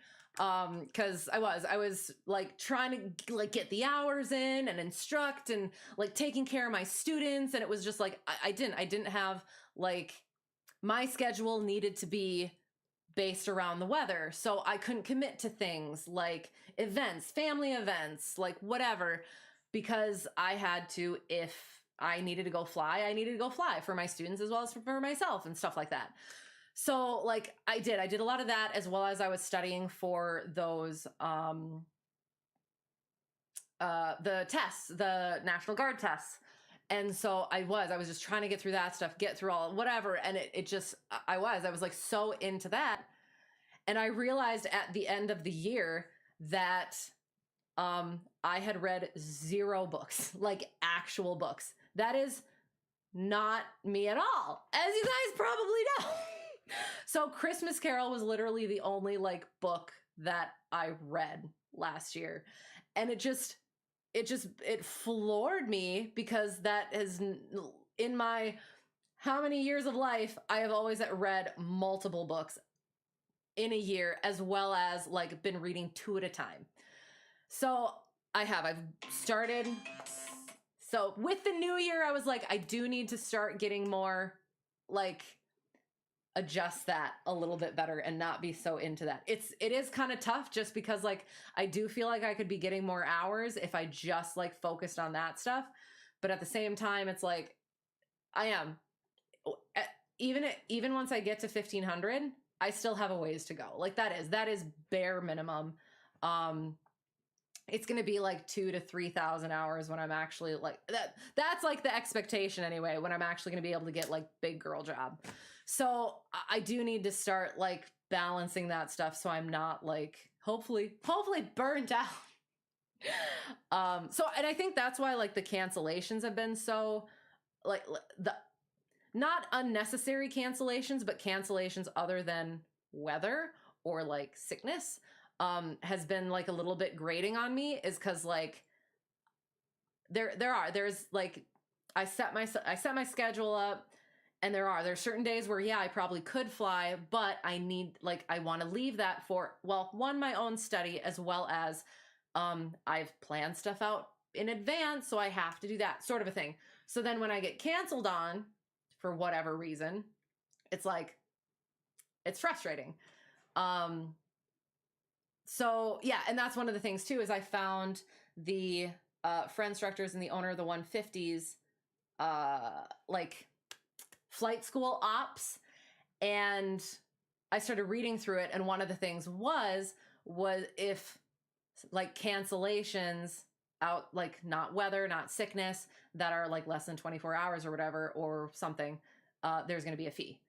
And I was like, like I hadn't thought about that, and I felt kind of like ish maybe doing that, because like again, I get that life stuff happens, but the fact that it's been like so consistent, it does. There needs to be something there.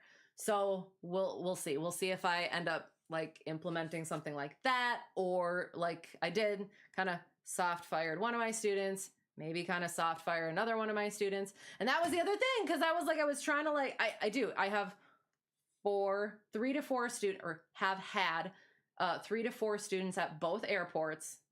So that's 6 to 8 students that I have to be like managing, handling, and whatever. mentally and everything too. And there's still people kind of starting to kind of trickle out of the woodwork. And so I was talking to one of the owners at Home Airport, because like to kind of start arranging that stuff, because he'll get the calls and he'll send people to me, give them my number and they'll contact me. We'll talk about stuff, whatever. And so it was kind of like, okay, I'm the only double I at Home Airport, and I'm the only more available double I at Work Airport. So like there's 1 to 2 other potential CFIs over at Home Airport that could start taking people. So I talked to the owner about maybe like kind of starting to get some people onto their rosters, so that they can kind of like start taking like private commercial stuff like that, so that if and when even more instrument students start coming, I can focus on that, and then like they can handle all those. And then at Work Airport, same sort of thing. Now that there's a more full-time instructor over there, ended up talking to him, and like, yeah, he'd be cool with like taking more private if and when any other instrument students come up over there. So that's kind of like where I'm at, because I had read somewhere, it was just online, that like, I remember like somebody saying like at one point they had like 9 students, and that was a lot. And like 5 to 6 is probably like the sweet spot for students. And I'm like, okay, so I should probably be like not thinking about taking on more people. And now that I'm kind of like, I've kind of soft fired one and potentially soft firing another, am I going to be like losing time? I don't know. So we'll see. Like, and again, like I had just started talking to the Home Airport owner of Home Airport about like, yeah, potentially like off whatevering some of my other students. And it's like, okay, I don't want to offload all of my students or opportunities. So yeah, so now trying to like figure that out. But yeah, maybe like getting out some of the people who are kind of like wishy-washy and aren't very good at communicating and getting on the schedule in a timely fashion. Maybe I can actually get more time in with other people. So we'll see. New territory. So you don't know why, but you picture me as 5'11". You're very close, actually. I'm a tall person. But yeah, so I don't know. Do I just kind of look that in this? Or is it like 5 by 11 inches on the screen? Depending on what or centimeters probably, depending on what kind of screen that you got me on. That's awesome that you can kind of like pick that out. Maybe it's my confidence and swagger. Sure, we'll go with that. I'm not like a feisty little firecracker. I'm just largely personalitied, and it just comes with the physicality as well.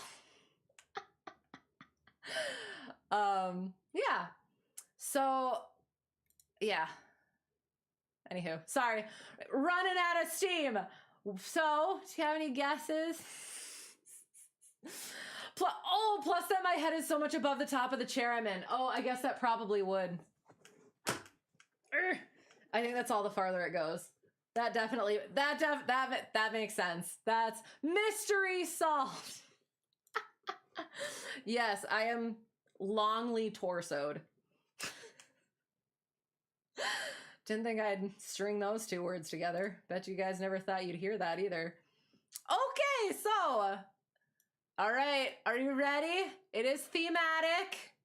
I'm gonna go like that first, and then, I know, I'm so good with words. Hey, Shakespeare made stuff up, so I can too, right? So yes, going along with the theme, okay, I'll reveal first. So 3, 2, 1, before I give anything away.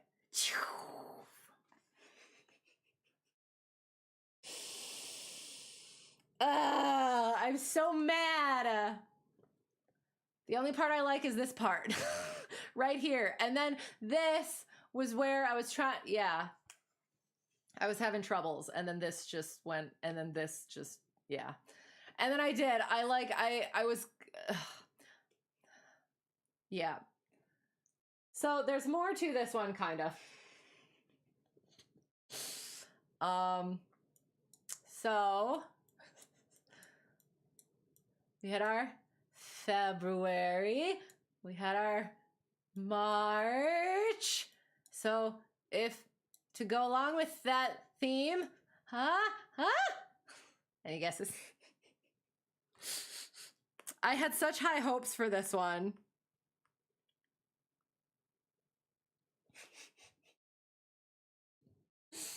Oh no.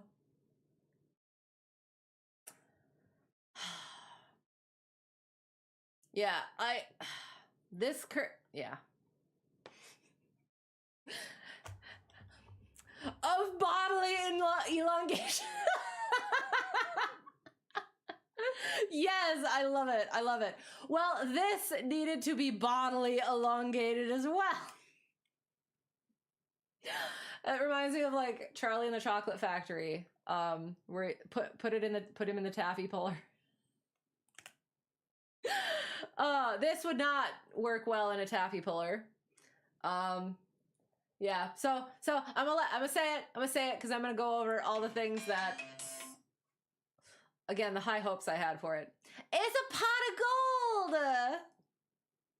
So yeah, so like this part was like perfect, and then I started this a little bit early, I think, and then I didn't. As I was going this way, it looked like this part was getting too long, but I definitely think I should have gone longer. And then I needed to curve this out more. I went straight there somehow, and then I went like that, and then I got here to whatever, and then I was trying to make gold, and then I was like, okay, now I got to go like that to finish it off, and then I was like, wait, I can't do that because then I'm going into the picture. I didn't think that through at all. So, yeah. You feel like you need to either call Ghostbusters or Santa is showing us his bag of toys. I love it. See, and that's what I thought. I was like, it looks like a pouch. It looks like a pouch instead of a nice, firm, solid pot for gold. Ugh, so sad. So basically, this is an episode of Nailed It. Yes, exactly. Well, okay, so this is what I wanted. Okay. So I don't know who's all here from the beginning, but I told you to remember something. There was a rainbow over there. That was not planned. There was a rainbow. And so it's a pot of gold at the end of the rainbow. What I meant to do was, we are at KBOW, bow! And it was raining earlier, so rainbow. It's the pot of gold at the end of the rain. It sounded cooler in my head.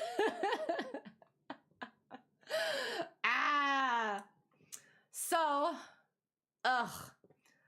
well, maybe we'll see another rainbow as we go back into rainbow. Yeah, so we'll go in and land. I'll finish up story, or maybe we'll keep flying north of the airport a little bit, maybe to catch the sunset while I finish up story times, because it is one more week. Like I said, I'm gonna try to go more. Oh, okay. Yeah. So that, yeah. Yep.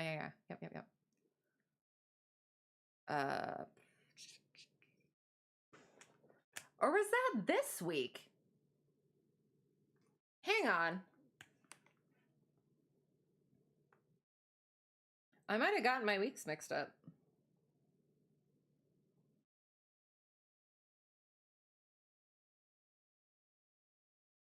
Yeah, I mixed it up. Hang on.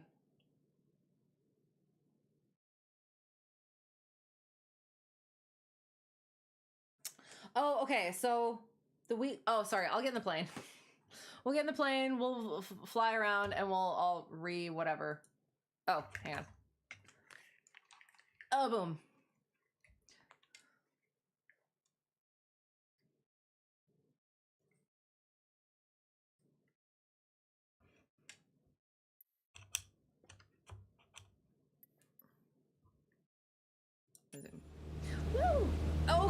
I need to uncross my legs. Sorry. Habit. Rudders. Oh, it's so pretty. Okay. We'll fly around outside the plane. How's that sound? That usually goes well. Whee! Except I absolutely cannot see where I'm going then. We're going slightly northwesterly. That's fine. We will. We're gonna go over the ocean, ocean. Wow. Lake, water, just water. Normal people say that. Yay! It's so pretty. Now we can get back to Valentine-ish because it's pink. Comes full circle or full hearted. I don't know. Yeah. So the week before it was windy the one day, so we had to cancel. And then, so inconsistent instrument student also needs, as of end of January, his BFR. So I haven't been able to do one yet because, so I do BFRs through the Wings program. Like I said, I haven't been able to do one yet because I think when certain pilots ask to do a BFR, they expect a certain something, like pencil whipping. Just not to a full degree, but like just, yeah, go show that you can fly the plane, or show that they can fly the plane, write some stuff down, and they're done. So whenever somebody's contacted me or gotten in touch with me about a BFR, I say I do it for through the Wings program, and then they're like, oh, okay, and then I don't hear from them again. So it's like, okay. So we've been working on like figuring that out. He got his ground portion done in the checklist, so we just have to actually get in the air. So then one of the days was windy, had to cancel, and then the other day he couldn't get. I had other students scheduled, so it kind of had to be at a certain time. So like that's the other thing is I've been trying to schedule around him and then my other inconsistent student, but I feel like it's really not fair to my other students to wait to find out when they're going to be scheduled, as well as to have them at certain times and be like, just that student gets that time, sort of a thing. So it's like I had to, in order to get my students in, it had to be at like this certain time, and he couldn't make that. So it would have been squeezy the time that he could make, and he said he didn't want to rush it, which is fine. So that was that one. We're going slightly northeast, that's okay. We're gonna turn around a little bit. I just don't want to go into my traffic. Hang on, let me. Oh. There. Okay, there. Whee! As long as we stay over the lake, then we won't go on our beautiful track part. Okay, so, yeah, so that was that situation, I guess. And then this week is the week where we had it down, it was going to be perfect, it was going to be fine, and then doctory. The two appointments that he ended up having to do for his family, and just, oh, sorry.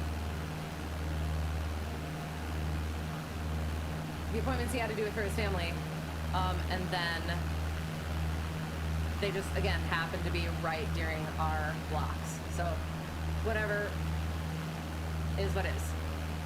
So, this week had, let me find, oh, and then that's it! That's what you haven't had enough of in your life! Yes! I actually did that during a when I was in the like multi thing, and like I caught myself doing it, and I was just like, I've got to a point I don't actually care. It still feels a little bit silly doing it like actually in a plane, especially with new people. But I'm also like, whatever. And I do. I feel like it. I've done it with students too, and at first I was like a little bit like subconsciously, like I'll just mew, and I was like, oh no, I'm like, sorry, airplane noises, and instead now, sorry, I used to apologize, and now I'm like, it's perfectly acceptable to make airplane noises in an airplane. I own it. I own it now. I think we'll actually descend just a little bit. We'll get down to like 1,000. Just so that we're not in the little width bead. So yes, I'm glad to bring it back into your life. Yeah, so, okay, you know, so first story time. Semi-story time, not, I got a text over, I don't know how much, I'm not gonna do too much detail. I'm not gonna say who it is, I guess, now that I've said, I wasn't sure I was gonna say who it is, but I guess now that I've said, I won't. I had somebody let me know that they had an incident. They're fine. The plane is kind of less so. So that was interesting. It'll be interesting to find out what all comes of that. And yeah, just kind of, I don't know, hoping to like sort of like do what I can, be there if necessary, but also give space for like, yeah, kind of figuring stuff out a little bit. So yeah, that was interesting. Yeah, not, obviously it was tougher on the person, but like hearing that, as somebody that like I know well and I care about, had something happen. Yeah, like I said, I'm obviously hoping, again, they're all good, but there's stuff that needs to be like figured out and everything.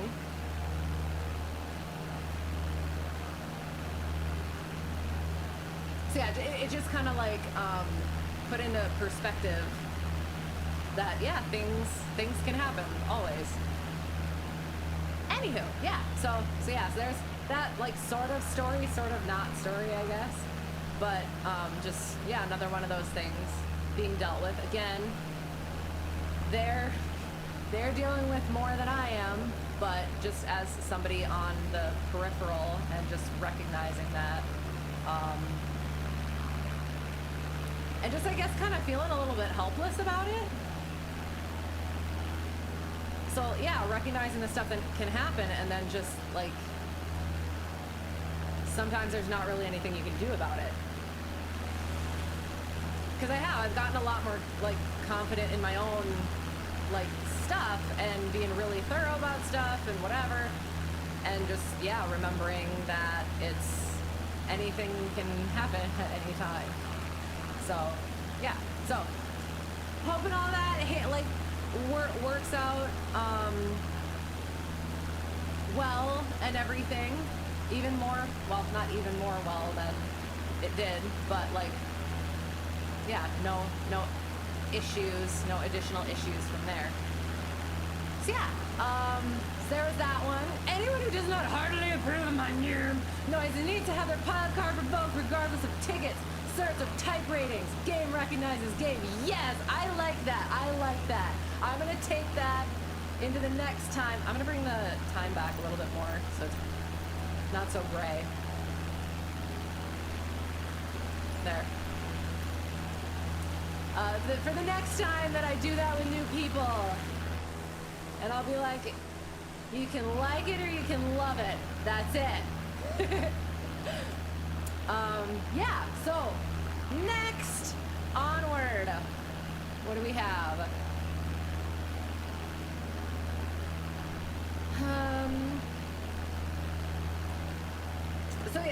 So this, I guess, we've already gone over this. So last, yeah, the week before that was wind and something else, I guess. I can't remember.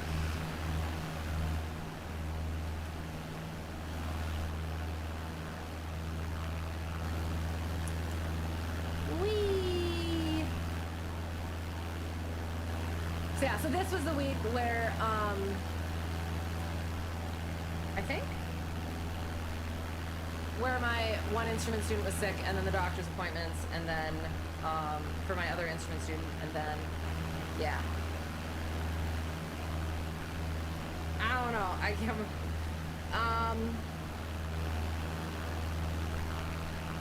Well, so we're not even on that one yet. Sorry. So Monday, we're supposed to have lessons at. Got everybody booked, and then was supposed to have lessons on Monday, and my morning instrument student.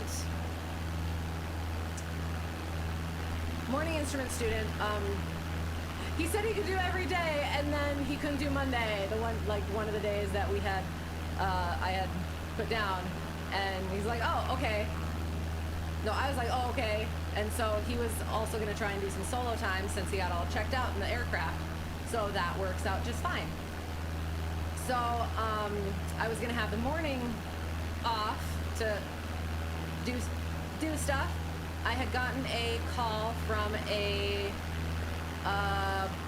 potential private student at home airport. So I was like, oh, it was like, oh God, there's another student that I'm going to be like adding in, potentially having to take on, or I got to figure something else out. So I was like, if he did want to get started like right away, could slot him in there. We'll see. Called him back and went over stuff. He doesn't actually necessarily want to start now, like closer to the end of March. He's thinking about. So, okay, that would work fine. So we talked about ground stuff, start working on your ground. Let me know if you have any questions. Here's all this stuff, whatever. So that worked out okay. And or if it gets to that point and I don't have the space on my roster, hopefully we've gotten the other CFI or two into the fold and can take him as well. And I mentioned that I'm getting a little full at the moment, so you might be with somebody else. So yeah. So I did. I was able to then still have my other two students that day. So that was pattern work, takeoffs and landings, go-arounds, as well as our pitch and power management. So I think, was it that day? Can't remember if it was that day. So we started working towards the landings. And we got 5. So as we were starting to work on them, he was getting a little bit frustrated with himself for some of the things. And to be honest, it actually, there's a balancing point. I liked seeing that a little bit, just because at least I know he's noticing things, he cares, and he wants to do better. So then, instead of me having to tell him to focus, tell him this is what you're doing, blah, blah, blah, blah, blah, being the mean CFI or whatever, I get to be like, okay, so yes, notice the stuff that you can improve, but also notice the stuff you're doing well. Here's the stuff that's going well. We're just getting, like, so, yeah, so it is. It's like oh, it's so cool and pretty. Oh, I love it.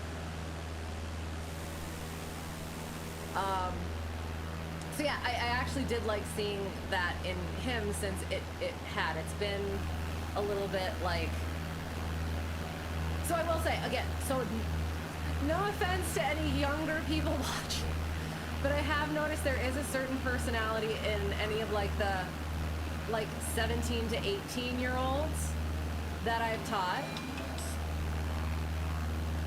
And this is coming from me, crusty old grouchy person. But like, it's just the feeling of invincibility, I guess, and the whole like world is like out there for you, and anything can happen, and everything's great, sort of a thing. And like that's been sort of a, whenever I've talked to I ask, okay, so like, how do you think that went? And the answer is always like, I think it went pretty well, even though they weren't holding altitude, they were getting off of their headings, they weren't doing this, they weren't doing that, things that like we've talked about. So it's like that initial like reaction of just like, oh, everything's great and fine and dandy has been sort of a like consistent thing for just that sort of demographic. So seeing that, like, and that was kind of like seeming like he was going to be in that sort of demographic as well. Adding on to like the distracting himself and not focusing and like doing things like that. So yeah, so being able to see that, being able to like see him analyze it himself, notice the things that were not going great was good to one degree, but then we had to kind of like, I had to kind of like backtrack it with him to be like, don't get down on yourself for it. That's good that you're noticing those things. You just do better next time. And you're not going to be perfect right here, right now. But the first like step to getting better is noticing what you can improve. So that was good. That was nice. And he was like, we're doing good on him. We were working at him. And it was good. It was okay. And I think that was it. I don't know. I can't remember, to be honest. And then had flight with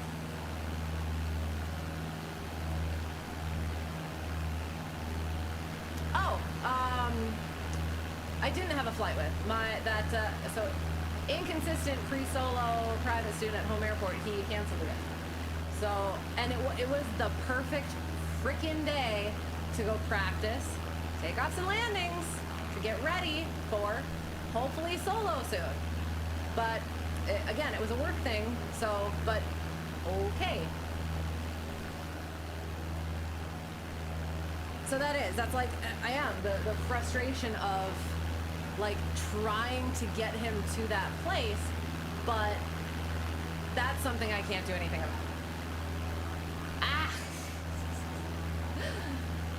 So then, yeah, so then I was supposed to have flights with, at work airport, instrument student had to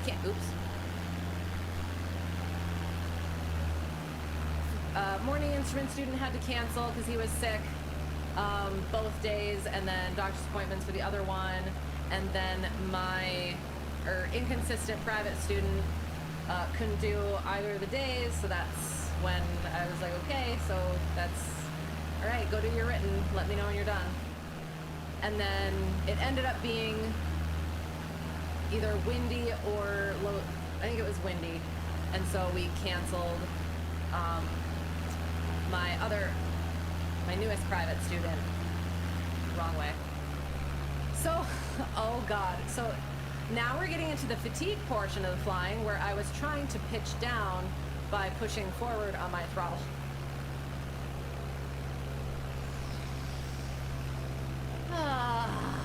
We're almost done. Okay, so yes, so then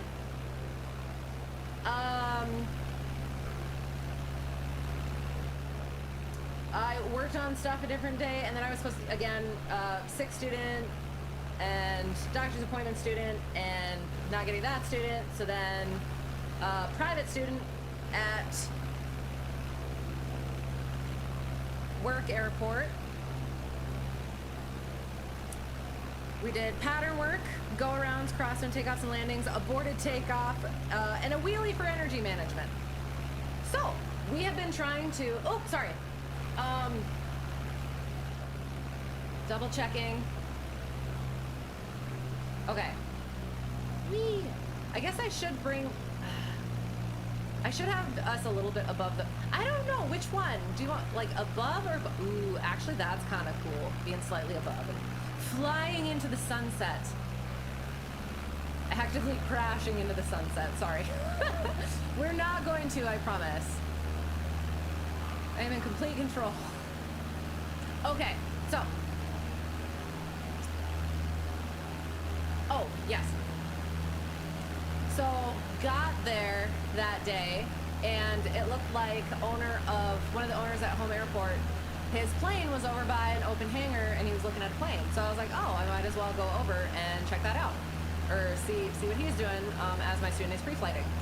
So I drive up. The other instructor and his student that was before us, they were heading back, but the other instructor came up to me and said, oh, the stall horn isn't working, or it's like very, very quiet. So I was like, oh, that's interesting. I feel like we've kind of had that before, but like it is. It's usually really good about like being nice and loud. So I was like, might as well, as I'm over by bugging owner at home airport, over at work airport, I'll ask him what he thinks. And I also wanted to ask him if he'd be like up for the spin flying at some point. Because he has said, he's said for years he wants to get his CFI. But he talked about it again recently, and I was like, oh, that would be like, he can practice, because I got to be in the right seat, so he can practice being I have to be in the left seat, so he can practice being in the right seat. Honestly, he's probably flown from the right seat, but if he hasn't, that could be good practice too. And he could practice his CFIing on me as we practice that. So I walk over, it is in fact him, we are chatting, he's doing house calls, so bopping around places. And so, yeah, I asked him about the spin stuff, and he was like, yeah, that'd be cool and everything. And then I asked him about the stall horn, and he asked if it was a reed valve one, and I was like, I don't know what that means. And he's like, is it the one with the little, or is it the one with the little flippy thing? And I was like, no, it's not. And he's like, oh, then it's probably a reed valve one. I was like, okay. So he's like, oh, I'll come over and take a look. And I was like, I didn't mean you needed to come over and take a look and like take your time and whatever. I was just curious what you thought it might be. So, but he came over anyway because he's cool like that. So came over, and my student was pre-flighting, and he goes in. Actually, I'll go in here quick. So it was over here. Okay, so hang on. If you can see it, is the stall horn, right? So stall horn's there. So in this area, he could peek in through here. Let's go like that for now. He could peek in through there and see that, I don't know, that he could get into it through that. So he took this thing off, and then there was like, it was like an opening thing, but like with a little mesh over it. So he pulled the mesh off, and he could see in there, and apparently, so the reed valve, stall horn, I guess, like a musical instrument, I assume anyway. There's like a reed. There's a reed in there that makes the sound when the air does stuff, right? Still good at explaining things. So apparently, like what he said is like it looked like there was like some paint, like a paint chip or whatever, that had like worked its way in and gotten like stuck on that reed. So he was able to, I can't remember what he did, if he like poked around in there or like blew in it or whatever, and like was able to get it out. And then he went and he sucked on the stall horn, and I think it was even louder than it's ever been. So it might have been like working its way from somewhere, and just like it finally just kind of lodged in like the not worst spot, but like for that system. So yeah, so that was cool. And then so that with that student, we've been trying to get into the pattern, but there's been things that haven't like worked out. So we finally got into the pattern, and it was just patterns into go-arounds. So it was the first one. We did first one, it was like crosswindy, and we've kind of done takeoffs, and I was like kind of on it, and I like to try and let people do as much as possible. And so, and usually it's like, it's pretty okay. But what happened was, we talked about crosswind and everything, and I was ready to like do stuff and fix stuff, and she was doing just fine, rolling, and then all of a sudden we start veering off the left side of the runway, And I can't remember if she put us in the air or like somehow we ended up slightly in the air. I might have put us a little bit into the air because we might have like hit lights or something, or otherwise we would have hit lights. And then I had to like work us back onto the runway. The whole time, not the whole time, the stall horn is blaring nice and loud so we know it works. But it did. I felt like I never felt out of control of it. Definitely not where I wanted to be with the aircraft. But I was like, got it, worked it back onto the runway. We talked about it and she volunteered it. She knew what happened. And it got to a good conversation. So it's getting warmer. So it was taking us longer to roll out, get to a speed. I'm just gonna stay over here actually for a little bit, so we don't like, yeah.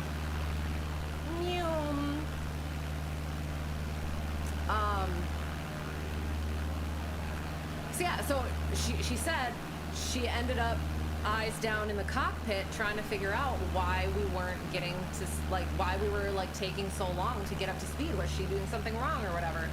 And so she just completely took her eyes off of outside of the plane. And it was like, okay, all right, that's good to know.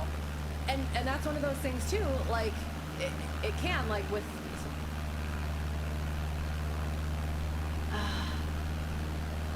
being so new to it, it's not, I understand that happens. So I'm glad that she was okay, like admitting like that's exactly what she did. And we were able to talk over it and also go into, it's getting warmer, the plane's gonna perform less than you're used to. And there we go, that's perfect. It was nothing you were doing wrong.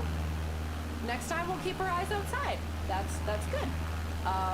So yeah, it was a positive experience. I hope continued. Next takeoff, much better. And then went around, did low approaches, go around, things like that. So it happened again. I've been finding that this kind of sort of works. Like really talking through the first like couple of patterns, and then kind of just like stopping talking and just letting them do it, and like they actually like do fairly well for students. So like having that just like, okay, being really precise. These are all the things that you're gonna do. Do that a couple times, and then let them do it, and they do pretty well at it. The one thing, so yeah, one of the there were things that needed polishing. The one thing was that I noted specifically was not keeping the nose down in the descent. So there were a couple times I was trying to like law of intensity where it's like I'll say nose down, didn't do anything, nose down, didn't do anything, nose down, didn't do anything.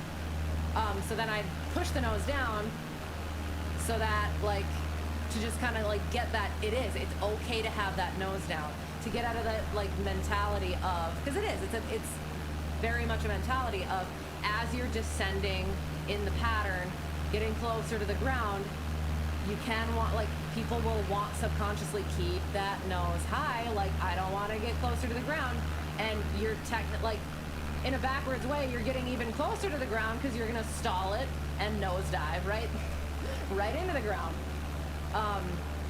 So yeah, just trying to like get it, yeah, again, sort of law of intensity with like getting it like that. She mentioned maybe that wasn't like the way that works for her, sort of, and I was like, okay, sounds good. It works for other students. It might not have been the best choice for her, so that was a learning thing on my part. And then another thing, we were doing go-arounds, and again, for some students it works to like try and trick them into landing. And so instead of telling her to go around, I had her pull the power, and we ended up, what did we end up doing? Oh, we ended up like, we had talked about it, like what we need to do, sort of like level out, whatever. But then we like, we talked about the aiming point, and so that got good. Like we were getting nose down and everything. But then once we pulled power out, there was no level out after that aiming point. We just kind of, or at that aiming point, we just kind of kept going. So I had to like kind of take it a little bit and demonstrate. So again, it is. Some of these things work for some students, and then some students it doesn't work for. And I'll be like, it is. She flies just fine and everything, but there's like, she's a certain personality where she needs stuff, other ways of me doing things. And that's been like, I feel like I'm back to learning, trying to make sure that I'm getting her learning properly, if that makes sense. I need to adjust my technique in order to like teach her right, if that makes sense. Again, like she doesn't not learn well, it's just a different method, sort of a thing. So yeah, so that's been interesting. I hope I'm doing a good job. And yeah, we worked on it, and it went well. So now that now we've seen where we're kind of getting at, we're gonna work toward the next time we'll go out, we'll do some of the other stuff, the steep turns, the slow flight stalls, whatever, how all that stuff's, and really kind of demonstrate, where are we? Demonstrate where all those things connect, and how like that pattern connects to all the stuff that we've been doing, and how all that stuff connects to the pattern, if that makes sense. So yeah, that's kind of thing there. Okay, so then we're supposed to have flights at home airport on another day. This is the last day, I promise. And it was looking like it was going to be windy. However, in the morning, it looked okay. Oh, sorry. You have to say that you love how much I love what I do and how much I care about what I teach and how I do. Well, thank you. I could be focused on where I'm headed in my career, but I'm present in what I'm doing now. Thank you for passing my love of aviation on to others so they can catch that infectious love and care for what they're doing in the moment. Aviation is made of moments, and managing your mindset in moments is critical. You're gonna make me cry. I do. I appreciate that so much. And I do, like, now that you say that, I'm like, so earlier I mentioned, like, I was and sort of am kind of like putting my students first. However, I do have to kind of get into a mindset of like, I do need to get somewhere else as well. Cause I have started to get to a point where I do feel like I'm always learning. Absolutely. But like I'm in 172s and a 150 with the same avionics, same setup, same whatever. And so like, I don't feel as confident, comfortable in other aircraft as I feel like I should be and I could be at this point. So I do need to try like venturing out there, branching out there a little bit. But I do enjoy what I do. I don't intend to stop doing it even after I get big girl pilot job. I'm looking forward to when I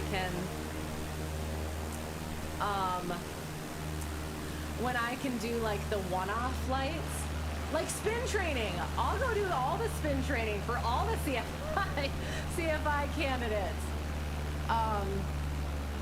And like pick and choose my students, and or just be that sort of like supplemental person where I don't have to worry about the paperwork or anything. I can just bring in a fresh perspective and or fill in some gaps that I find if I go fly with somebody. Yeah, that's because that is like it can get like I have, and I've been I feel bad about complaining now that you said that. But it can get frustrating being that like sole person who's handling all this stuff for these like various different people. And that's why, like, should I be having this many students, and like sort of a thing. So, but I still do enjoy doing it. I enjoy the flight, and maybe that's also what? I get upset about people canceling on me because it's like, I don't get to fly then. Well, I could, but I need to save money for Malta. So yeah, so I do. I intend to continue, and I love seeing those like light bulb moments happen. And like I said, even students who can frustrate me, which I haven't even gotten to final story time with that. It is still exciting to see when something clicks, and or they surprise me in they've demonstrated a certain thing so far, and then they end up doing something better. So like, yeah, so doing that, seeing that, helping people, it is, I do love it. And I love flying, and I want everybody to be safe, and I want everybody to be legal, and I want everybody to be flying for a long, long time. So I do. I wonder sometimes if like if I can get a little bit strict on certain things or not. Usually more so than not. But yeah. But that is like, I do. I want to be like firm about things and serious about things, while also making sure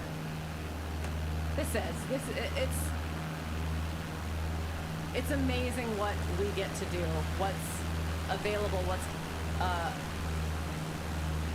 what's possible, and being able to do that. And yeah, sharing it with people I love as well. So yeah, anyway.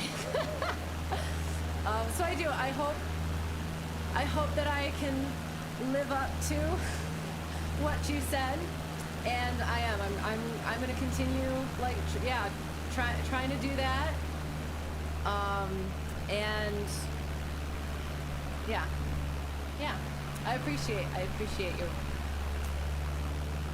words. Yeah.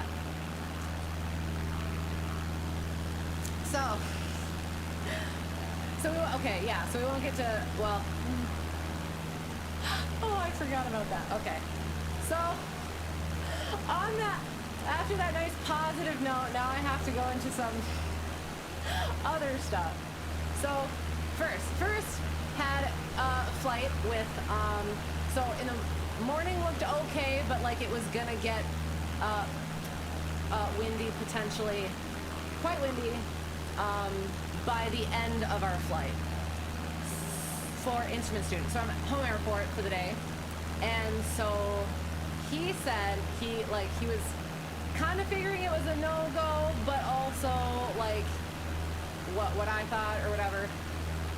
And like the way that I was looking at it, I had seen like things be windy, like it looked like it was going to be windy, and then it didn't end up being actually that windy.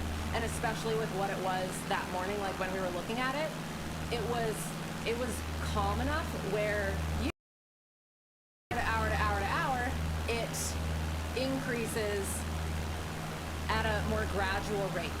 So I was okay with trying for it, coming back in if necessary. And it was straight crosswind and everything, and we talked about it. So we were going to do an RNAV to mist at a nearby airport, uncontrolled, so he could just not worry about towered stuff at all. He came from like a towered airport, but I didn't want that to be part of what he was, thinking about. I wanted him to focus on the flying of the plane. So that was the plan, is going to doing that RNAV, easy GPS, into a mist. So, and again, so it was straight crosswind. And he mentioned, again, towered airport, so it was like cross runways. They didn't do a whole lot of crosswind takeoffs and landings. So it was like, oh, perfect, we get to practice this stuff. So we talked it over, did just fine and everything, came back, or went out, started working on, got himself all good, and then I had him go, clear direct to the initial approach fix, went to the initial approach fix, entered into it, and he he got into it, and it was like, okay, so are we gonna stay in the hold while he like figures stuff out, or do we have enough, or does he feel comfortable enough to just continue the approach?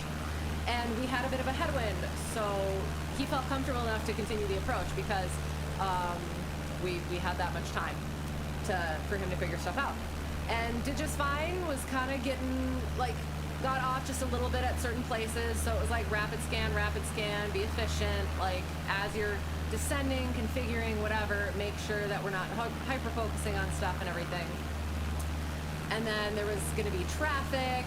There was traffic that was apparently in the pattern, or not in the pattern, but at the airport somehow. They mentioned something, and I called them up, asked, didn't get a response, so I just called our position and intentions, and when I didn't hear anything else, I made sort of the decision to sort of break off from the approach early, because I didn't want to like go over the airport. And then I did. I saw it was taking off traffic. I wasn't sure if they were staying in the pattern or not, so I didn't want to like cross over the field for the mist and whatever. So we were going to break off from it early, but the wind, how did it happen? He took a little bit of time getting into the mist. So we ended up crossing the missed approach missed approach point anyway, which was fine, because I was gonna turn him out early, and then I thought about that afterward. I was like, oh, I'm gonna have to talk to him about that to make sure he like fully understands. I didn't like that you can't turn before the missed approach point. So that was like a visual circumstantial situation. Never turn before the missed approach point. But we ended up going past the missed approach point anyway, and the traffic it had been a departed traffic. So we went ahead and worried about it anyway. But I digress. But yeah, so went back, and as we got a little bit lower, it was getting a little bumpier. And so he was having a little bit of he was fighting it a little bit more, but he handled it okay. Missed, went back to the missed approach point, entered the hold, and then tried to go right back into it, but with the GPS, he tried to activate the approach again. So the missed approach point was the same as the initial approach fix. So we were holding at that fix, and he tried to just activate the approach again. And usually what I do is I direct enter to the initial approach fix, but I let him do what he wanted, see what happens.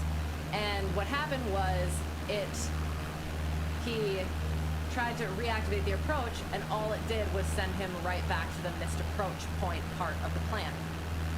Missed approach point part of the plan. And so we talked about that, like knowing what your avionics are doing, always double checking what it's actually telling you to do or what it's going to have you do, and do this instead. So yeah, did that, followed it again, did just fine, and we were able to go actually do the full mist and everything, and went back. And as we're like heading back, it was getting to the point where we were gonna have to be like getting closer to being done anyway. Each successive METAR was fine. It wasn't showing it was increasing the winds at all. So felt good, felt comfortable. As we're heading back to the missed approach, I checked the METAR again, and it is gusting to 27. Like 18 gusting to 27, and I was like, oh, that came out of nowhere. And so I was like, I wasn't like whatever about it, because so two things, my minimums or maximums or whatever, I know I've done and can do straight crosswind gusting to 26 at least, because I did that when I was a student coming back from meeting with my examiner, just because I was a nervous thing. So I know that number in my mind. It was 16 gusting 26, I think, straight across the runway, and I handled that okay. That was for takeoff though, so I guess I didn't think about that. And then the other thing is after I got my private, I went and picked somebody up. I went on a long trip with instructor, number one instructor, and when we came back to home airport, it was straight crosswind gusting to like 31, I think. So he took that landing and it was fine, but at least, like, so again, I knew it could be done. So that's 27 is several, not several, 4 knots slower or lesser than that, and I had done straight crosswind 26. And that was when I was less comfortable and confident in aircraft than I am now. So I felt fine about it, but it was just one of those like, wow, okay, that happened. So we're coming back, like, so he did. He was doing all the things. He went missed and everything, came back around, and then we were talking about, okay, how are you going to, like, get back and everything? So, yeah, like, what are you going to request? What are your intentions now that you went missed? We'd like to go direct back to airport. All right, cleared back direct back to the airport. And he gets the weather and everything, and he goes, oh, and I was like, yeah. So, because what we had been going to do is, since if it had been like less than that, I wanted to like get him some practice with the crosswind takeoffs and landings, since he hadn't had it. But I figured that was probably a little much to start out with. So we talked about that, and that's, yeah, basically what, like I said, is like, I'll take this one. And he was like, that's just fine. So we were coming in, and it was like, I was still like trying to teach, but also like to make sure that I wasn't, again, like I felt pretty confident, but I didn't want to be overconfident with it, since I hadn't actually landed in those conditions before. So yeah, so we talked about it. I took controls for the, I think in the downwind, just to make sure I was like setting myself up the way that I wanted to be, take out any variables, and then talked through it, and I was like, okay, so gusty conditions, what are we thinking about? And like talk through that. We were gonna go on the one runway, and because like it said it was slightly favoring that runway, but as we got closer to the airport, that's what happened. As we got closer to the airport, we double checked the windsock, and it was straight crosswind, but slightly favoring, it seemed, the other runway. So it's like, okay, so we had planned to cross the runway for a teardrop to the other downwind, but as we crossed, I took controls and radio, whatever, and we're crossing the runway for a upwind for the opposite runway. So we got there, figured out, okay, what's the crosswind correction, how much is it actually moving us and everything. And then I'm thinking about like, oh gosh, is there gonna be wind shear? How many flaps should I be putting in? I ended up putting just 1 notch of flaps. I thought on final, I was like, should I have put like a 2nd notch of flaps in? But I was like, it'll be fine. Yeah, it was fine. Yeah, so handled it. It was just fine. It was a little bit spicy, and we took up a little bit more of the runway than probably would have liked, but it was fine, totally fine. So yeah, it ended up being gusty all day. So we ended up talking about 2, so that was another time of got to talk to students about, density altitude, and recognizing that. So it's going to perform slightly differently than you expect from what we've been experiencing recently, or what we've been experiencing for how many months. So he enjoyed it, I guess. I think it was a good lesson. Got some IFR stuff in. Also got some, just general experience in. And then, so excitable. Oh yeah, okay. Sorry, hang on. Pilots, among so many other professions. Oh, sorry, hang on. Pilots, among so many other professions, need to learn to humble themselves for the sake of safety. I'm a key part of setting that expectation and culture well before they carry passengers. And thank you from all of you for that. And okay, thank you, thank you for saying, because I do worry sometimes that maybe I am a little bit strict on things, a little bit firm on things, but then like that's what I end up thinking about is like, who are they going to be taking up in the future? Who are they going to be, like, if something were to happen, who on the ground would be being involved in an incident, accident that they had no say or part in, and or like people flying, other people flying. So like, so I do think about those things, and that's like why I do have like the standards that I have. But I do wonder sometimes if they're a little bit strict, but I'll keep that in mind. Thank you. Cause and that, yeah. So yeah. How's it going? Good. How's it going? You know, it's been a while since you've been on the stream, and it's been a while for me too, so no worries. Just an update. You passed your CFI initial and finally working as an instructor. Yay! Congratulations. How's it been going?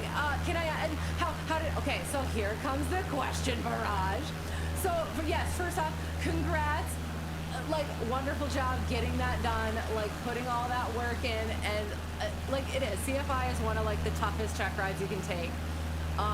So, and then yeah, getting into actually doing the things, I'm sure has been an interesting experience. So I am curious. So how did check ride go? Like when how long have you been working? Have you learned anything? Had interesting experiences? Go. That's something you've thought about, thinking twice about going up with students in conditions that exceed your own skills. Oh, absolutely. So like,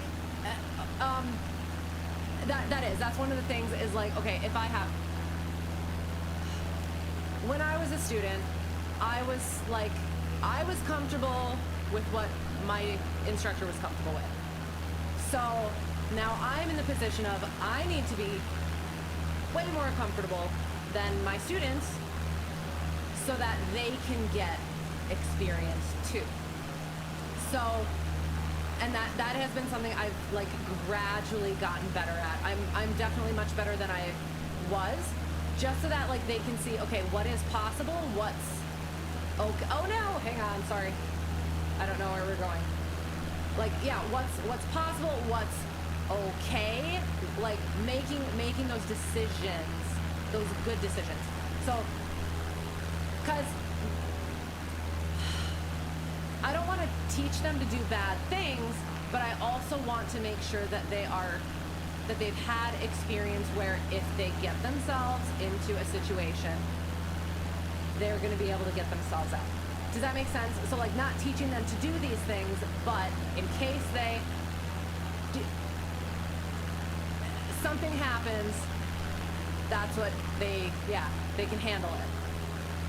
So I did. When I first started, I still felt like such a baby. I still feel like a baby sometimes, but like there were throughout from when I started instructing to now, there have been things that I have had to say no to at first, and then go out on my own, practice,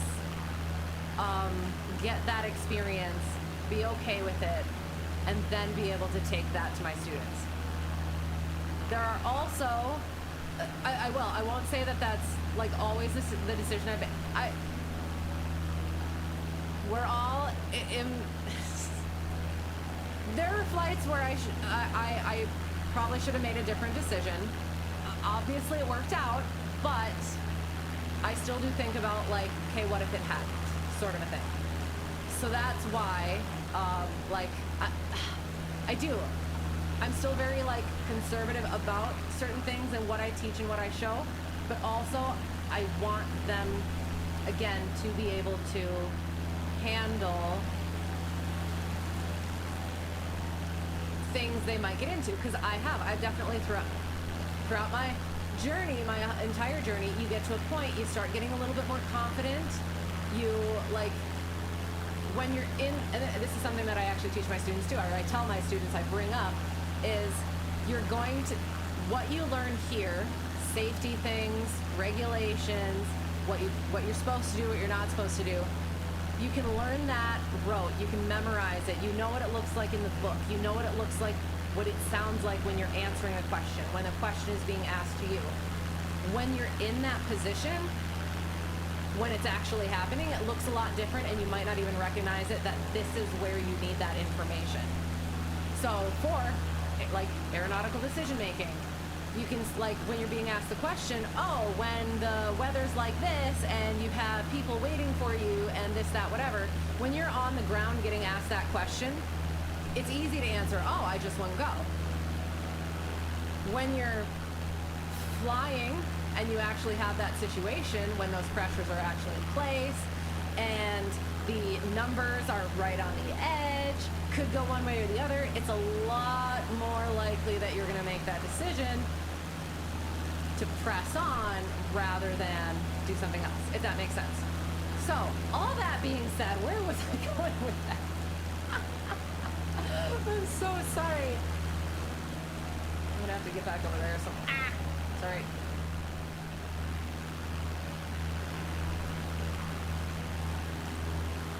Yes, thinking twice about going up with students in conditions that exceed your own skills. Like, again, absolutely, like, that's what I'd kind of recommend, is, because it's you, in, like, you're the one who has to handle that stuff.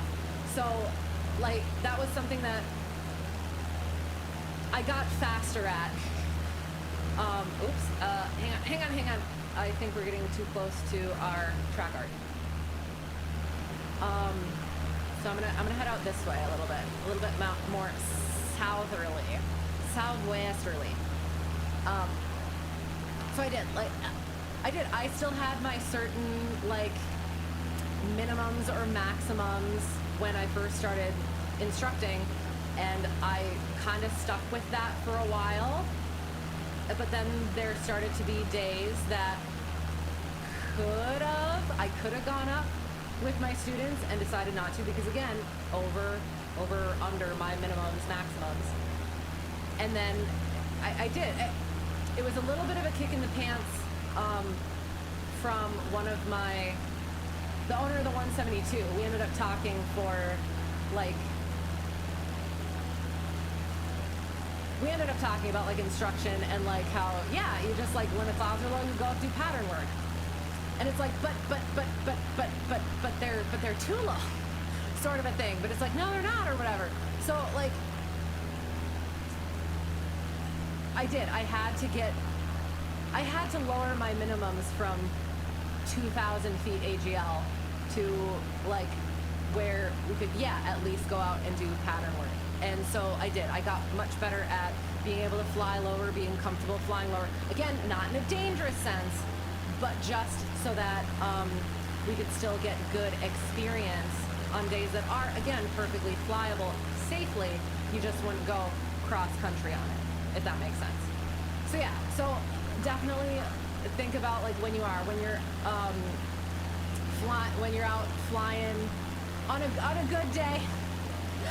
Definitely, like, and that's one of those things too, that it was hard to kind of figure out the balance between expanding your comfort zone and making bad decisions, if that makes sense. So, like, don't make bad decisions, but definitely work on, like, expanding that comfort zone so that you can be that person that your students, be that person that you had with your instructor, I assume, where you got good experience because they were experienced, and now you need to have that experience and comfort now so that you can give them that experience. All that being said. So, yes, yeah. It feels so weird now with actual students, such responsibility. Oh, absolutely. And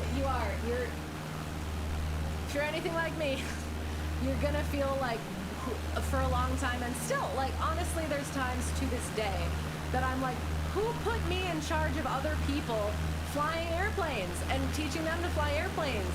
And like, yeah, sometimes doubting my own skills, like I can't get this point across, or like I explained that not quite right, or they come up with a question that I'm maybe not sure the answer of, or they come up with a question that I should know the answer of. I'll come back to that. But I have to make sure about it. So like it is, there are serious ups, serious downs, and just like keep it on, like it is what it is. You are there for a reason. And like you will, as I remember too, like as I was like starting to teach, I did end up feeling a little bit more confident in my skills just by having somebody else who didn't know what I knew, if that makes sense. So it's like, oh, I was there, now I'm here. So I do have something that I can impart. But then, yeah, one of the first things that like built my confidence a little bit more was my first incipient spin with a student. That was fairly shortly after I got my CFI, and it was like doing a power on stall. All of a sudden, it broke to the one side, and can't remember if I tried to talk her out of it or if I just my controls and handled it, got us level. Paused for a second, and I was like, oh my, did that just happen? Calmly, because are you good? Taking care of my student, whatever. Are you good? You okay? And she's like, yeah, okay. It was kind of whatever. And it was like, yeah, okay. I was a little bit like, oh my god, too. But like, it is like you're that person, and not letting that show was also a lesson. So you're definitely gonna. The more you do it, the better you're gonna feel. The not better you're gonna feel, and it is. It's gonna be. It is a huge responsibility, but as long as you take it seriously, another thing that like I guess I found, I try to let students have a say in certain things. I started out like kind of letting them have even more of a say. Because like I was still like, I mean, I still don't like fully know what to do. So like, what do they want to do, kind of a thing. I had a syllabus and everything, but I've definitely gotten to the point where it's just like, okay, this is what we're doing, and like, I'm not gonna. How do I put it?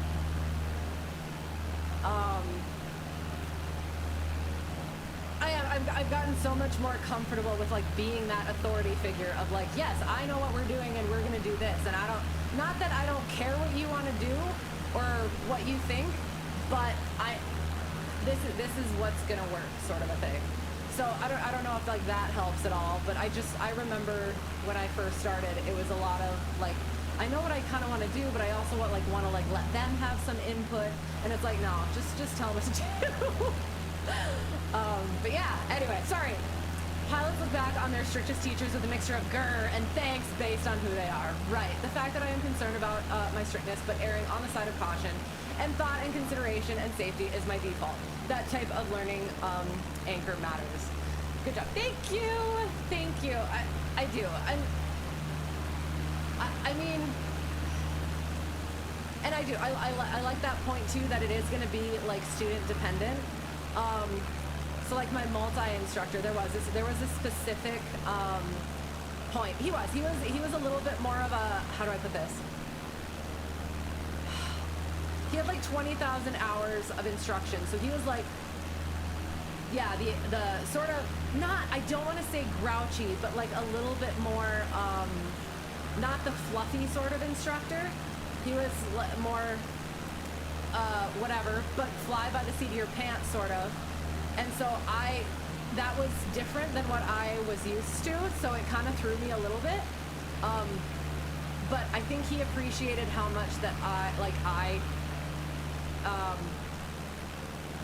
the amount of, the dedication, God, what word am I thinking of?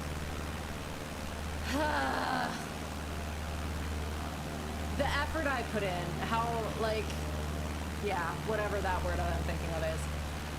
And then, so like, it was like, I appreciated that angle of instruction, like learning to be a little bit more comfortable not being by the numbers and everything, and just kind of flying the plane. Sorry, I think I whacked the microphone. And then there was another part where, again, for multi, we got the fuel pumps, 2 fuel pumps. So he talked to me about it on the ground, and said I was going to remember it, and apparently I forgot it. And we took off and turned, and okay, next on the checklist is turning the fuel pumps off. I turned both the fuel pumps off, and he cuts my engine. So kind of whatever, and I start going into the single engine stuff, and he's like, what are you doing? And I was like, I'm doing the single engine stuff. And he's like, no, just undo what you did. And so I put the fuel pumps back on, and he gives me my engine back. And so he told me, only do 1 pump at a time. Only do one of a thing at a time, because you never know if something's wrong with the other engine or whatever. And I was kind of mad about it, because like, I feel like if he would have told me that, I would have remembered. And apparently he did tell me that, but I didn't remember. But like, so it did, it kind of like ticked me off, because I made a mistake that I wouldn't have made had I like known that's what he wanted of me. But, and so it did, it frustrated me a little bit. But have I forgotten that lesson? No, I have not. So I absolutely appreciate that part of it. And I can see where, like, if I had like a slightly different personality and outlook on that, I might have like let that frustration overshadow what the point of that lesson was. So yeah, and so like I've kind of like taken that law of intensity too. Like I'm trying to incorporate that law of intensity, but again, I'm still learning that as well. So yeah. Your check ride was interesting. It actually got discontinued twice. The first part of the oral went for about 4.5 hours before your DPE discontinued due to a family issue. Oh no, okay. When you met up again, continued the oral for like another 2.5 hours. Okay. Was that usual for that DPE, and was that what you expected? The winds were terrible, so you left the flight for another day. Okay. And then the flight was good. I'll come back up. The flight was good, a 1.8, nice, and felt good teaching through the maneuvers. The only thing was that your landings weren't the best, okay, but you were able to explain them well enough to get through it.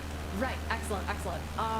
Yeah, I ended up having to teach the Power Off 180 for my CFI ride, and I don't know if I was fully like long on it, but I think I was like in standards. But the whole thing that I'm sure you were aware of is like, if you make a mistake on the CFI ride, your sort of get out of jail free card for that, as well as during actual instruction, is, so that's what you don't do. Here's what happened. How can we do better next time, sort of thing. So yeah, I'm so glad that it was good going through that, and the fact that you like actually felt good teaching. I've heard that sometimes like CFI candidates, like one of the biggest complaints is that they don't actually teach. They're not comfortable like teaching it. So the fact that you had that on your ride, I assume goes to show like how things have been going for you actually instructing. So like, can I ask what you did to prepare for that then? Yes, such a boss, moving them through that career with so much care and thought and effort. Yes, absolutely. Honestly, one of the things you're struggling with right now is time management. Oh yes, your schedule has been getting busy with back-to-back-to-back flights, and there is a balance you have to work on to get back with enough time for the next lesson and get the student you're currently with their money's worth on their lesson. Yes, absolutely. Okay, so I guess there's a question for that. Are you 141? So then is it like it's block payments or what? Like you pay by the block. So one of mine, I'm a little bit ish about that. I've gotten a little bit not great about that, because I've gotten a little bit, how do I put this? So I block the plane out for a certain number of hours. And so the way that I assume it, and maybe I should be a little bit more like say this, is that the plane is blocked for that long. So if the student is able to pre-flight by themselves, that first like 15 minutes is them doing their pre-flight. So letting them be independent. So like if I go, like if I'm still like talking, like debriefing with my other student at the end of that block, like that's okay. However, I think I do need to work on getting a little bit out of that, because like I do remember during my training, if the plane was available, I was pre-flighting before my lesson was scheduled. So yeah, so I definitely get that. You will get better at like figuring out like how much time everything needs to actually like slot it in, but you're gonna have those moments, and then like one of the things, so yeah, okay, definitely, and yeah, and that is one of the things too, is like depending on how you work things, how much time you slot out or block out for like on the ground beforehand and after, and then if that ends up going longer for whatever reason, figuring out how to, that's been my thing, is like I don't do ground, but we end up going over stuff on the ground beforehand and after that takes more time than I anticipate. So there's my time management thing that I need to work on. So it's gonna keep going. That definitely makes sense. I hope so, whatever it was. Incipient spin, you don't know what it is. You have absolutely no problem demonstrating power on stalls, but you don't know why you still get a feeling when your student is the one trying them. Oh, okay. Well, okay, so hang on. Let me reread that. You don't know what it is. You have absolutely no problem demonstrating power on stalls, but you don't know why you still get a feeling when your student is the one trying them. Okay. Like feeling nauseous or nervous, because like I definitely was. I didn't want my students doing the power on stalls, but you had to do them. So I was like really making sure they are keeping it nice and straight, and it's coordinated, and they're pulling it up well enough, and it's whatever. And it just happened that I'd done them with that student and another student before, and it had been fine as I talked them through it, and it ended up happening, and it was good for me, because it showed me that, oh, I actually do got this, question mark. I will be able to handle it when something goes wrong. So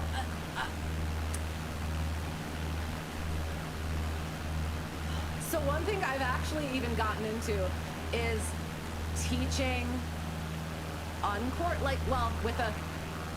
teaching uncoordinated power on stalls to show them what actually happens. If they make it happen themselves, that's fine, but if they're really good at keeping it level, also teaching, like demonstrating, having them not put that rudder in and show them that brake, and kind of let them get out of it so that they have that feel. I've gotten to that level where I feel comfortable if something were to happen, that I would be able to get them out of that too. So if that can be something that you can potentially think about working in at some point.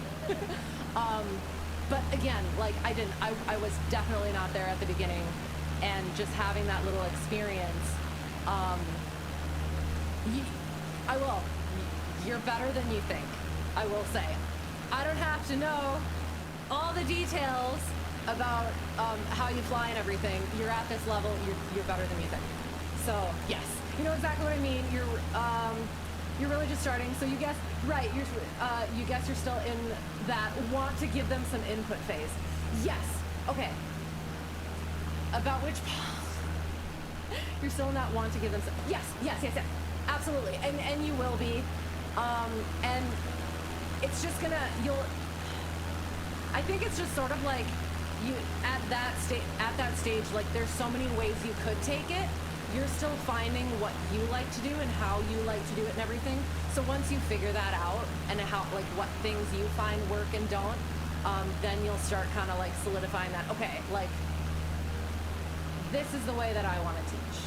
And you'll be able to like, yeah, not worry about what they want, but it'll feel more comfortable just saying, yeah, this is what we're doing now. And feeling like you have that authority to say that. You know what I mean? You will get there, I promise. Hello, how are you? It's good to see you. I hope you're well. Sorry, I had to like figure out where we were again. The DP has normally given 6 to 8 hour orals for CFI initials. Okay. I mean, I've heard that is a thing. I think mine was like 5, I guess. But yeah, good for you. Excellent. And like knowing that that's coming, I guess you were prepared for it. So exactly, your short field landing was you just explained that's what not to do, and you were fine. Honestly, for a moment you thought you failed. Right. Always keep teaching until they say you failed. Good, excellent. And that's like, because you're gonna do stuff where it's like, it can be like an embarrassment. Like you're with a student and you try to demonstrate and you're like, well, that didn't go how I wanted it. And you're gonna do that forever too. So yeah, being able to like say, you know what, yeah, that didn't go well. It also shows that you don't have to be perfect, but get them in the habit of noticing what they did wrong and being able to improve it for next time. So yeah, that's a good, that is a good lesson too. Oh, we're getting down there on our fuel. How long are we gonna last? Yours ended up being around 5.5 hours. Okay, so like, yeah, I don't know. Different DPEs are different. So yeah, like I don't know if it's just they want it to stretch out that long or they're just like looking for certain things. I don't know. I think I did I did whatever was in the PTS. So I still had the PTS at the time. So you did it from the ACS. So whatever the PTS was, my examiner did exactly what was required. So the exact required ones to teach, and then the whatever, like mine was a night flying for one of the extra ones that I had to do. And then, yeah, then I had to teach the power off 180 to be performed in flight. So I can't remember, was that 3, 4, 5 lessons, and then there was like a bunch of questions in them. Your school is both 61 and 141. You've had a 61 lesson followed by a 141 and vice versa. So it's a mix of, okay, it's a mix of everything. I am so interesting. How does that work? That is also my question. So, okay. So certain students are with the 61 part, certain students are with the 141, and you just instruct for both.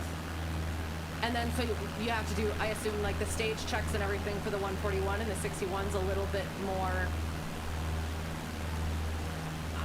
because I mean it is, it's just like whatever the regulations are for the 141 versus the 61. I am so interested, especially when it comes to required aeronautical experience for a rating, right? Individual students can choose whether you follow the part 61 or 141 for them. Okay. Good point. Teaching uncoordinated stalls. Yes. Well, yes. So I guess I've gotten like particulars, or getting very particular about things. How do I put this? Not teaching them. I probably said that. Not teaching them uncoordinated stalls. I don't want them doing uncoordinated stalls, but like, yeah, showing them, having them experience it to show them why it is important and like why they don't want to, yeah, get uncoordinated, as well as doing them uncoordinated and showing them that they can get out of it, like I think can make the stalls a little bit less scary.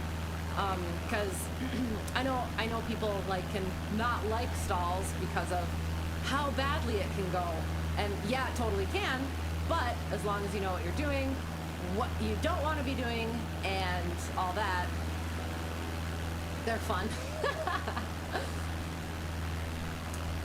Yes, to show them what happens when not coordinated. Absolutely. Yeah.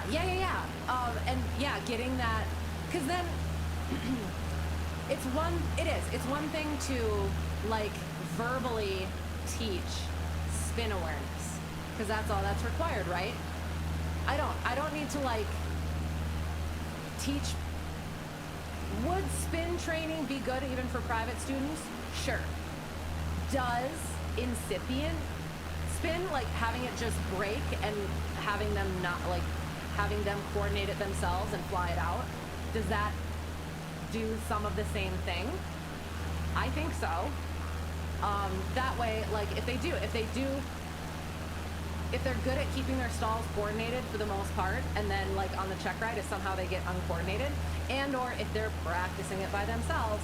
I don't let my students practice them by themselves, but if they practiced did a stall in a situation where they did end up uncoordinated, yeah, they know what to do verbally, but are they actually going to do that in like actuality? Most of my students, if it ends up breaking one way or the other, aileron goes full the opposite way. They don't even realize they're doing it. But it's been fun, like having gotten to a point now. I have not recently had to get my student out of an uncoordinated stall. It's just, all right, what are we gonna do? How are you gonna fix it? Sort of a thing. And they do. And it's like, that's so cool to kind of like see, and to be in that position, to be that comfortable now that I can let them have those experiences is super cool. So yeah, I'm still on. I know we're getting there. I'm catching up in chat, and then we gotta finish up with final story time. Hello. How's it going? I can feel myself starting to lose I just stuck my finger in my teeth. I need a cup holder in this.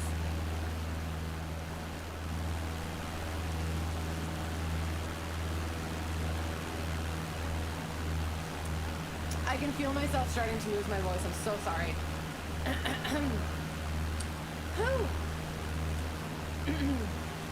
Yes, definitely a long one, but congrats as well. And yes, congrats as well. All your practicals afterwards seem like a cakewalk. Namely the double I, the MEL, and the AMP. Yes, that's awesome. Getting the big bad one out of the way. A fun one with stalls you like to demonstrate to students is what happens when you try to keep wings level through it. Okay. Okay. Oh, I'm interested. Using aileron instead of rudder. Okay. So now I'm curious. So and now I'm gonna have to maybe try it again. Okay, you know what? We gotta try something.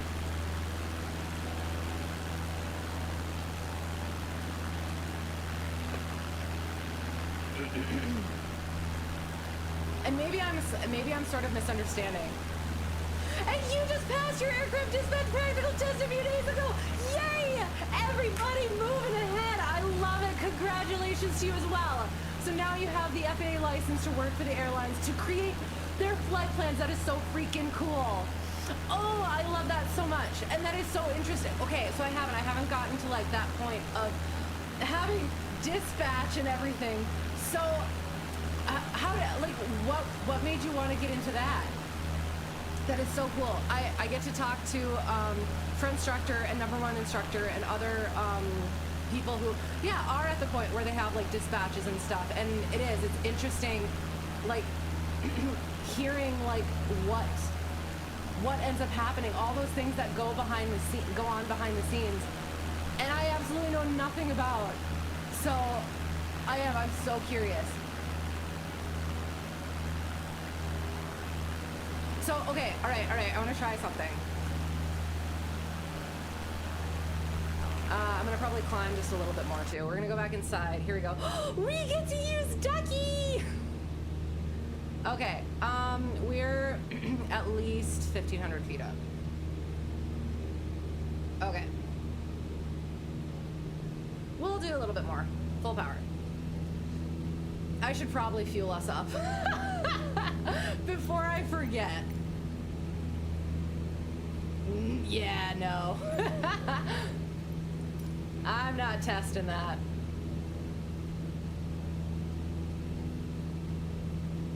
Oh shoot. Oh, where are we? Hang on. I just want to make sure I don't go into our track. Our track art. No! No! I totally went into our track art! What a silly! No! Oh no! I mean, it wasn't all that great to begin with, but whatever.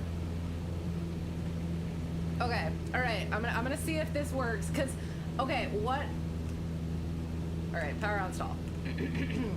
So, oh, this is interesting. Okay, coming up, 2,500.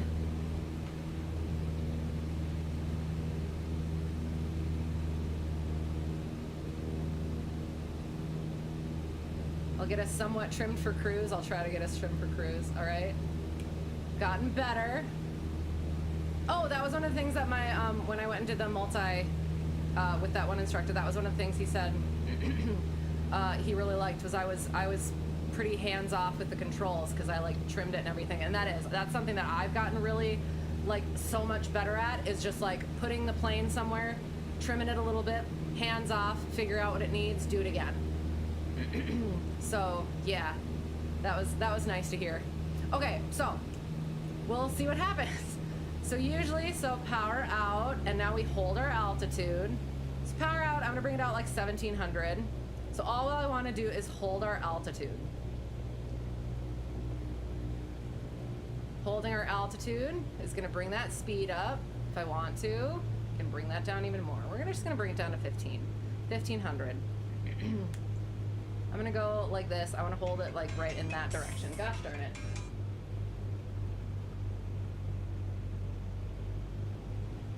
All right, get it down to rotate, and then we go like so. All right, keep it coordinated.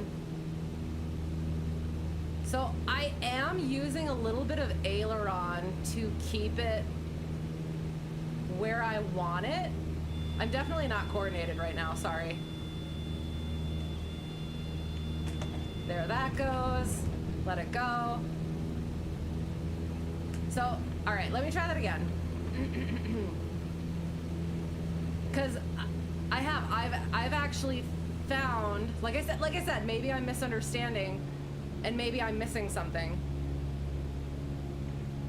That like keeping it straight. Oops.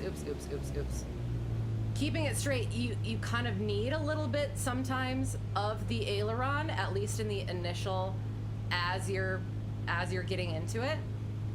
So I'll try to keep coordinated a little bit better. So I figured out the trim, but now I got to figure out my rudders. I'm not good at the rudders in this. Try to be better. 60. All right, so I'm just gonna like, nice gradual, it's up, make sure that speed keeps coming down. So I've got like a little bit of a wiggle, little bit of a wiggle in my ailerons just to make sure that it's not going one way or the other, as long as I'm staying coordinated. I promise it doesn't do that in the real plane. I've had very good success with students doing that. So now I'm coming back, and Ducky was having a great time. That's why I did that. But yeah, like I don't know. I don't know what it is, and maybe, like I said, maybe I'm misunderstanding. I'll come back to chat and I'll try and figure out.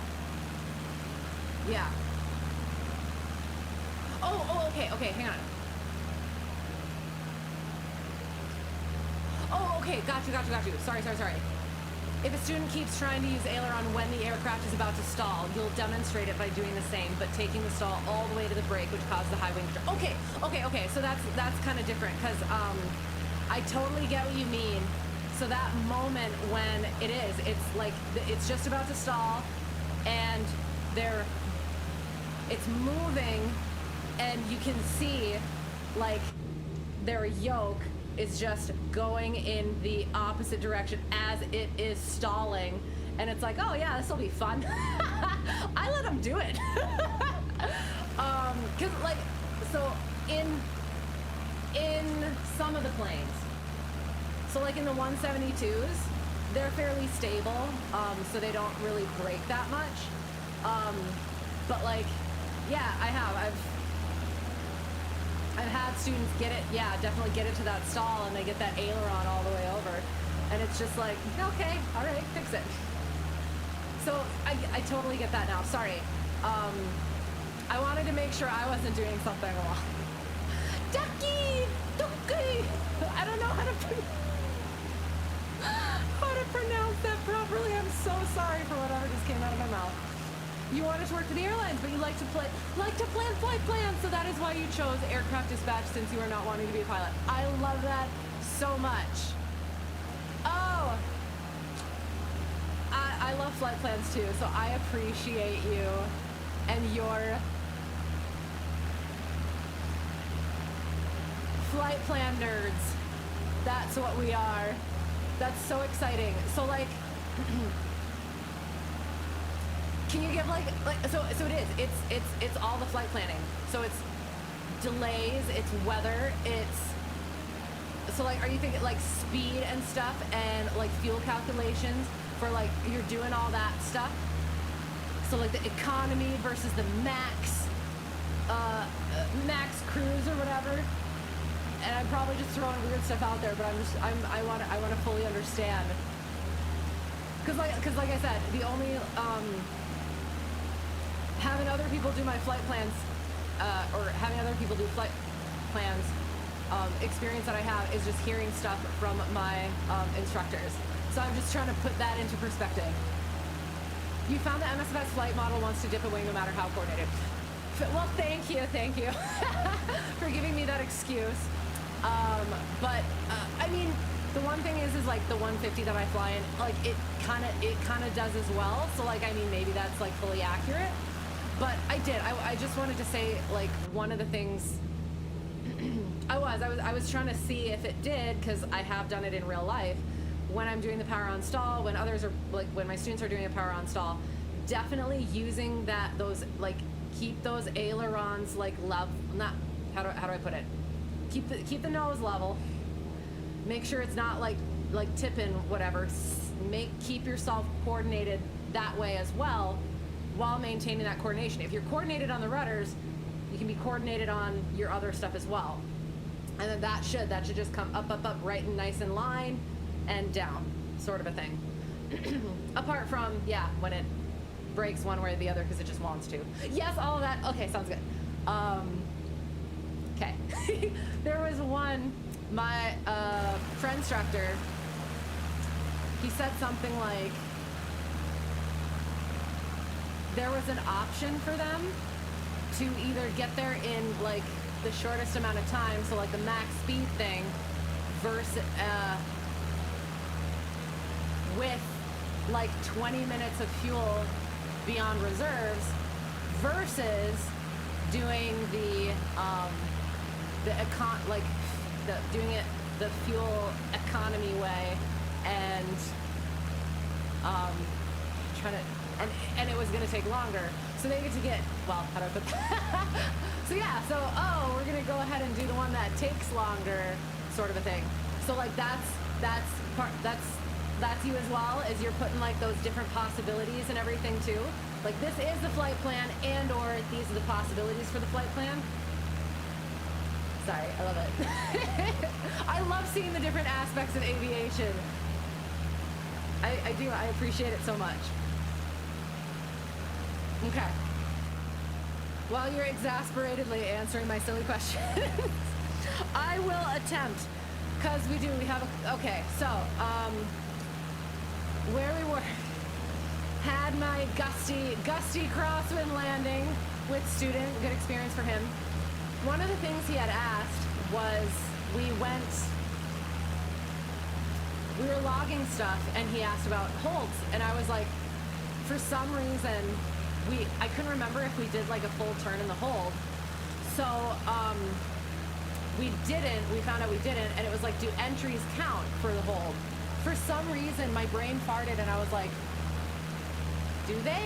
I couldn't like fully remember, and I didn't want to like not count them if there was a thing that said yes, a hold entry counts as the hold.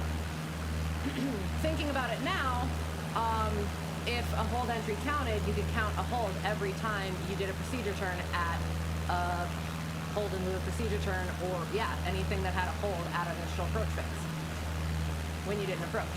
And we've never done that. So yeah, so that, I felt silly about that, and I felt silly even like not fully knowing that as an instructor. Like, again, I did, but there is so much stuff up there that sometimes you're like, you're gonna find things where it's like, in this minuscule scenario, yes or no, and it's, yeah, mind-boggling.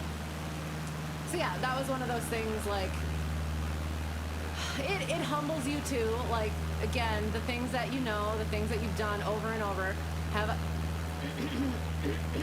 sorry, I'm completely losing my voice. You've done it so many times, but it just something, okay, I just finished it. You've done it so many times, but there's all this other stuff, and you just kind of, So you make sure. I wanted to find like a full official source. I couldn't really find one.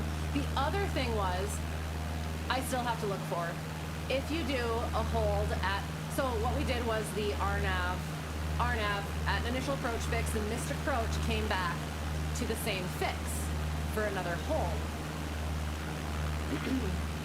If you do the hold at the initial approach fix and then go down and go and do the missed approach and do the hold there, does that count as 2 holds?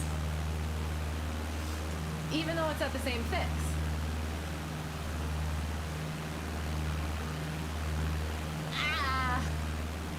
It's got different legs of the approach, but yeah, so I want to look up that and actually find an official source on that. I feel like I can't, like on one hand I feel like it wouldn't, and on the other hand I feel like it would.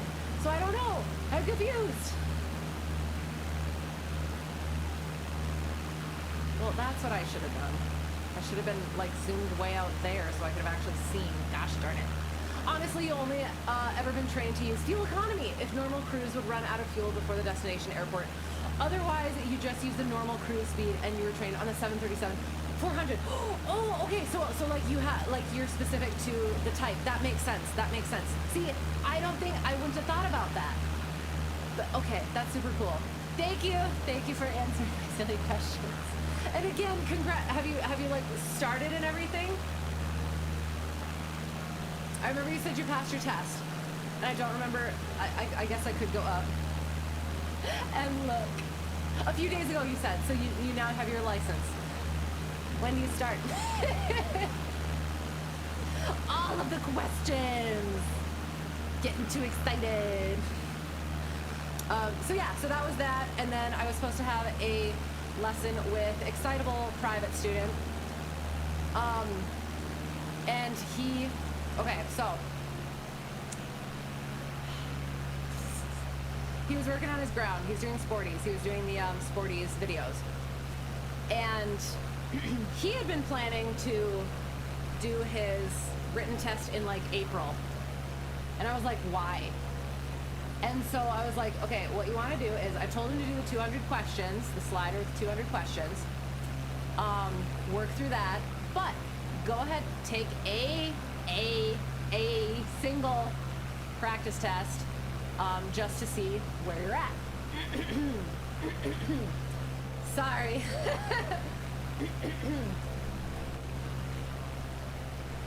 As per frickin' usual.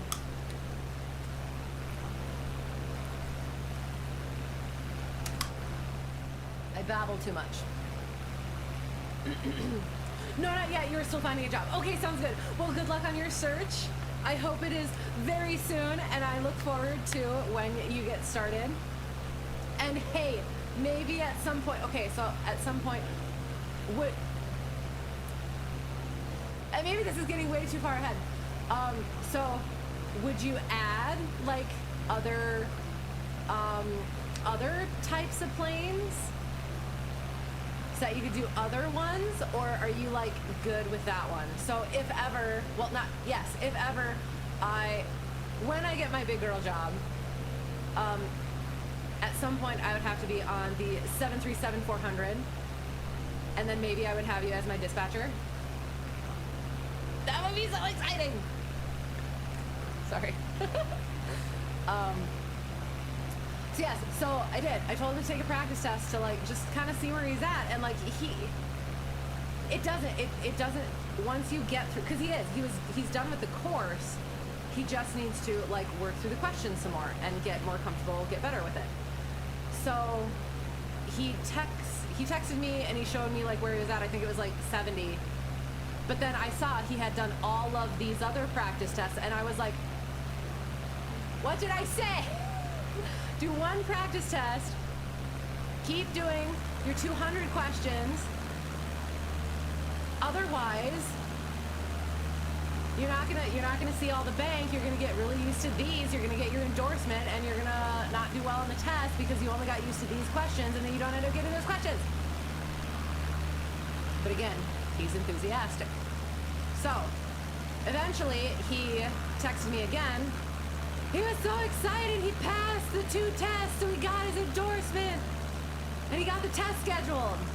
And it's like, again, he's doing the fucking practice test, and it's like, oh my god, like this is one of the things where it's like, okay, I literally, like the things that I literally say, absolutely say, I emphasize, they're very important, and nope. Oh my god, that's one of the, sorry. Those are the most frustrating things where it's like I try very hard to not be confusing.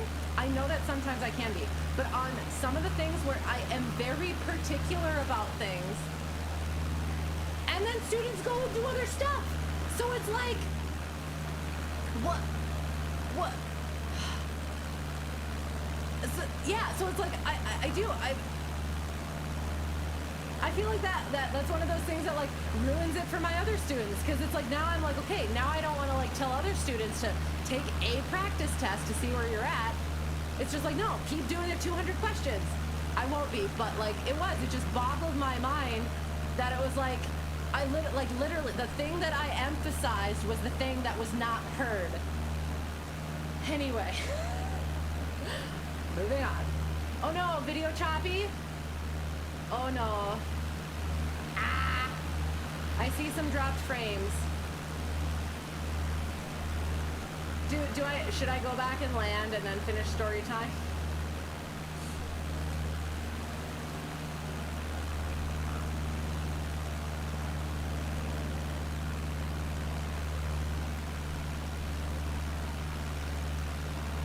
Okay.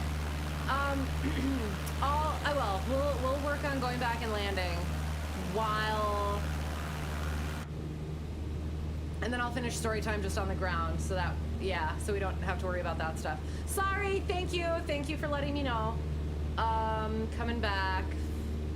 What am I doing? Okay, I'm flying a plane. I have to find where we are. Where are we? Shoot, hang on. I do need this. Okay. All right, we're going this way. I am slightly north. I am east, slightly north. All right, let's go. So yeah, so then it was just like, okay, so yeah, now you've gotten the endorsement, but are you because with my my other student at that airport, who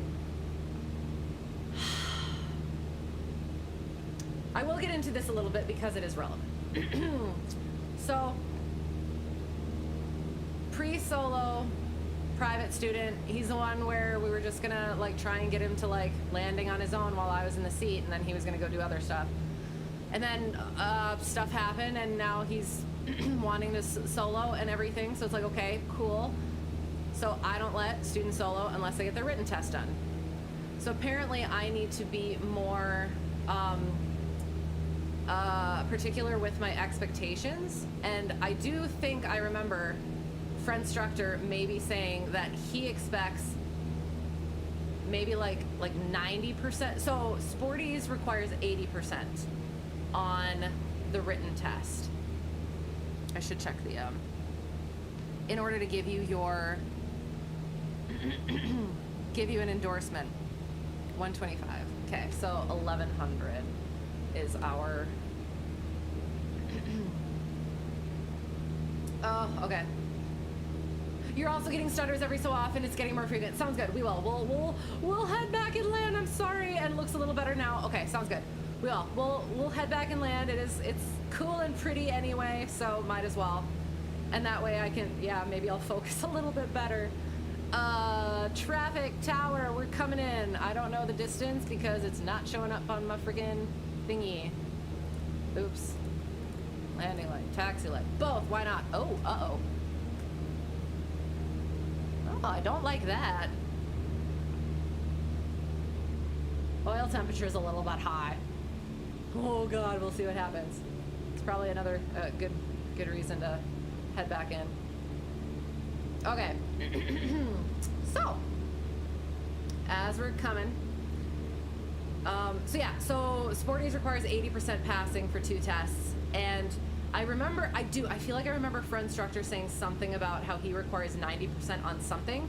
I don't know if it was the test itself or if it was the Sporties tests.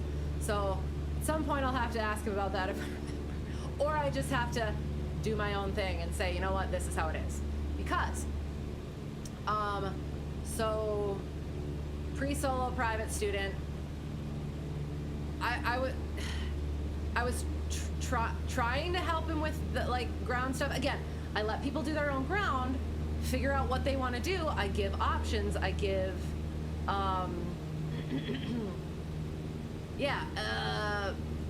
I give help when they want it and stuff. I give suggestions, but ultimately they can make the decision of what they think is going to work for them.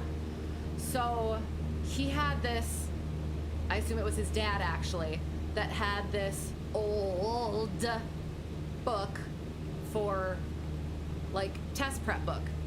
And I said, you know, it's probably going to be outdated. So I'm going to recommend doing Sporties or something else that is more up to date. I don't know, now that I think about it, I don't know if he actually ended up doing Sporties or not, but he got the endorsement through Sporties, and I was very surprised when he told me at one point that he had taken the written test. I was like, oh, okay. Because, and now looking back, I'll tell you why I looked back.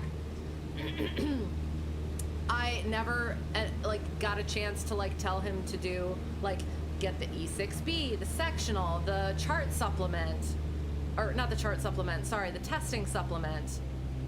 Carb heat, fuel is on, undercarriage is fixed, mixture is full rich, power propeller pumps, safety seat belts, and security. Let's get us into that white arc. Landing 09 or left. I hope, let me look. Yes, okay. Flat range. Oh, actually, 1500. Oh God, which button is the flaps? Flaps. Okay, we're getting a little long here. So yeah, so on one hand it was okay. Because I do, at some point, whenever we end up talking about ground, whenever I end up talking about ground with whatever student it is, I end up getting a chance at some point to suggest, okay, these are all the things that I suggest. And yeah, whatever you end up doing, also do Sporties, 200 questions, and yeah, get your E6B, protractor, flight plot, whatever, all of this stuff to be practicing for that test. Calculations, calculations and plotting and whatever, all that stuff. And all of a sudden he said he'd taken the test. Okay. So I was like, in the back of my mind, maybe not the back of my mind, I was like, I wonder how he did. So when I didn't want to be like that, I thought, well, maybe I don't know, maybe it was fine. I don't know that. It was low 70s. And then, which again, it is passing, that's fine, whatever. But when we went over the stuff, no freaking clue about the stuff that we were going over. So, and I'm getting a little bit ahead of myself here, going into next story time. So, yeah, so I don't give a lot of homework. It's like, okay, what are we doing next time? What do I want you to look at? Blah, blah, blah, things like that.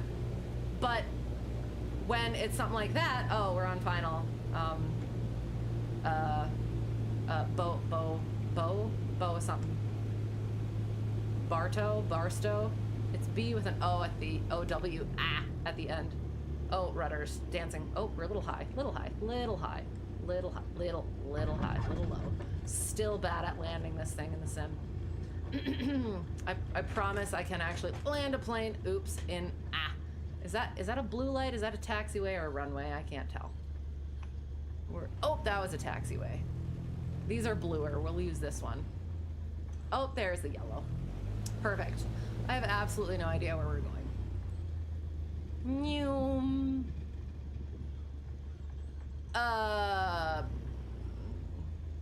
There's a whole short line. Nice. Noom. Okay. Urgh.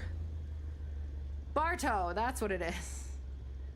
Well, I hope that wasn't the closed taxiway. See, I can't tell when they don't have the signs there. Okay. Yeah, Bartow traffic. Hang on. Not traffic. Tower, or they'd let me know where to go and stuff like that. Mixture. Boop. Flaps up. Trim for takeoff. And I don't actually know, again, where we were going. This way, I assume. Should we just go park in front of the tower? You said you wanted me to call you, but I just decided to stop by.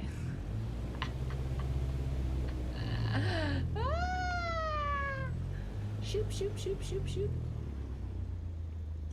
Wha-bam. Wha-bam. Wha-bam. Just kidding, sorry. All right, so let's quick do our checklist. Trying to be better, make my students do it, so I should do it too. Clear active, our flaps. Did they go up? All good. Carb heat went off. Oh, we probably could have taken our strobes off. So yeah, we took our landing light, not our strobes. Friggin' pitot heat. I didn't turn it on, knowingly.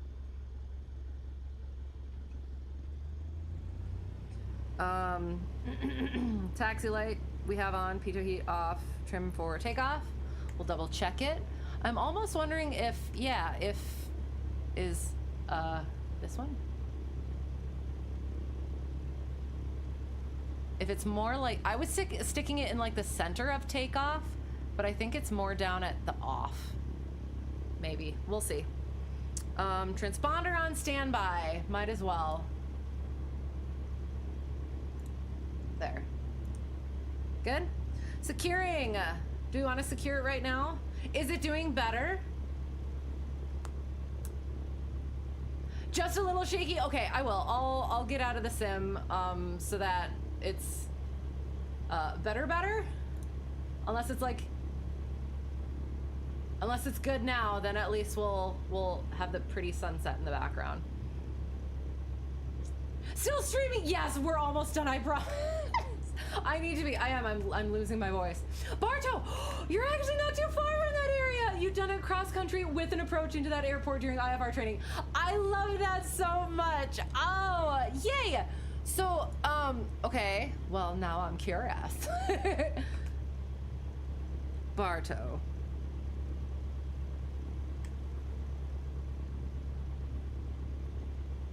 Which one?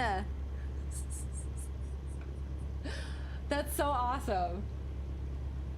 Kudos to me, thanks. Kudos are just, I just talk way too much. And I get off on tangents. Because in my real life, I need to be so particular at everything, so I get to just let loose here. And I appreciate you guys being okay with it. Parking brake. Mixture is back a little bit. Let me, I just want to see, is it like, there. Is that cool? I like that. There. I'm just gonna leave that there for now.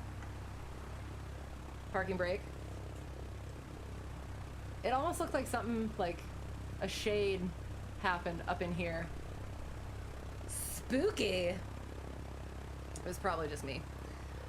Okay, so, sorry. So I'll finish story time, we'll go over the track art again, and then we'll... So, okay, I was going into, so yes, so that student, pre-solo private student, it was, again, low 70s. No, like, judgment, but the fact, the reason why I have the written test be, like, you have to take it before you take the test, or, like, you solo, is to demonstrate dedication, effort, and so that you do have, like, a foundation of knowledge before you go on solo. So the fact that, okay, yeah, went in and passed the test, just barely, and then did not know what I was talking about, understand the things that I was trying to go over when we were going over the test.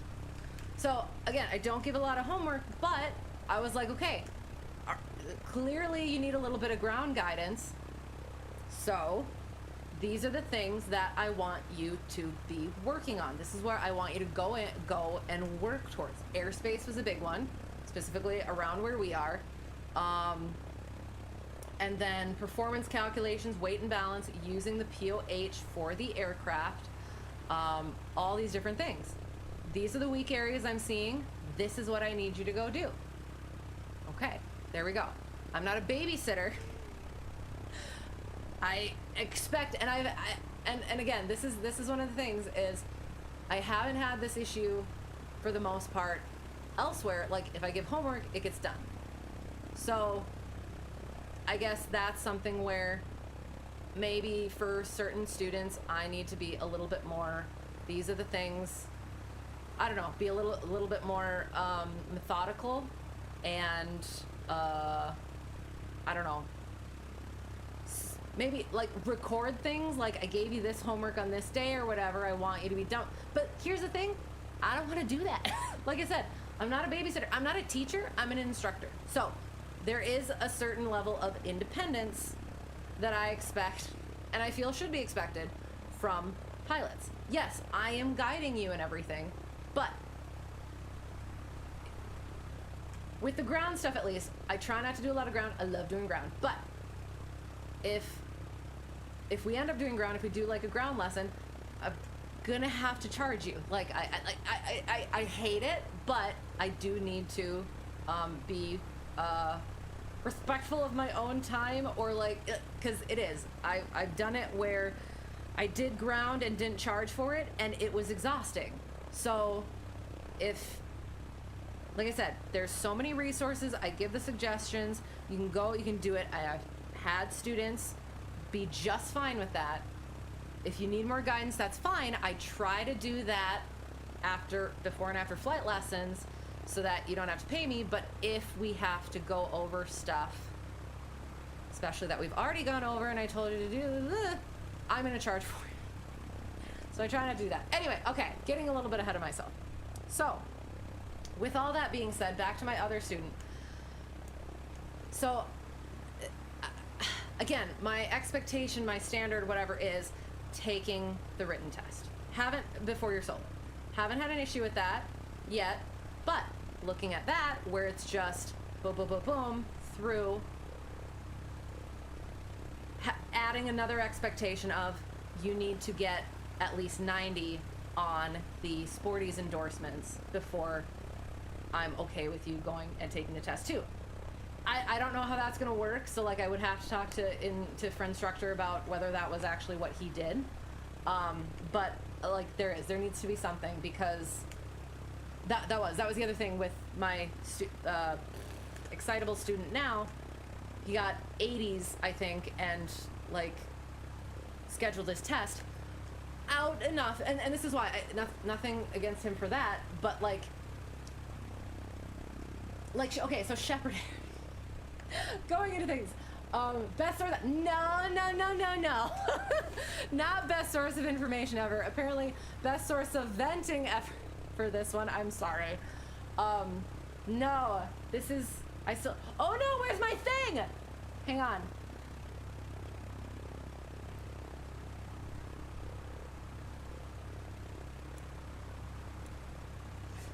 Not a source of instruction. Oops, thank you for reminding me. So yeah, so, so Shepherd Air. So that's the test prep for IFR and beyond. And they recommend, their practice tests, they require 90s. So maybe that's where I got it from. I don't know. So the fact, like, cause you're potentially gonna do worse than you did on those, right? So if you got 80s, like right at that 80, you're probably gonna get down in that 70s on the actual test. Does that make sense? So, so yeah, like if that was something where I could implement where, okay, you're using this for your endorsement, but I'm expecting that you get 90s on your test, the practice test in order to get the endorsement. I just had a frickin' thought. Why do you think you said that? Oh, so you noticed. Oh my gosh. Well, there it is. There it is. Appreciate it. So I kind of assumed, like, I was like, I didn't give him the endorsement. How did he go and get the endorsement? And maybe we did. Maybe we talked about this and he did do sporties. But I'm also like, did his dad sign him off for the written test? Oh, I would be so mad. Okay, sorry. Epiphany on stream. We'll see. We'll see. Because we're getting to that. Pausing that one. Back to my other student. Okay. Oh, sorry. Sorry. We'll. All right. Anyway, sorry. Moving on. So, my excitable student. Yeah, so he did. And this is okay. He was so excited. It was like, yeah, congratulations, but also still keep studying. Don't think that this is like you just, oh, okay, now we're done. And he said he scheduled it and everything, and I was like, oh, okay. But it was like, again, he scheduled it like middle of March. So he does have time to like work through stuff as well as go over stuff with me that he had some questions on. So that day, now that we're back to it, that day, gusty, windy, so it was forecast for that, so we were kind of planning on that was probably what it was going to be anyway, so that works out. We sat and we worked on some stuff. Usually what it is like, yeah, the image stuff, performance calculations, weight and balance, density, altitude, sectional charting stuff. This is what you're going to do, how you're going to do it. And it was another one of those things where it's like, okay, so I did. I sent the stuff, all, like the list of stuff that I suggest and recommend, and maybe I need to, instead of suggesting this, and this is another one of the things. Spill the beans on my idea. No, that's my idea. Is like I did. I will. So yeah. So sorry. Backtracking just a little bit for that. My So yeah, so that student, he went and he took his written. It was like really quick, like fast. I thought it was like kind of way too fast for him to have been ready, like to have gone through like the course and everything and practice stuff. And all of a sudden he was endorsed. He got the Sporties endorsement and went and took his test.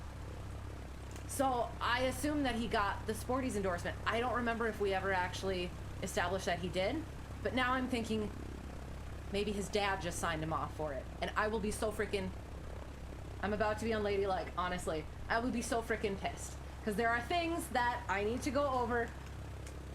Sorry, we're there's more to this story.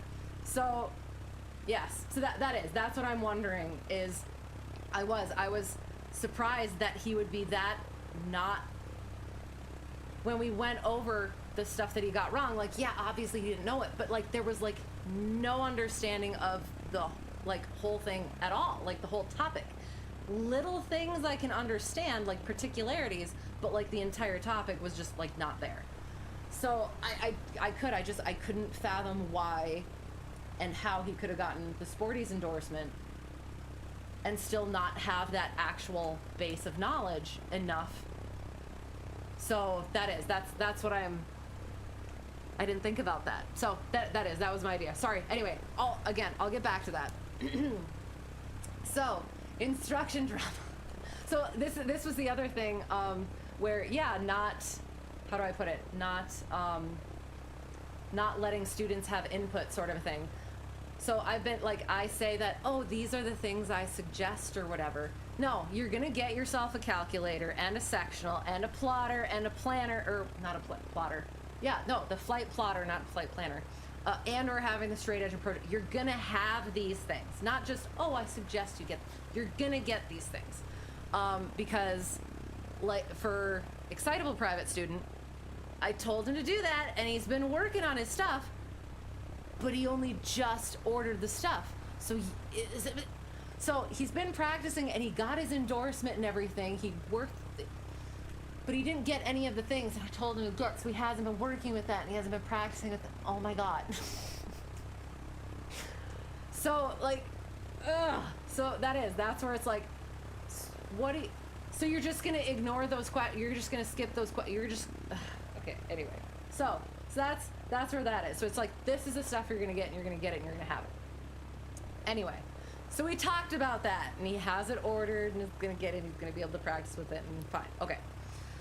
So we went over that stuff and it was good. And then the other thing, I'm gonna get high blood pressure.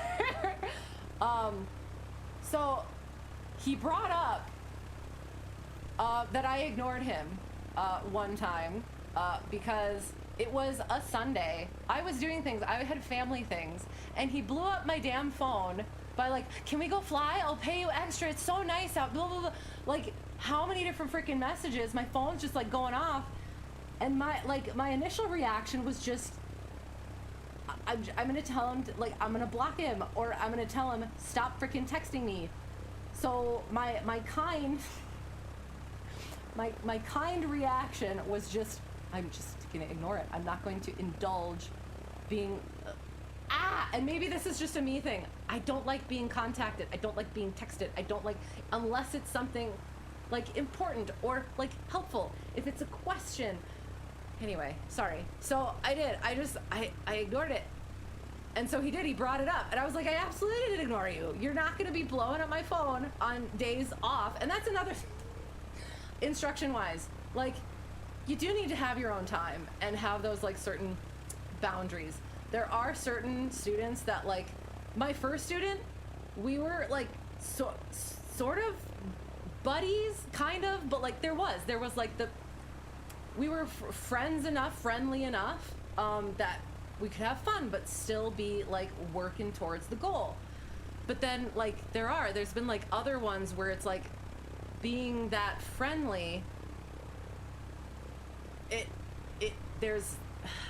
it's harder to keep that like boundary of like actually getting something done though.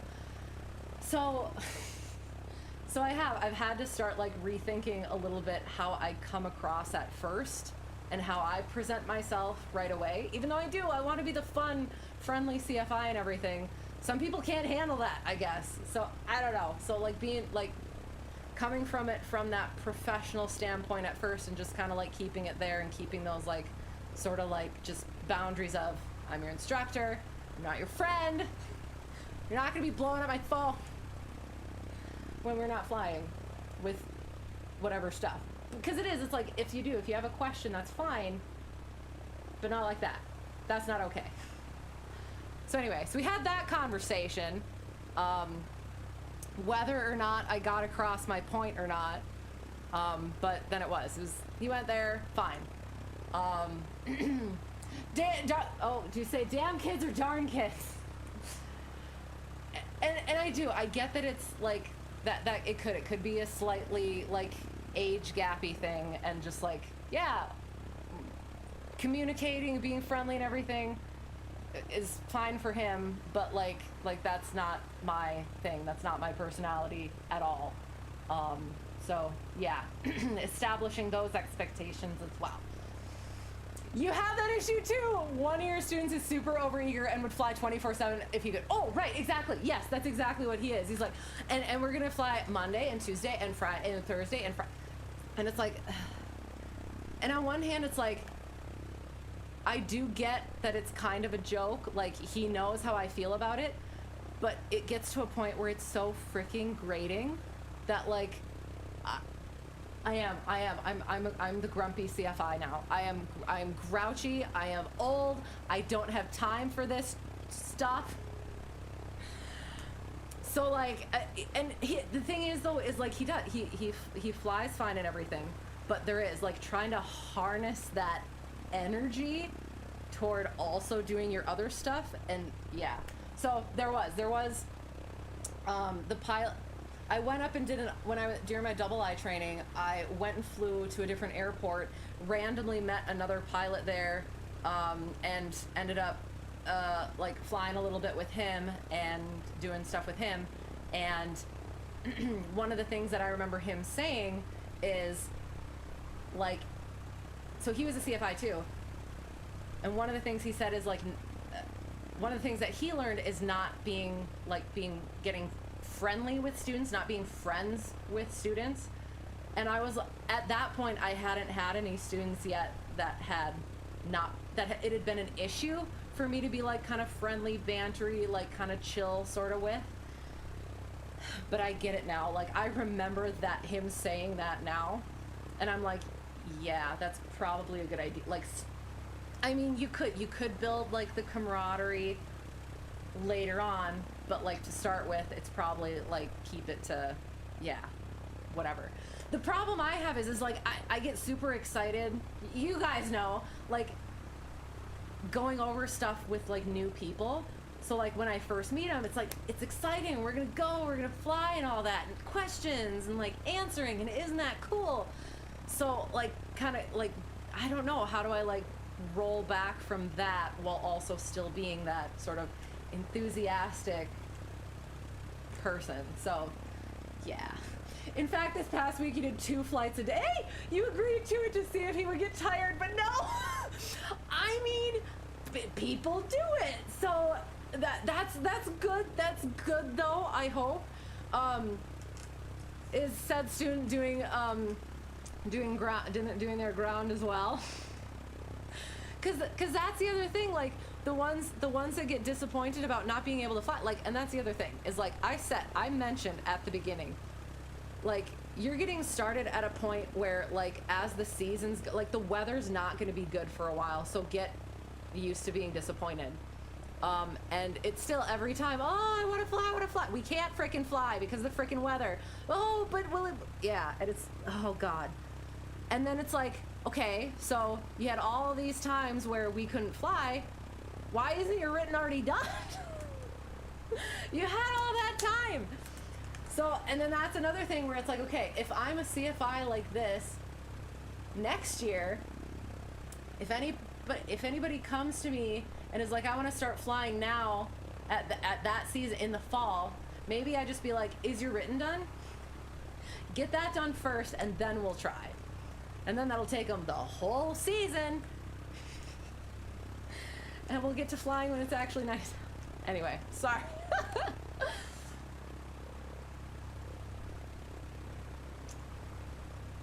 Now he thinks you're Superman. You're gonna have to put a stop to this. Oh no, you can't change it now. You've already set that precedent. He is pretty ahead on his ground, actually written, done, and everything. Excellent. And you know what? And that's the thing. That is the thing, is like, people are different. So like, person eager to fly gets all the other stuff done too. That's good. As well as also understanding like the the other seriousnesses and the focus and all of that stuff. If they're all good on that too, that's awesome. So yeah, anyway. Mo's been outvoted. I mean, I don't think we really get a vote, and Mo probably has a bit more sway there, but so yeah, so that's like been just, it's been difficult just because I've had such a good track record with being like sort of kind of like friendly with students, but then like, do I have to switch up my whole like outlook on that so that I don't like get into that situation again. I don't know. So yeah, just sort of personality things. Okay, so so that was that. Sent him on his way, and I did. I had time because that block was we didn't go the whole time working on his ground. So the expectation was I texted so pre-solo student at home airport. He had canceled the other flight that we had early in the week for work, and I'm trying to and there have been other times he'd had to cancel for work. And so he said he canceled for work this week, and then he said he was gonna be there for our second lesson this week. So I was like, okay, no worries about that. However, again, that day was the perfect day for us to go practice flying. Takeoffs and landings, get him used to the pattern, get him used to the airport, our home airport, that runway, weird runway. But alas, it was not to be. And then the day we had scheduled for, it was super gusty, and it was looking like it was going to be super gusty. So my thought was, okay, if he's got his written done, we could go over that, which works out fine. But if he doesn't, then we can't. But so I texted him and said, so hey, wind's not looking great. If you have your written done, we can plan to do that. Otherwise, otherwise, you can like call it whenever. So he said he'd like to wait until an hour beforehand to call it, and then he'd get there like a half an hour to an hour later if that worked. And I was like, okay, no, because that's the other thing is like I'm not going to be sitting here longer than I anticipated. Yeah, when we had a schedule thing, again, I get that things happen, but if it's a consistent thing where we schedule something and you end up being late because of stuff that happens, that's, honestly, it's not my problem. At a point, it's not my problem anymore. And like, I have other things that I need to do and everything. So I don't want it to end up being a consistent thing where we're like scheduled for a certain thing, and like my time is also valuable. Like part of me is like that hurts me to say because I have been a people pleaser in the past. I've gotten a little bit better at it, but like it is getting to that point of just like, no, it is, you gotta figure your stuff out. Otherwise, like that's another thing where if it ends up being that we book a flight and it ends up getting like late and yet keeps canceling, I'm just freaking done. I'm almost there. Like we're almost there to his solo, but I will just be done. Go let your dad do it at this point. Cause yeah, anyway, sorry. Yes, sad face. All right, so it is, you're Superman and must fly all the time, all day, air day. But like, and honestly, like that's the thing too, because like I've thought about this. I've done I've instructed like broad age range, backgrounds, whatever. So like the younger, they learn easier, learn quicker. But there's that like a little bit, it seems like it does, not that they don't take it as seriously, but it's a little, there's a little more flippancy to it. Older people are less, they learn less quickly. How do I put, like they're a little bit more rigid in their ways, which makes sense. So it's a little bit like harder to like get certain things through, but they're also more, at least they act more receptive. How do I put this?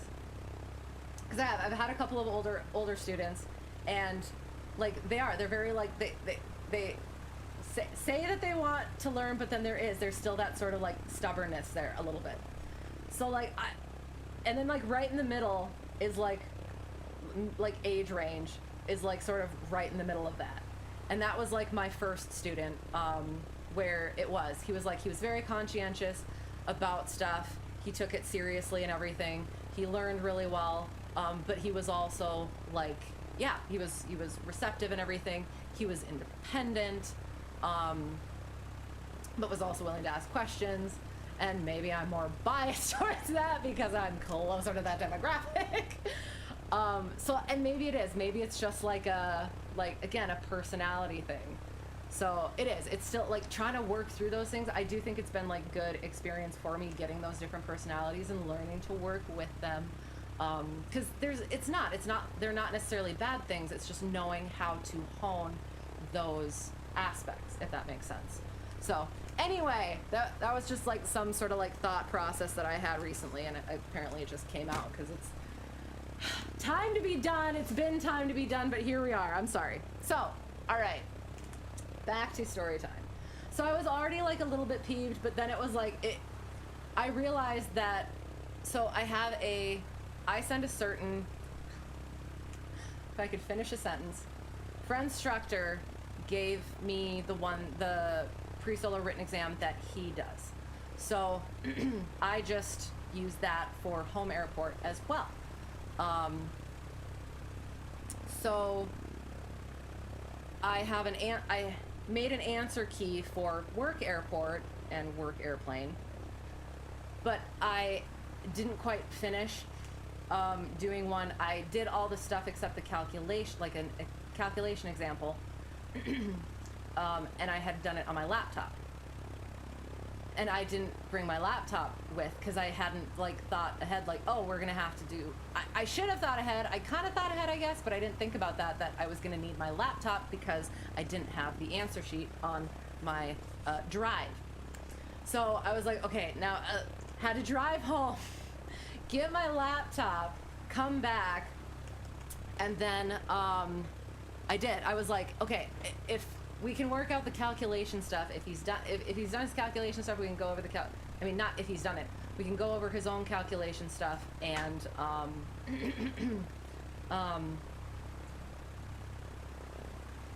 yeah, we can go over his own calculation stuff on like with his stuff. All I wanted was I'm so sorry. I losing my voice. This is final story time, but it's a chunker.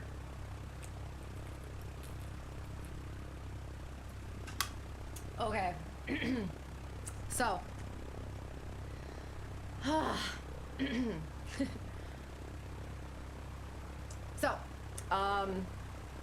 I got my laptop, got back in time for when our lesson was supposed to be. And like, yeah, he texted that, okay, so he did, he said like half an hour to an hour after we had blocked, if that works. And so I said, I'm here, so as early as possible would be good. And so he said, oh, okay, something, and I'll get there as soon as I can. And it did. It ended up being like half an hour to an hour later, which, like, in normal circumstances, I wouldn't have been pleased. But it ended up working out because I did end up doing the calculations for the specific aircraft and found a thing, and found some snags that I hadn't worked through in a while. So yeah, I mean, like, it was yeah, we'll see. We'll see how it goes from here. But yeah, ended up got all that done. And he comes in. Oh, and the other thing is I found for that POH, the landing roll, and I think I'd noticed it before, but I noticed it more here. It doesn't take into account temperature adjustment. So for the performance calculations, you need to use density altitude. So whatever altitude it is or elevation, you need to account for pressure difference or non-standard pressure, non-standard temperature. So in the POHs that I've been using, that I am familiar with, you use pressure altitude, and then in the notes section it says increase or decrease a certain percent for whatever 25, 35 degrees Fahrenheit above standard it is. So that takes care of density altitude. So that takes care of the non-standard temperature. The landing roll calculation did not have that note.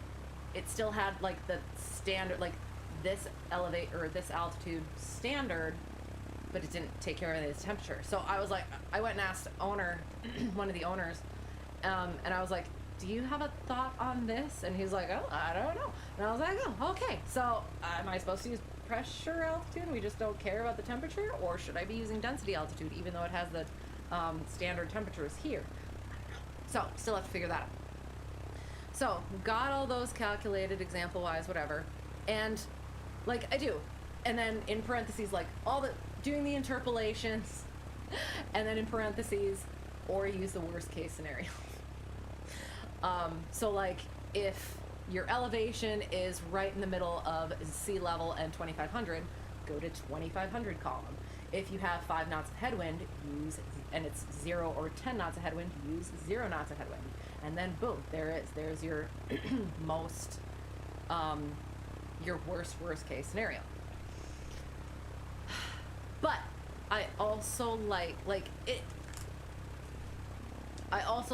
having students actually understand what you're doing and actually work through that math, because at some point you're not going to be able to have that much buffer room.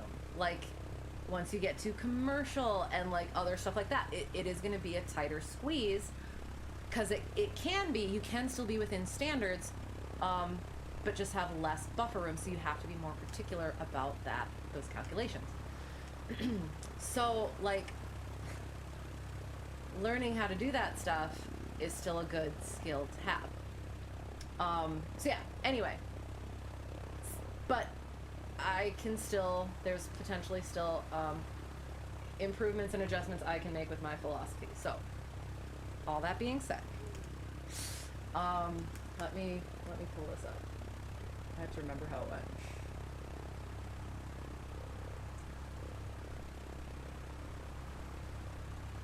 So it starts out, test starts out, oh, and again, I want to re-emphasize what I told him when I sent it to him. So again, it's just one of those things where it's like, I was an English major. I like books, I like language. I am very precise with how I word things. So, where is it? So this is what I said. Send the pre-solo written to your email. It's completely open book, so take your time, use your resources, and make sure your answers are correct and you understand them. Let me know if you have any questions. That's what I said. I feel like that's fairly thorough, right? Okay, so let's go through this. So the first thing is, what are all the, list the airspeeds and the definition, and the definitions for your airplane. So it's a VSO, VS1, VR, VX, VY, VFE, VA, VNO, VNE. So as soon as I looked at his sheet, the airspeeds were different than what I had. So I was like, okay.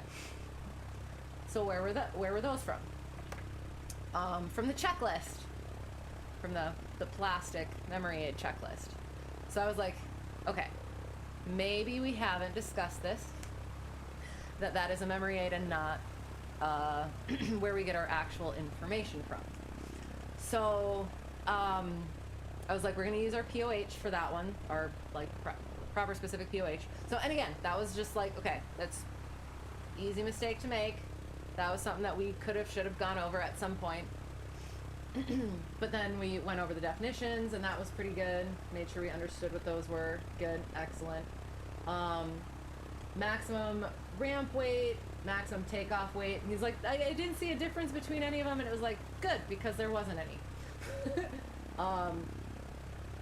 Fuel, maximum capacity, got that one right. The grades, he had 100 LL as well as 110. And I was like, okay, so where'd you get that one from? And that was also on the checklist. It was not in the POH.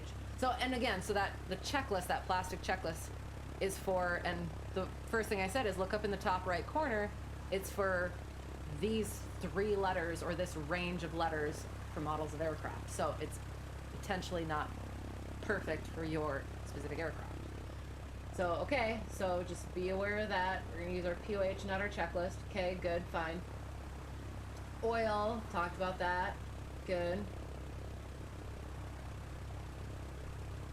And then, so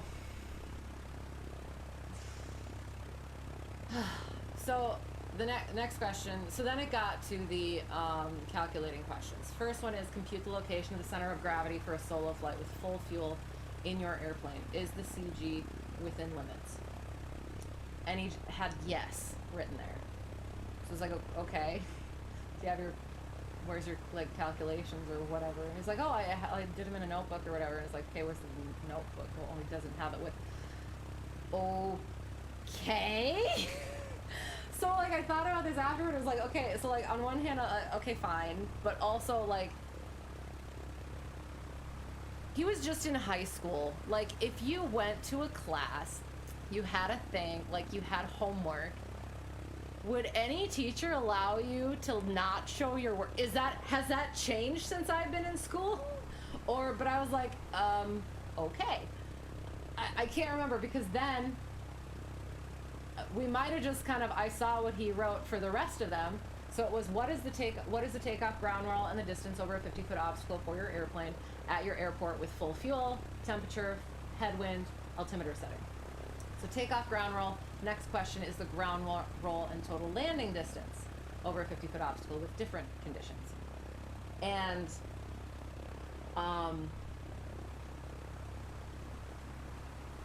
yeah, so, and I actually, now that I think about it, yeah, so literally just had ground roll and 50-foot obstacle and like a number for each one. It was like, okay, and he had the same answers for both questions. It was like, that doesn't seem right at all. So it was like, okay, so one, where's your work? Where did the questions come from? And he said he had his dad help him with them because that was the one that, like, that was the sort of stuff that, like, he didn't understand. And he doesn't remember where the numbers came from.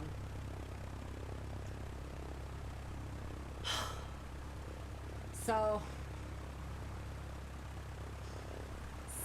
it did. Again, what I said, use your time, make sure you understand it, do the work, whatever, and then doesn't bring the work, doesn't understand the numbers. I did. I was gonna freaking lose it, to be honest. Anyway. So, yeah, so we did. We ended up, I can't remember if we, yeah, I did. I had him, I was gonna have him, like, go through and, like, redo the, no! and it's like, I have it.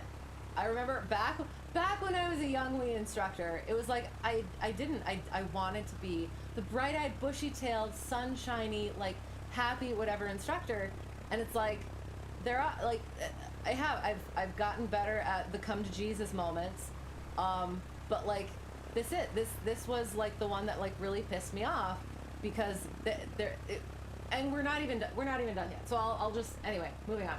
So it didn't have work shown. So like, do I even know if he actually did? I don't, or if he just, maybe his dad just told, I don't know, like, I don't want, cause, so, and this is why, like, his dad helped him out with that stuff, so did he sign him off for the knowledge test to go take the knowledge test before he was freaking ready for it? Because found out more stuff. So, anyway. So, basically, he doesn't have a calculator. He doesn't have a flight calculator.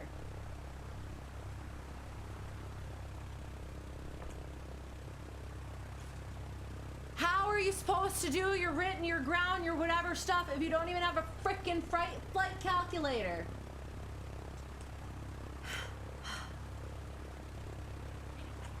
Or a plotter, or any of that. So anyway. Yeah, so we went over that and I was like, get a freaking calculator. At least, among all the other stuff. And go keep, and this is the thing too, is I also suggested, keep working through those 200 question things. Like, keep working through ground. Like, I gave him specifics, but I also gave him, like, do that work again. Keep working through that stuff so you get more knowledgeable, comfortable, or whatever. Very clearly did not... listen. So, anyway. So yeah, so we did, like, I had already said, like, I had already told him, like, I want you to, like, redo the speeds at least. And then this was like, I'm having you redo that as well. I need you to know how to do that, where you're getting this stuff, what it means, what you're doing. And it's like, he said, like, that's one of the things that he didn't get. So he had his dad help him with it. But then he still doesn't freaking understand it. And I said, come, ask me. I'm here. I like helping. I will help. Sorry. But, and I did. I had the moment too where it's like, I can't help you if you don't ask me. I tried. I've been trying. I gave homework. We've talked about stuff. But there's going to be places where I don't know about. So you need to be able to ask me. You need to ask me. Apparently not rely on your dad to do stuff. Sorry. Anyway. And that was one of the big things too, and we had this conversation too. Your dad's not going to be in the plane. I'm not going to be in the plane. You're going to be in the plane. Pilots need to have a certain independence, knowledge, independent understanding, independent go-get-emness in order to be able, like, to be as well-rounded and versed in things that you can be, safety-wise, legality-wise, and all that. Because once you're in the plane by yourself, you're in the plane by yourself. Anyway, sorry. So, we had that conversation. I was definitely firm. I wasn't like that. But I was definitely firm. And I did. I was like, and I might have been a little bit hungry too. And I might be a little bit hungry now as well. So apologies. Getting hangry. But it was just like all of these, there's been like good things, and then there's been like not so great things, and then we're not even done yet. So again, calculations and whatever, like, again, I don't know if he actually did them, so I should actually, like, I thought about this. I need to see her work. That's what I'm gonna, anyway. So yeah, moving on, sorry. So we went over that, and I said, I had all my calculation stuff. I had my, like, list thing, whatever, whiteboard. If we have time, we're gonna go over it so that you know what's going on. So so we're gonna move on with the next stuff. So then, what are the indications of carburetor icing? When is the carburetor heat recommended to be used in your airplane? So then, like, and I do, like, there are certain things where it's like, okay, what is on the student and what is a shortcoming of mine? Where do I need to be more particular? Where do I need to be more thorough with certain students or not? I'm not sure. So yeah, basically, so for that question, indication of carburetor icing, something about when, like, something about the power starts dropping or whatever, and then when is carburetor heat recommended to be used, and it was just like at lower RPM settings. It was like, okay, good, but let's be a little bit more particular. I'm pretty sure we talked about this, but we're gonna go over it a little bit more. What do we mean by lower RPM? What's that, like, what's that number? What's that, whatever? And so we finally got to, here's the green arc, under the green arc, as well as, yeah, setting that thing, and then when the engine power, that's what he said, when the engine power, like, drops or something. And it was like, okay, so what does that mean? What's that indication? And then it's like the RPM. It's all about the tachometer sort of thing. So yeah, talked about that. Good. What are the radio frequencies?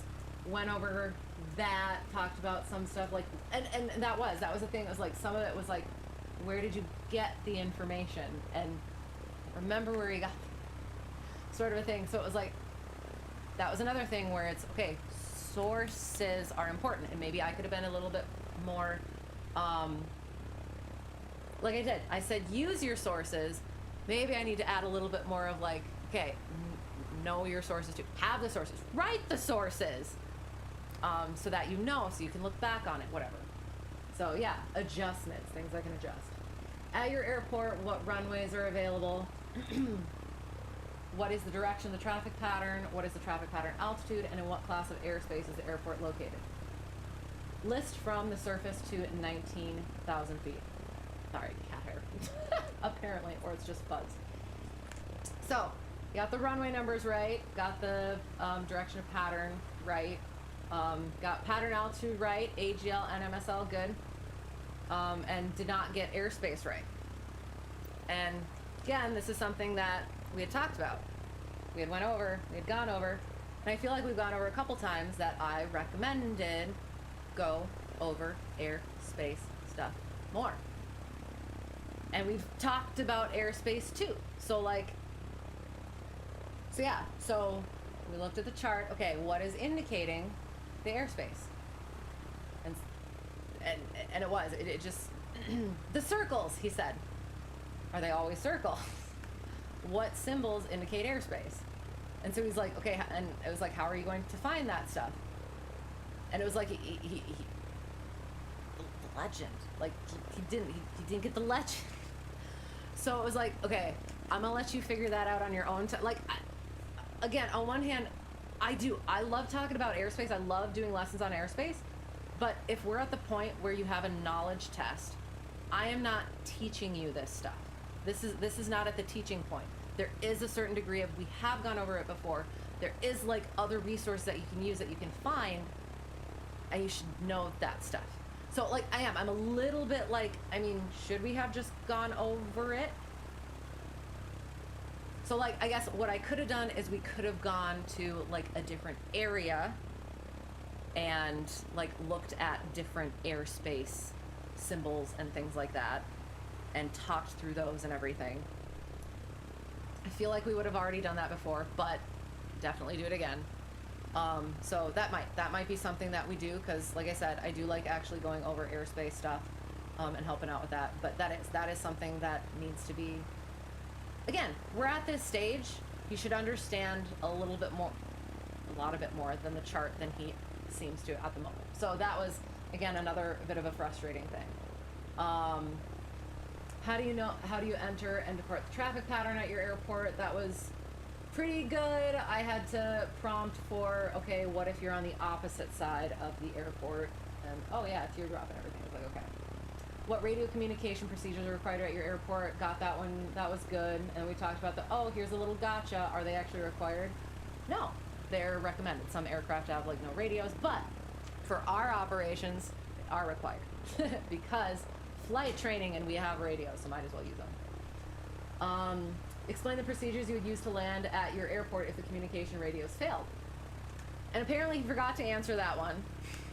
So I guess like, it was just another thing. So we talked it out and it was like, okay, so what would you do? And especially since we just talked about that, like if you don't have like radio, and he did, he was like, okay, so I would like look around more and whatever, and yeah, basically fly and land, sort of, kind of. And it was like, yeah, that's pretty much what you do, is you like are more vigilant outside, see and avoid, land as normal. But yeah, thoroughness. List the meaning of following ATC signals, got that one. What airplane certificates and documents must be on board your airplane prior to every flight? So, if I haven't talked about this, I start out with PAVE for my students. How do I, okay, so I have my little whiteboard. P-A-V-E. P-A-V-E. Yeah, on this side, now that, how you guys see it, P-A-V-E, just start, you know what, here, paint. No, I won't worry about it, P-A-V-E, there. So, pilot, aircraft, environment, external factors or pressures. And then, so we start with that, and then we keep adding each lesson. This is when we first get started. each lesson we add a new acronym until we have 5. So under pilot, we have I am safe and mice. Under aircraft, we end up with aero and aviates. Under environment, we end up with Northwest Craft, NW Craft. So each lesson, we basically, we do that so that they get that in their minds. Once we've gone over, gotten through all of them, gone over them, talked about them, they're comfortable with them, then I send them what's called what Friendstructor made called PAVE 2.0, and it's a thing that he made for PAVE, and it's got all these like things and acronyms, and it's organized nice and all that. So I send it to them, and then it's their responsibility, and that's the expectation, is they are doing that. We do it before every flight, and so now I'm sending it to them so that it's their responsibility before every flight. So one of the things that I hesitate a little bit with, because again, when he started, all we were trying to do, or all he had wanted to do, he and his dad had wanted him to do, is be able to land on his own while I was there. So I didn't do all of my usual things, like starting with the PAVE and being all thorough with those like initial things. So then we ended up getting to that stuff later, but we still did. We did it over and over and over until he got it. Well,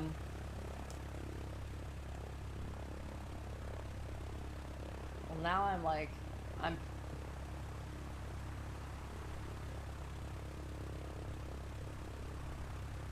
I just gotta like make sure, like I would be devastated if we didn't actually. Yeah, no, I did. I sent it to him. So he did. He got to a point where he was good. And so like send it to him so he can look at it and practice it and have it and do it. Yeah. So again, that was the expectation.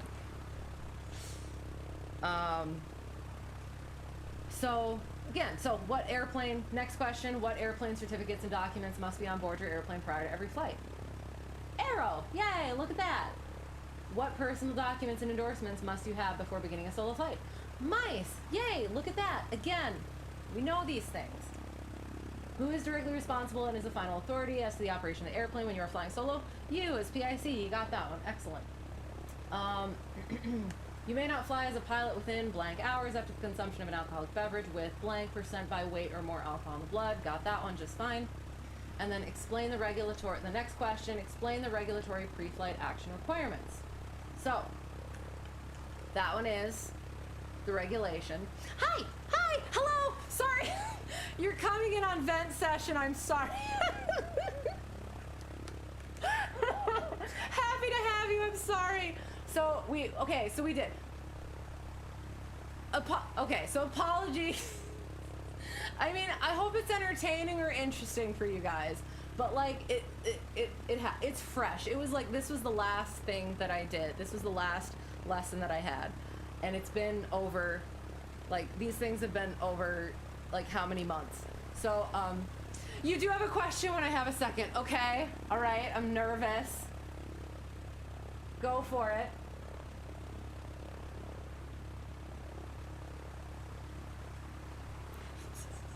Welcome to Heidi's Soapbox. I am going to just pause you right there. I can already I could tell from your question that it was going to be something getting into whatever territory. So we're not talking about that here, especially when, again, it's my soapbox. So yeah, I'll stop you there. You can behave and stay, or you can go, one way or another. Thank you. So, and actually just to, oops.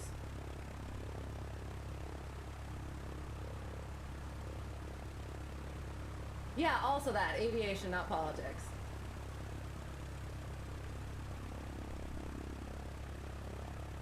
Yeah, so, where was I?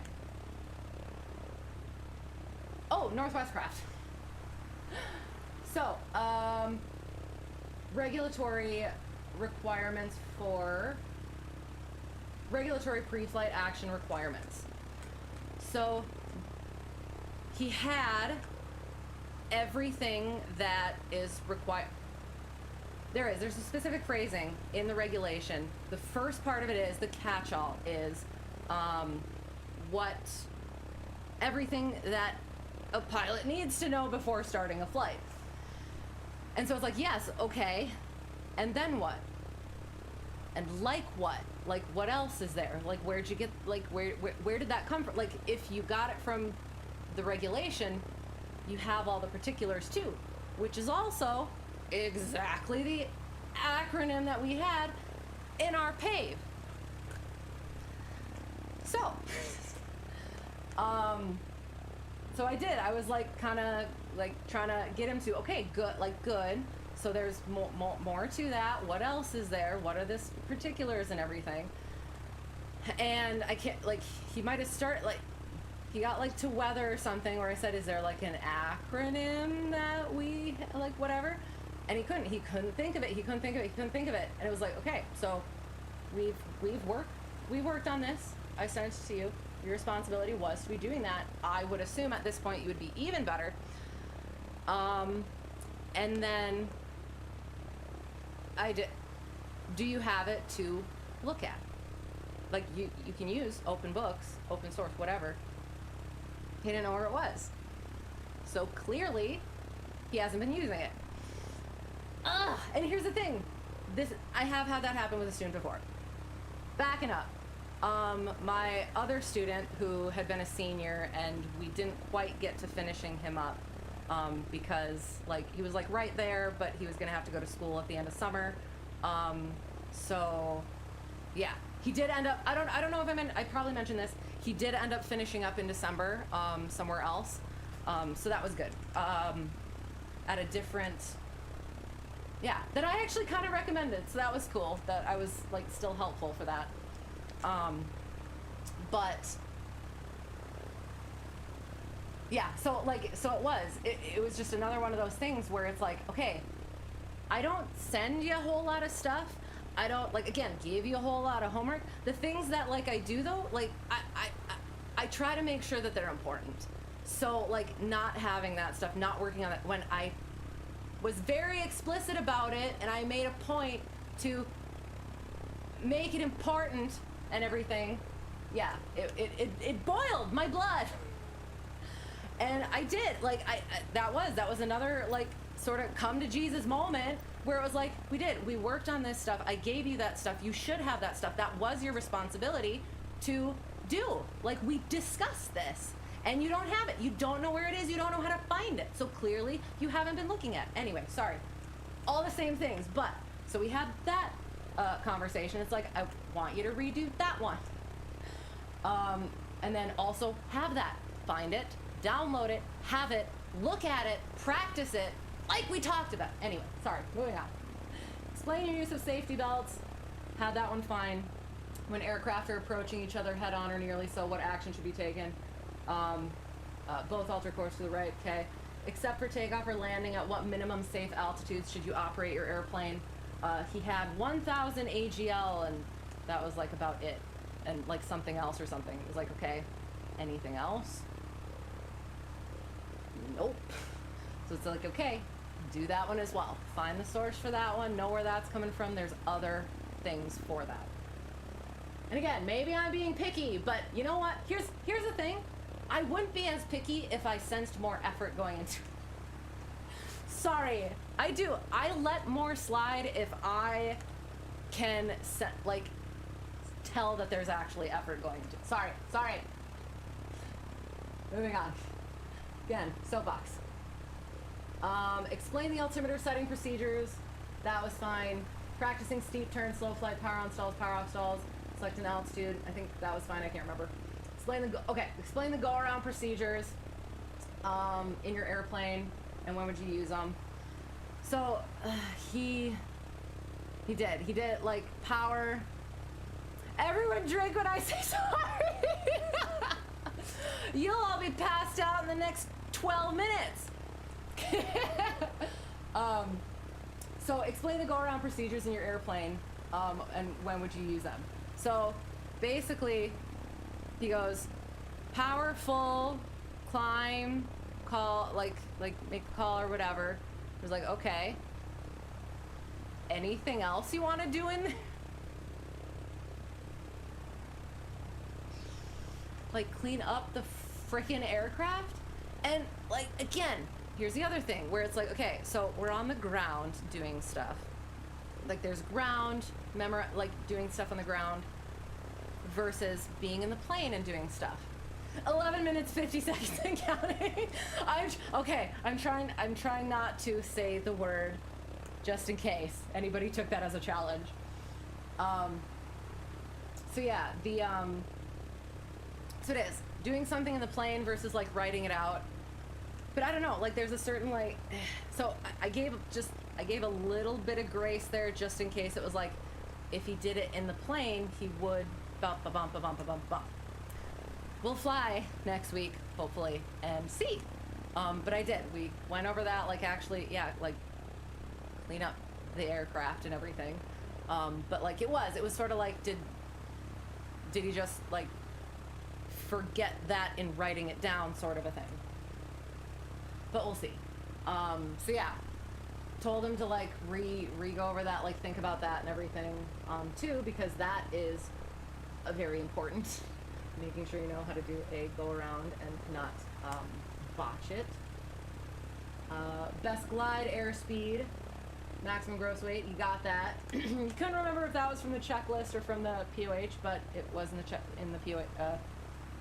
It was the same thing, so that was okay. And then what airplane configuration is specified to obtain the maximum glide?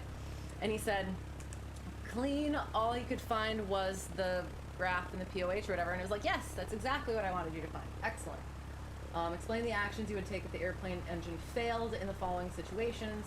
Right after liftoff, during the takeoff climb at an altitude of 100 and en route. And got those. Explain the recommended use of flaps for takeoff.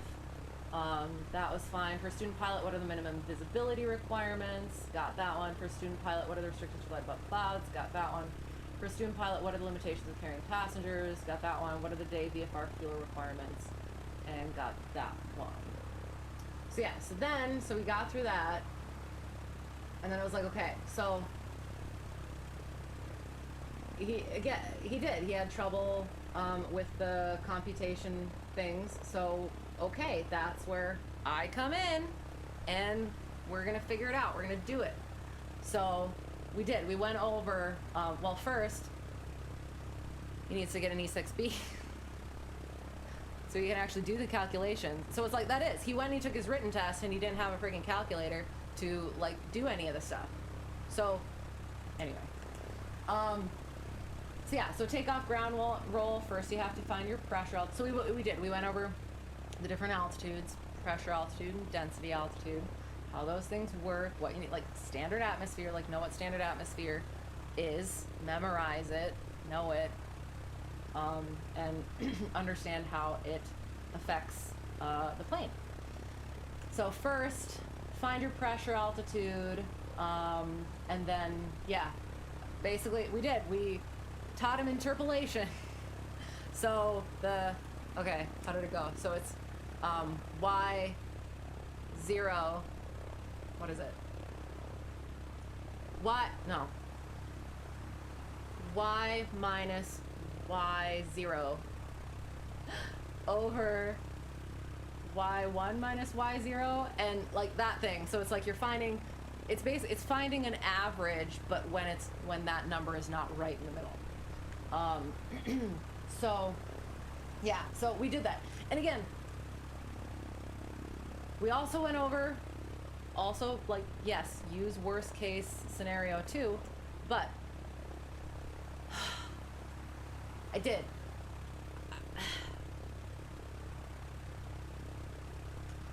There are situations where you're gonna want to and have to use these sorts of things. So learn it now and yeah, be able to do that. So like and yeah, actually, like just doing it, just do do it. You have to do it in order to get better at it. You can't just say, oh, I didn't know how to do it. Or like, I can't do it. You gotta do it. You learn how to do it. And it can be hard, but if you do it, it'll get easier. You'll find the snags. Like when you're in the chart, you're gonna be trying to read the chart and you're accidentally gonna take this number instead of this number, and you're gonna, so yeah, anyway. So we went over what we did. So the questions had certain scenarios. Sorry. Questions had certain scenario. Oh, forgot about that. Hang on. We're gonna do 12 hours today? No, we're not. I'm almost done. We're almost done. These are the last things, because this is the last thing we did. We're getting close, though, aren't we? Okay, hang on. So first thing we did was, sorry, hang on. It's gonna get worse and worse. Oh, and I've been saying the word. Don't drink. So the questions have certain scenarios, but what we did, again, I'm not going to give him the answers. I want him to go home and calculate it on his own and actually freaking do the work and have the work and show the work. So what we did was we took the conditions at the time. So where are we going to find that? Okay, here we go. We have this, we have this. Now we calculate our pressure altitude. There we go. That's the number that we use. Boom. So then what we got to do, we have 2,300, 2,000, 1,700 or something like that for different weights. Easiest thing to do, we need to calculate our weights.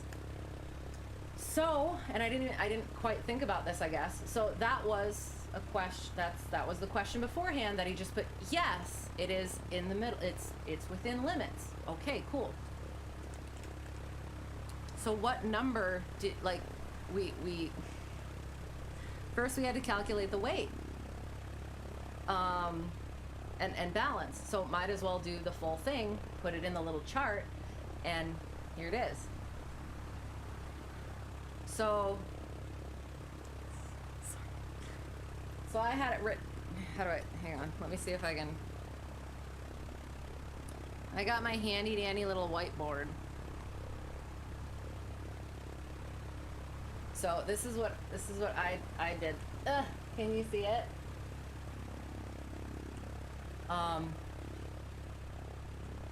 Yeah. So I did. What I do is I put always same thing all the time. Empty weight, oil, fuel, pilot, rear passengers, baggage. And I have those so that whenever I'm given certain information, I know that I need all of these things or not. Like if there's no baggage, I don't need baggage. But one of the things is if like you're loading the aircraft, maybe they're not going to give you the empty weight. So you still need to use the empty weight in order to calculate. So doing all that. So I gave him the whiteboard to do his own on, and so I had him like write it out like that. And I had the POH there, the sample problem is there and everything. So he starts like filling it in, and in the empty weight, he writes a number that is not correct. It's like, okay, so where'd you get that number from? And he said from the sample problem there. Okay. Why are we not going to do that? So whatever that empty weight is, so yeah, so maybe that was the sample weight or like the empty weight of the plane when it came off manufacturing line. But we have a current weight and balance because things have been changed from the aircraft. And I sent this to you and told you to practice with it, including the POH. I said to practice the calculations, the weight and balance, the performance calculations, and could he find it? No. So clearly he hadn't been practicing with that either. So he used, I let him, like I did, I said that one too. Find it. If you can't find it, I'll send it to you again. But you're going to do that on your own time. For now, you're going to use the, what is it called? Yeah, just use the sample weight, I guess, and do the rest of it. Went through that, found the weight, went through the moments, found those. Do they make sense? Things like that. Okay, good. So we did that, found that. So now he knows how to do that, I guess. So then we plugged all that stuff in. And we did the math. And we worked through it. For the first one, we worked through it together. The second one, I let him do it. And he did it. So, and that was like, it was sort of like, okay, like, it was sort of satisfying, but at the same time, it's like, okay, so we'll see where it goes from here, I guess. So, yeah, so we did. Like, we did all that, finished that, hopefully was helpful to some degree, and we'll see what happens beyond that. And, yeah, like, it is. How do I put this?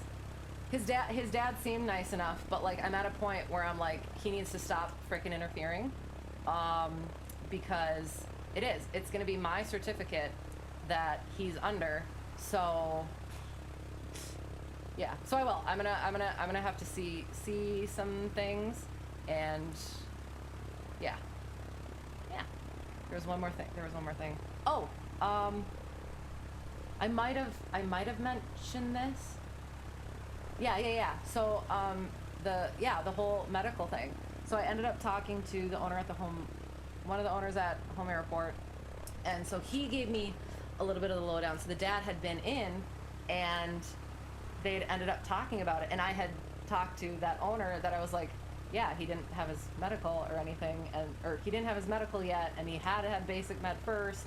And so, yeah, we couldn't do that. So we ended up talking about that. So I told him to go get that. And I told him all the things that he needed to go do. And he still hasn't done it. So that was what owner knew. And so I guess he had talked to the dad about it. And the dad was still under the impression that he had his medical because he thought basic med worked.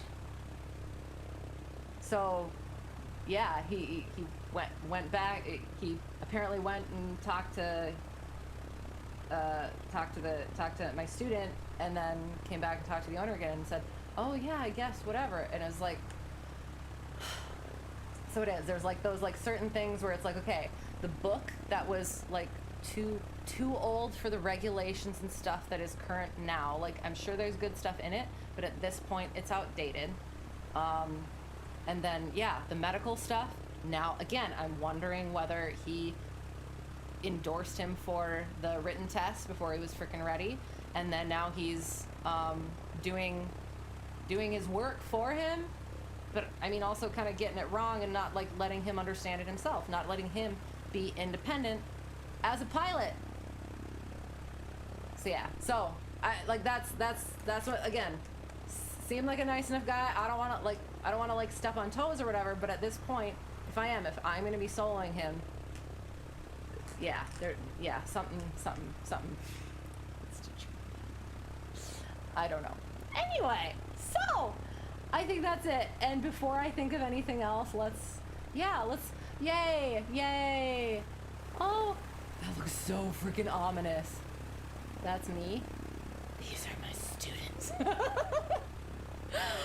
Oh, God. Should we shut down? Let's shut down. I do. I apologize. I appreciate you guys so much. Like I said, it's with all of these different things. It's funny because like I mentioned this before, but it was just a lot more palpable this past like month plus week, whatever. I have been praying for patience and to become a better instructor and pilot and stuff like that. This is not what I meant when I asked for that, but it is what it is. So,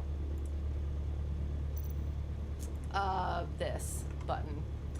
And I apologize even more for my voice. See, I didn't say the word. I said I apologize. Okay, so electronics, liquids, flow. So, I'm gonna pop taxi off, nav lights off. We don't have I guess I'll put the brakes on, parking brake goes off. Any other electronics? I don't see any, but we'll check our checklist. Good Lord, yeah. Much longer than I anticipated. I'm so sorry. I'm sure you could tell there was a bit, there was some pent up stuff. Approaching runway 09. No, I'm not. I have my freaking brakes on. Entered runway 09 left, 27 right. What a way to go out. Oh, and apparently ForeFlight works now. What is this garbage? So mad. This is a disaster. Should we just park here? We're good here, right? Yeah, why freaking not? No, you know what? I'm gonna be good. I swear to God, I put my brakes on. I took my parking brake off. Oh, probably don't need to go that aggressively. We'll look at our pretty track art. I'm sorry. Okay. Ah, no, I said the thing. You know what? We're gonna get, while we're taxiing, we're gonna reset. Isn't that nice? We can reset in the sim. Yay. I wanna get pink. It's a little orange. That's okay.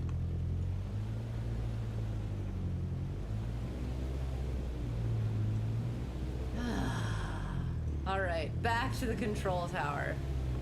Why does that remind me of something? It reminds me of something. Ducky! Yay!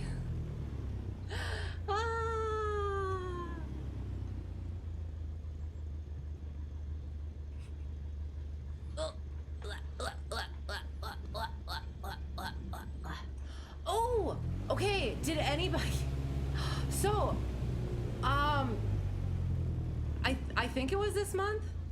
Friendstructor was flying down in Florida, and he texted me and he said, if you're bored or like, yeah, something like that.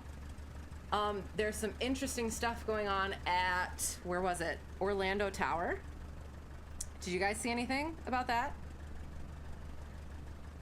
There was like a fire in the tower, or apparently a fire in the tower, so they had to evacuate the tower, and so it was untowered for a bit. So I was listening to the live ATC of that. Super freaking interesting. So at first, it was like, I was hearing, I didn't know who exactly it was,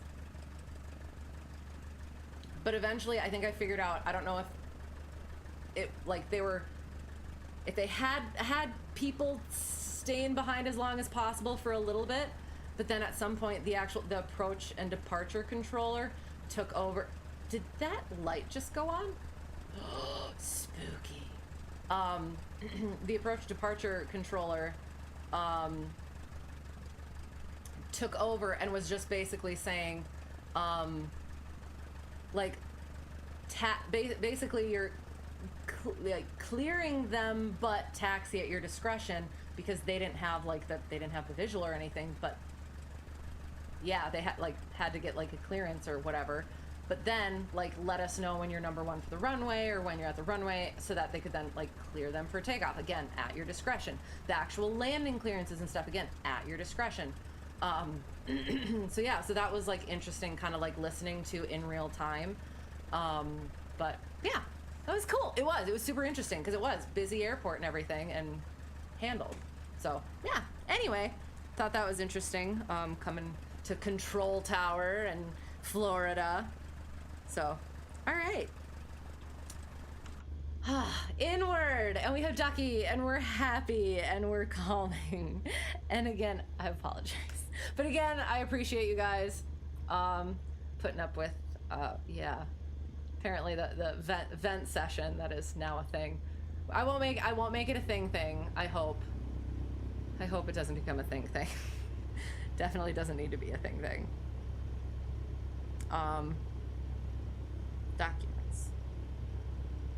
Securing. Our avionics are off. Mixer goes fully. Mags off, master off.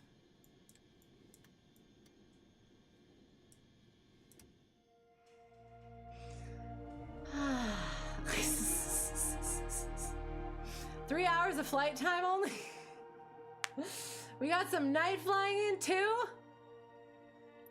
We're almost at 300 hours of flight in the sim. We'll get ourselves all good. Mags off, master, fuel, lights off, hobs, time control, electronics, tie downs, pitot cover, baggage door, cabin doors. I can't remember. Does this one? This one does not. Okay, good. Cover. Okay. All right. Good. Clearly out of it. All right. Rainbow! Oh, that was the other thing. So, yay, rainbow, holiday. Willa. Ooh, that's cool. Where was I? Lil Nav map. We'll bring that back. I'm so mad. I messed it up. Oh. Oh well. Okay. Lil Nav map. Flight sim. There we go. And little nav map. Full. And there. Okay. Here we go. So. We had our heart for February, Valentine's Day, Valentine's month. And then we had our shamrock, four-leaf clover. So sad. And then I'm so sad. We had our pot of gold. Can you see my cursor? So it was here. And then it went like that. Oops. Sorry. Then it went like that. So these are supposed to be the rims of the pot, and then this was my attempt at putting gold in it. And this was, I messed up and actually it went into our track art. It kind of looks like a four-leaf clover is on it, right? So it's a four-leaf clover, and then it's got like ribbons or vines on it. So we just made it prettier, more festive. So yeah, and then we were doing that. So yeah, there was our track art for February and March. So yeah. Yep. That's it. That's all I got. We didn't quite make 8 hours. So that's good. We'll close out before we hit that. So I'll leave that. I'll get this out. Since we're flying, let's see. There's that marathon, right? I did. I did not anticipate. I didn't. I'm sorry. So I'm gonna go like that. I'll go like,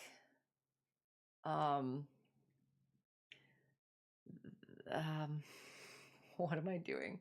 Have a good night, you as well. I do want to, if possible, that.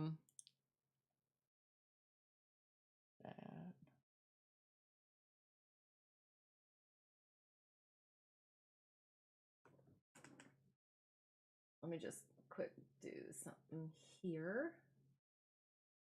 Double check. There.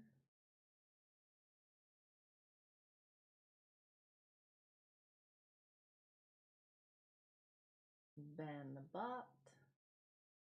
Good.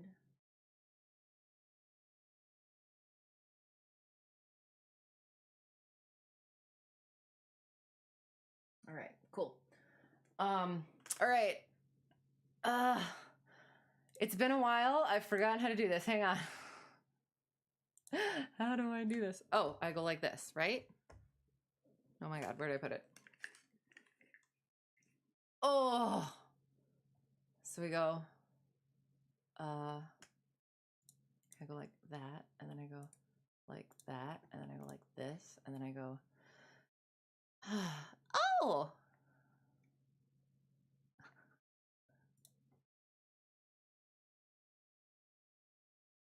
Perfect. What am I doing? There it is. Found it. You're just getting to that point. There we go. Ha.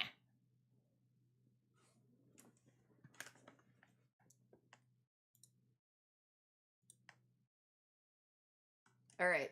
Okay, we're ready. Yeah. So we'll go raid. So have fun in the rain. I'll try and remember all my stuff that I'm supposed to say. Whoever got lost and found their way here or found their way back, thanks so much for being here. And even more, what's it called? Even more, I emphasize this even more thank you for putting up with me. And my shenanigans and soapboxiness and venting and things. So again, I hope it's interesting, or amusing at least, or whatever. But again, thank you, and yeah, thanks for being in here, giving me certain perspectives, and yeah, it was fun hearing all the good things that people have been up to, and let me. Huh, interesting. Sorry. Yeah, congrats again, everybody, on all the things. It's so exciting, and I can't wait to keep hearing about what goes on. And yeah, thank you, Kithrick, for the subscription. Appreciate it so much. And yeah, all the things. If I forgot anything, I'm sorry. Brain is mush. And yeah,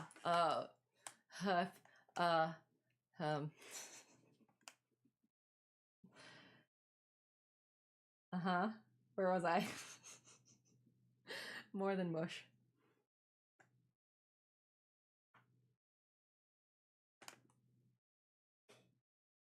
Have a great whatever it's going to be for you. Thanks for stream. Thank you again so much for being here. Again, congrats. And good luck with the next things. Can't wait to keep hearing about it. Like I said, I keep hoping that I'm going to be able to do this more often, but we will see. I'm still trying to work out scheduling and stuff like that, so we'll see.